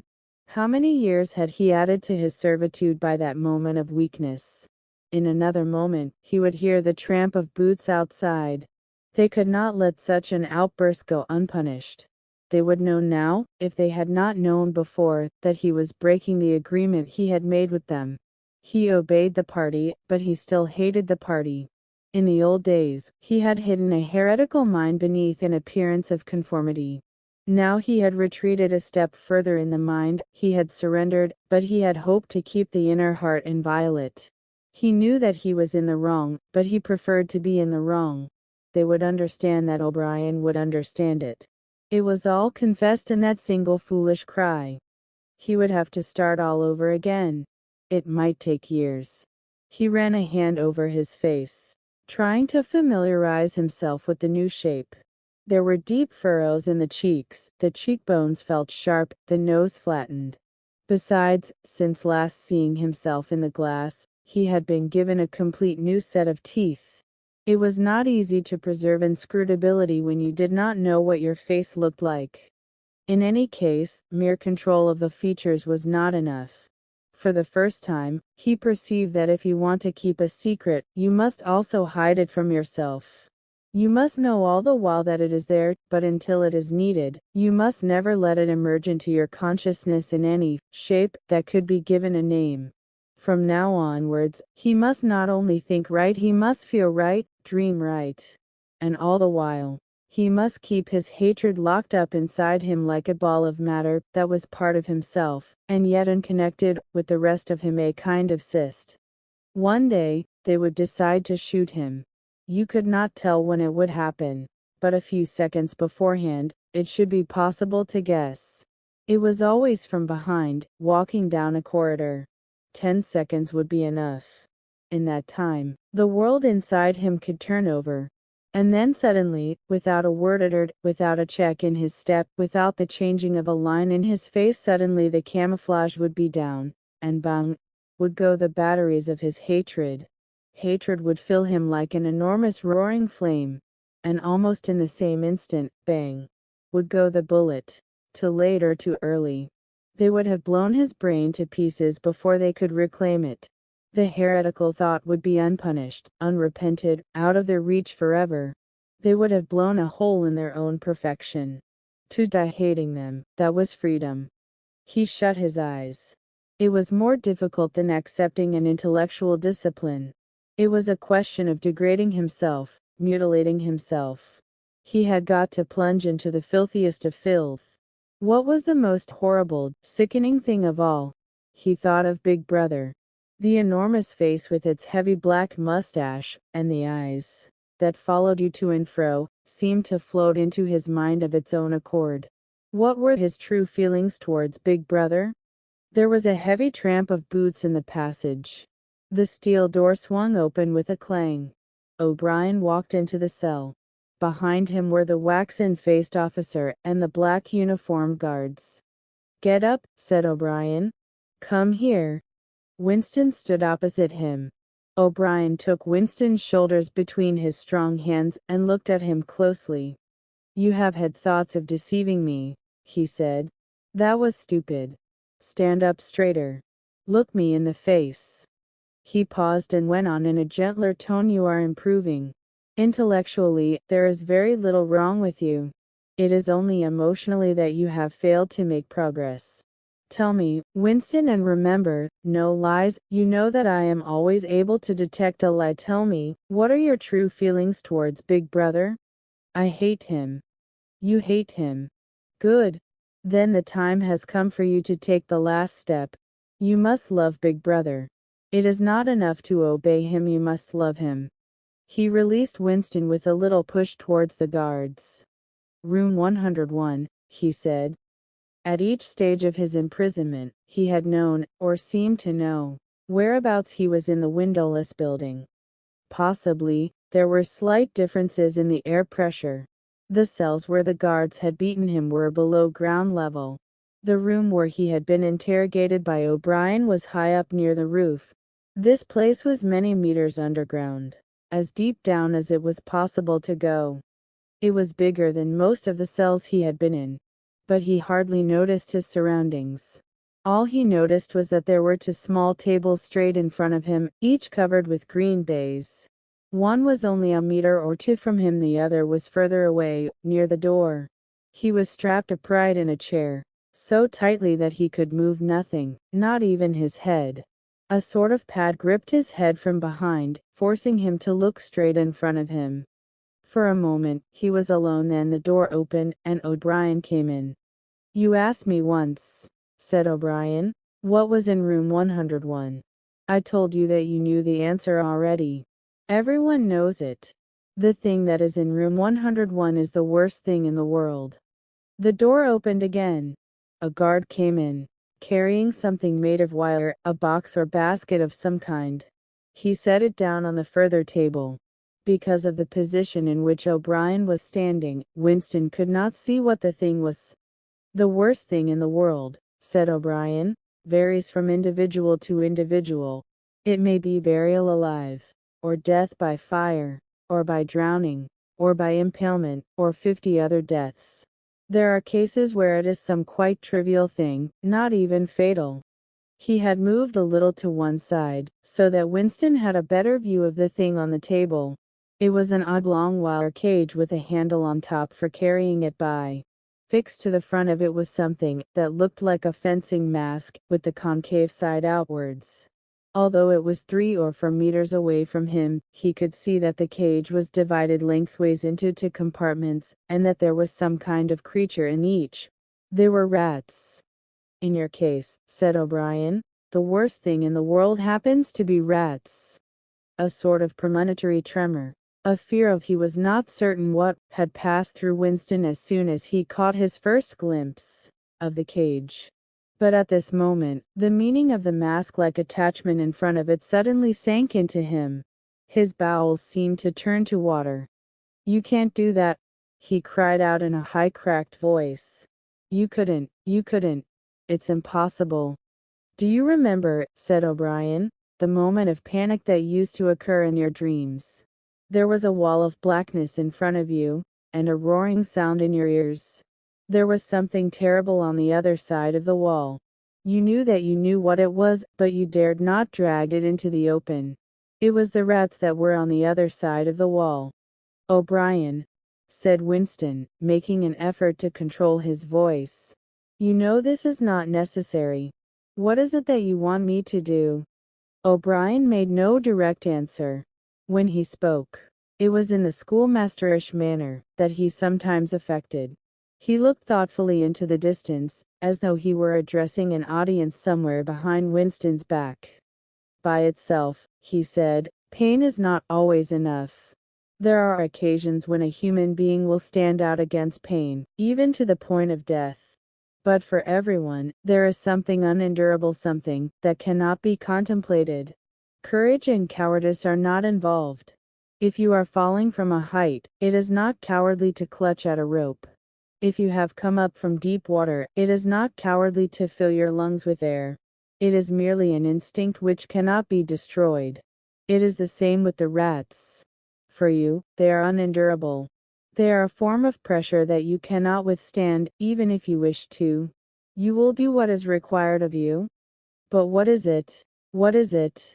How can I do it if I don't know what it is?" O'Brien picked up the cage and brought it across to the nearer table. He set it down carefully on the baize cloth. Winston could hear the blood singing in his ears. He had the feeling of sitting in utter loneliness. He was in the middle of a great empty plain, a flat desert drenched with sunlight, across which all sounds came to him out of immense distances. Yet the cage with the rats was not 2 meters away from him. They were enormous rats. They were at the age when a rat's muzzle grows blunt and fierce, and his fur brown instead of gray. "The rat," said O'Brien, still addressing his invisible audience, "although a rodent, is carnivorous. You are aware of that. You will have heard of the things that happen in the poor quarters of this town. In some streets a woman dare not leave her baby alone in the house, even for 5 minutes. The rats are certain to attack it. Within quite a small time they will strip it to the bones. They also attack sick or dying people. They show astonishing intelligence in knowing when a human being is helpless." There was an outburst of squeals from the cage. It seemed to reach Winston from far away. The rats were fighting. They were trying to get at each other through the partition. He heard also a deep groan of despair. That, too, seemed to come from outside himself. O'Brien picked up the cage, and, as he did so, pressed something in it. There was a sharp click. Winston made a frantic effort to tear himself loose from the chair. It was hopeless. Every part of him, even his head, was held immovably. O'Brien moved the cage nearer. It was less than a meter from Winston's face. "I have pressed the first lever," said O'Brien. "You understand the construction of this cage. The mask will fit over your head, leaving no exit. When I press this other lever, the door of the cage will slide up. These starving brutes will shoot out of it like bullets. Have you ever seen a rat leap through the air? They will leap onto your face and bore straight into it. Sometimes they attack the eyes first. Sometimes they burrow through the cheeks and devour the tongue." The cage was nearer. It was closing in. Winston heard a succession of shrill cries which appeared to be occurring in the air above his head. But he fought furiously against his panic. To think, even with a split second left to think was the only hope. Suddenly the foul musty odor of the brutes struck his nostrils. There was a violent convulsion of nausea inside him, and he almost lost consciousness. Everything had gone black. For an instant, he was insane, a screaming animal. Yet he came out of the blackness clutching an idea. There was one and only one way to save himself. He must interpose another human being, the body of another human being, between himself and the rats.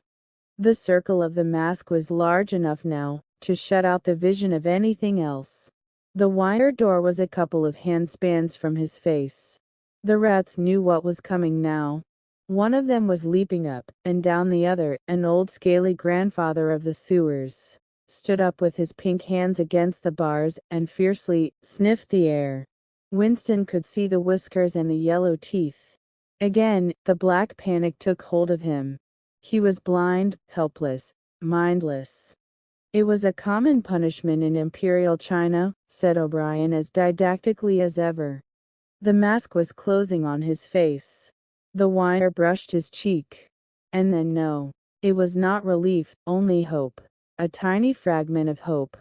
Too late. Perhaps too late. But he had suddenly understood that in the whole world, there was just one person to whom he could transfer his punishment, any body that he could thrust between himself and the rats. And he was shouting frantically, over and over. Do it to Julia. Do it to Julia. Not me. Julia. I don't care what you do to her. Tear her face off, strip her to the bones. Not me. Julia. Not me. He was falling backwards, into enormous depths, away from the rats. He was still strapped in the chair, but he had fallen through the floor, through the walls of the building, through the earth, through the oceans, through the atmosphere, into outer space, into the gulfs between the stars, always away, away, away from the rats. He was light years distant, but O'Brien was still standing at his side. There was still the cold touch of wire against his cheek. But through the darkness that enveloped him, he heard another metallic click and knew that the cage door had clicked shut and not open. The chestnut tree was almost empty.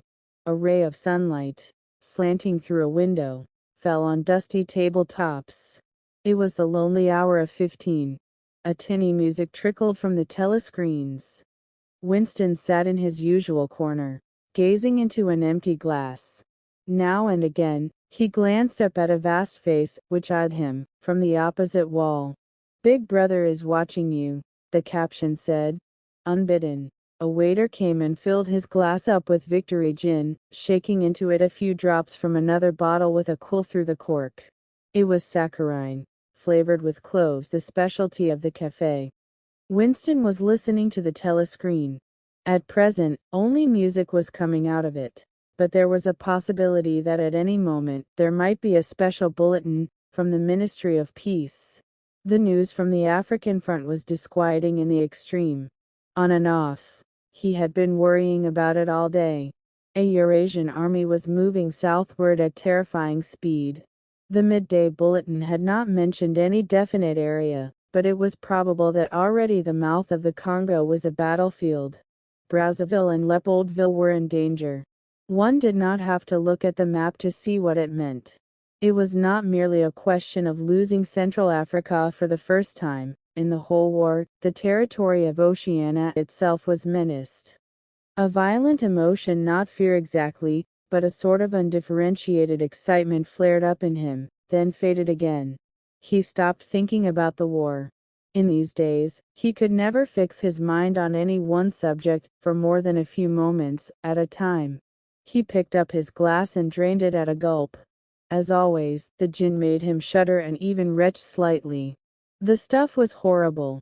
The cloves and saccharine, themselves disgusting enough in their sickly way, could not disguise the flat, oily smell, and what was worst of all was that the smell of gin, which dwelt with him night and day, was inextricably mixed up in his mind with the smell of those. He never named them, even in his thoughts, and so far as it was possible, he never visualized them. They were something that he was half aware of, hovering close to his face, a smell that clung to his nostrils. As the gin rose in him, he belched through purple lips. He had grown fatter since they released him, and had regained his old color, indeed, more than regained it. His features had thickened, the skin on his nose and cheekbones was coarsely red, even the bald scalp was too deep a pink. A waiter, again unbidden, brought the chessboard and the current issue of the Times, with the page turned down at the chess problem. Then, seeing that Winston's glass was empty, he brought the gin bottle and filled it. There was no need to give orders. They knew his habits. The chessboard was always waiting for him. His corner table was always reserved. Even when the place was full, he had it to himself, since nobody cared to be seen sitting too close to him. He never even bothered to count his drinks. At irregular intervals, they presented him with a dirty slip of paper, which they said was the bill, but he had the impression that they always undercharged him. It would have made no difference if it had been the other way about. He had always plenty of money nowadays. He even had a job, a sinecure, more highly paid than his old job had been. The music from the telescreen stopped, and a voice took over. Winston raised his head to listen. No bulletins from the front, however.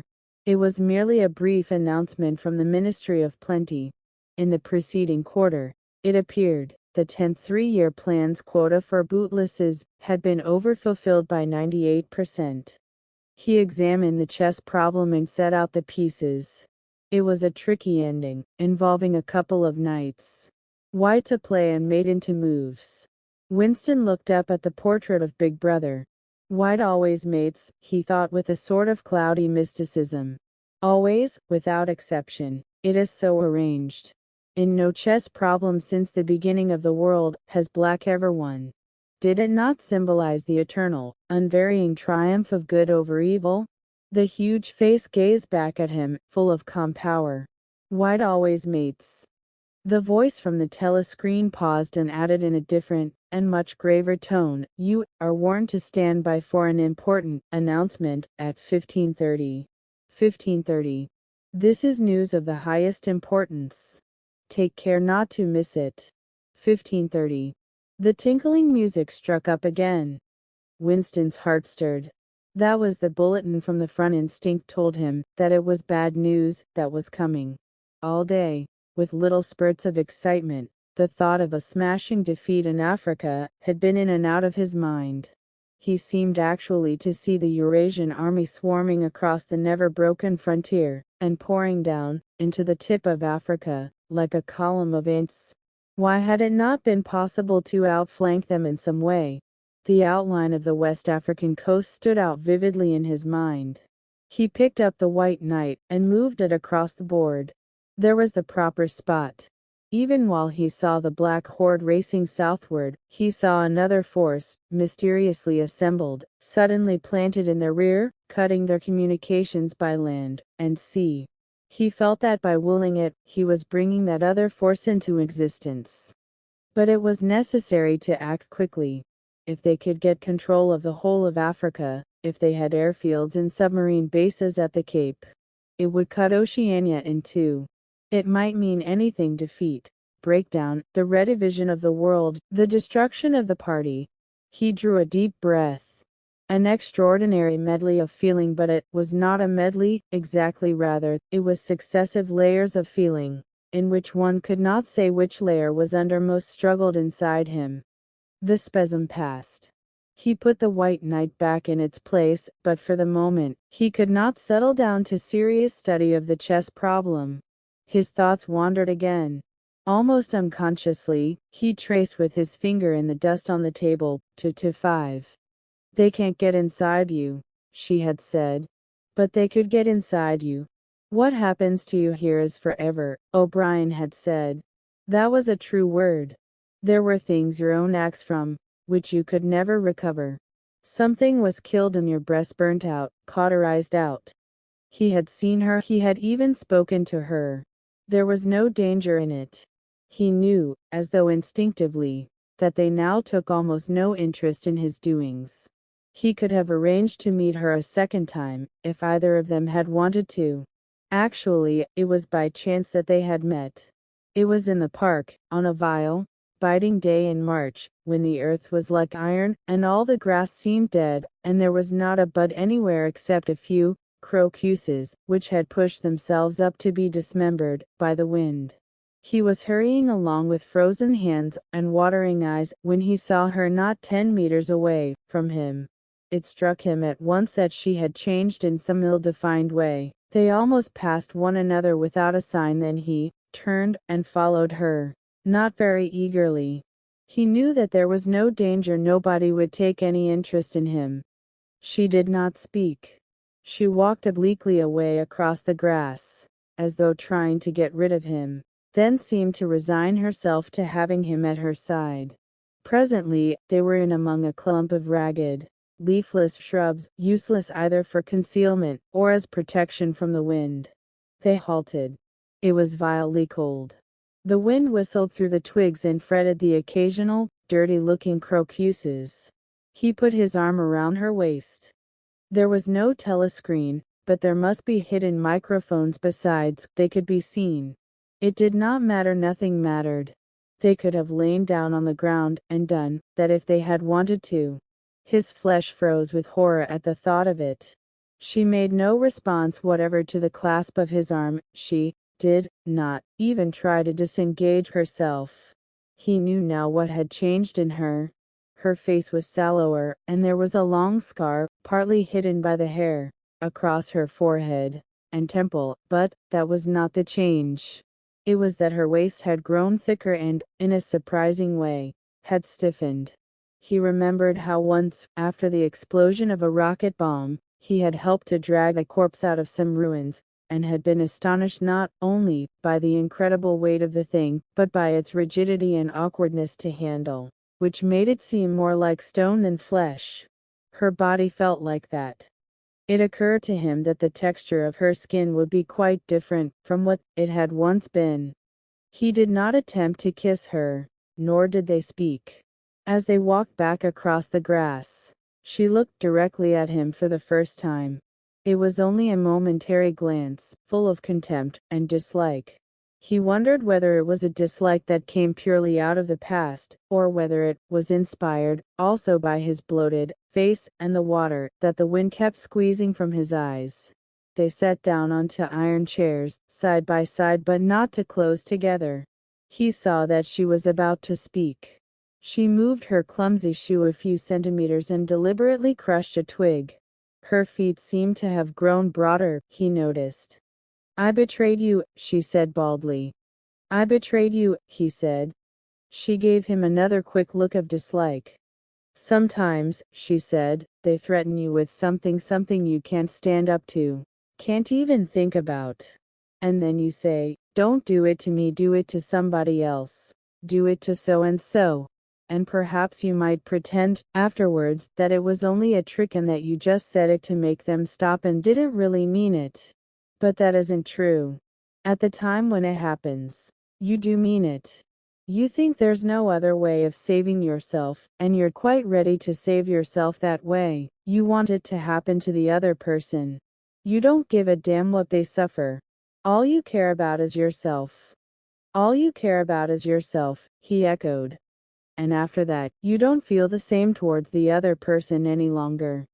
"No," he said, "you don't feel the same."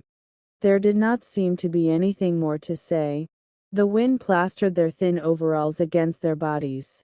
Almost at once, it became embarrassing to sit there in silence. Besides, it was too cold to keep still. She said something about catching her tube and stood up to go. "We must meet again," he said. "Why, yes," she said, "we must meet again." He followed irresolutely for a little distance, half a pace behind her. They did not speak again. She did not actually try to shake him off, but walked at just such a speed as to prevent his keeping abreast of her. He had made up his mind that he would accompany her as far as the tube station, but suddenly this process of trailing along in the cold seemed pointless and unbearable. He was overwhelmed by a desire not so much to get away from Julia, as to get back to the Chestnut Tree Cafe, which had never seemed so attractive as at this moment. He had a nostalgic vision of his corner table, with the newspaper, and the chessboard, and the ever-flowing gin. Above all, it would be warm in there. The next moment, not altogether by accident, he allowed himself to become separated from her by a small knot of people. He made a half-hearted attempt to catch up, then slowed down, turned, and made off in the opposite direction. When he had gone 50 meters, he looked back. The street was not crowded, but already he could not distinguish her. Any one of a dozen hurrying figures might have been hers. Perhaps her thickened, stiffened body was no longer recognizable from behind. At the time when it happens, she had said, "You do mean it." He had meant it. He had not merely said it, he had wished it. He had wished that she and not he should be delivered over to the. Something changed in the music that trickled from the telescreen. A cracked and jeering note, a yellow note, came into it. And then perhaps it was not happening. Perhaps it was only a memory taking on the semblance of sound. A voice was singing. Under the spreading chestnut tree, I sold you and you sold me. The tears welled up in his eyes. A passing waiter noticed that his glass was empty and came back with the gin bottle. He took up his glass and sniffed at it. The stuff grew not less but more horrible with every mouthful he drank. But it had become the element he swam in. It was his life, his death, and his resurrection. It was gin that sank him into stupor every night, and gin that revived him every morning. When he woke, seldom before 1100, with gummed-up eyelids, and a fiery mouth, and a back that seemed to be broken, it would have been impossible even to rise from the horizontal, if it had not been for the bottle and teacup placed beside the bed overnight. Through the midday hours, he sat with a glazed face, the bottle handy, listening to the telescreen. From 15 to closing time, he was a fixture in the chestnut tree. No one cared what he did any longer. No whistle woke him, no telescreen admonished him. Occasionally, perhaps twice a week, he went to a dusty, forgotten-looking office in the Ministry of Truth, and did a little work, or what was called work. He had been appointed to a subcommittee of a subcommittee, which had sprouted from one of the innumerable committees, dealing with minor difficulties that arose in the compilation of the 11th edition of the Newspeak Dictionary. They were engaged in producing something called an interim report, but what it was that they were reporting on he had never definitely found out. It was something to do with the question of whether commas should be placed inside brackets or outside. There were 4 others on the committee, all of them persons similar to himself. There were days when they assembled, and then promptly dispersed again, frankly admitting to one another that there was not really anything to be done. But there were other days when they settled down to their work almost eagerly, making a tremendous show of entering up their minutes and drafting long memoranda which were never finished when the argument as to what they were supposedly arguing about grew extraordinarily involved and abstruse, with subtle haggling over definitions, enormous digressions, quarrels, threats, even, to appeal to higher authority. And then suddenly the life would go out of them, and they would sit round the table looking at one another with extinct eyes, like ghosts fading at cock-crow. The telescreen was silent for a moment. Winston raised his head again. The bulletin. But no, they were merely changing the music. He had the map of Africa behind his eyelids. The movement of the armies was a diagram, a black arrow tearing vertically southward, and a white arrow horizontally eastward, across the tail of the first. As though for reassurance, he looked up at the imperturbable face in the portrait. Was it conceivable that the second arrow did not even exist? His interest flagged again. He drank another mouthful of gin, picked up the White Knight, and made a tentative move. Check. But it was evidently not the right move, because, uncalled, a memory floated into his mind. He saw a candle-lit room with a vast white counterpane bed, and himself, a boy of 9 or 10, sitting on the floor, shaking a dice box, and laughing excitedly. His mother was sitting opposite him, and also laughing. It must have been about a month before she disappeared. It was a moment of reconciliation, when the nagging hunger in his belly was forgotten, and his earlier affection for her had temporarily revived. He remembered the day well, a pelting, drenching day, when the water streamed down the window pane, and the light indoors was too dull to read by. The boredom of the 2 children in the dark, cramped bedroom became unbearable. Winston whined and grizzled, made futile demands for food, fretted about the room, pulling everything out of place, and kicking the wainscoting until the neighbors banged on the wall, while the younger child wailed intermittently. In the end, his mother said, "Now be good, and I'll buy you a toy.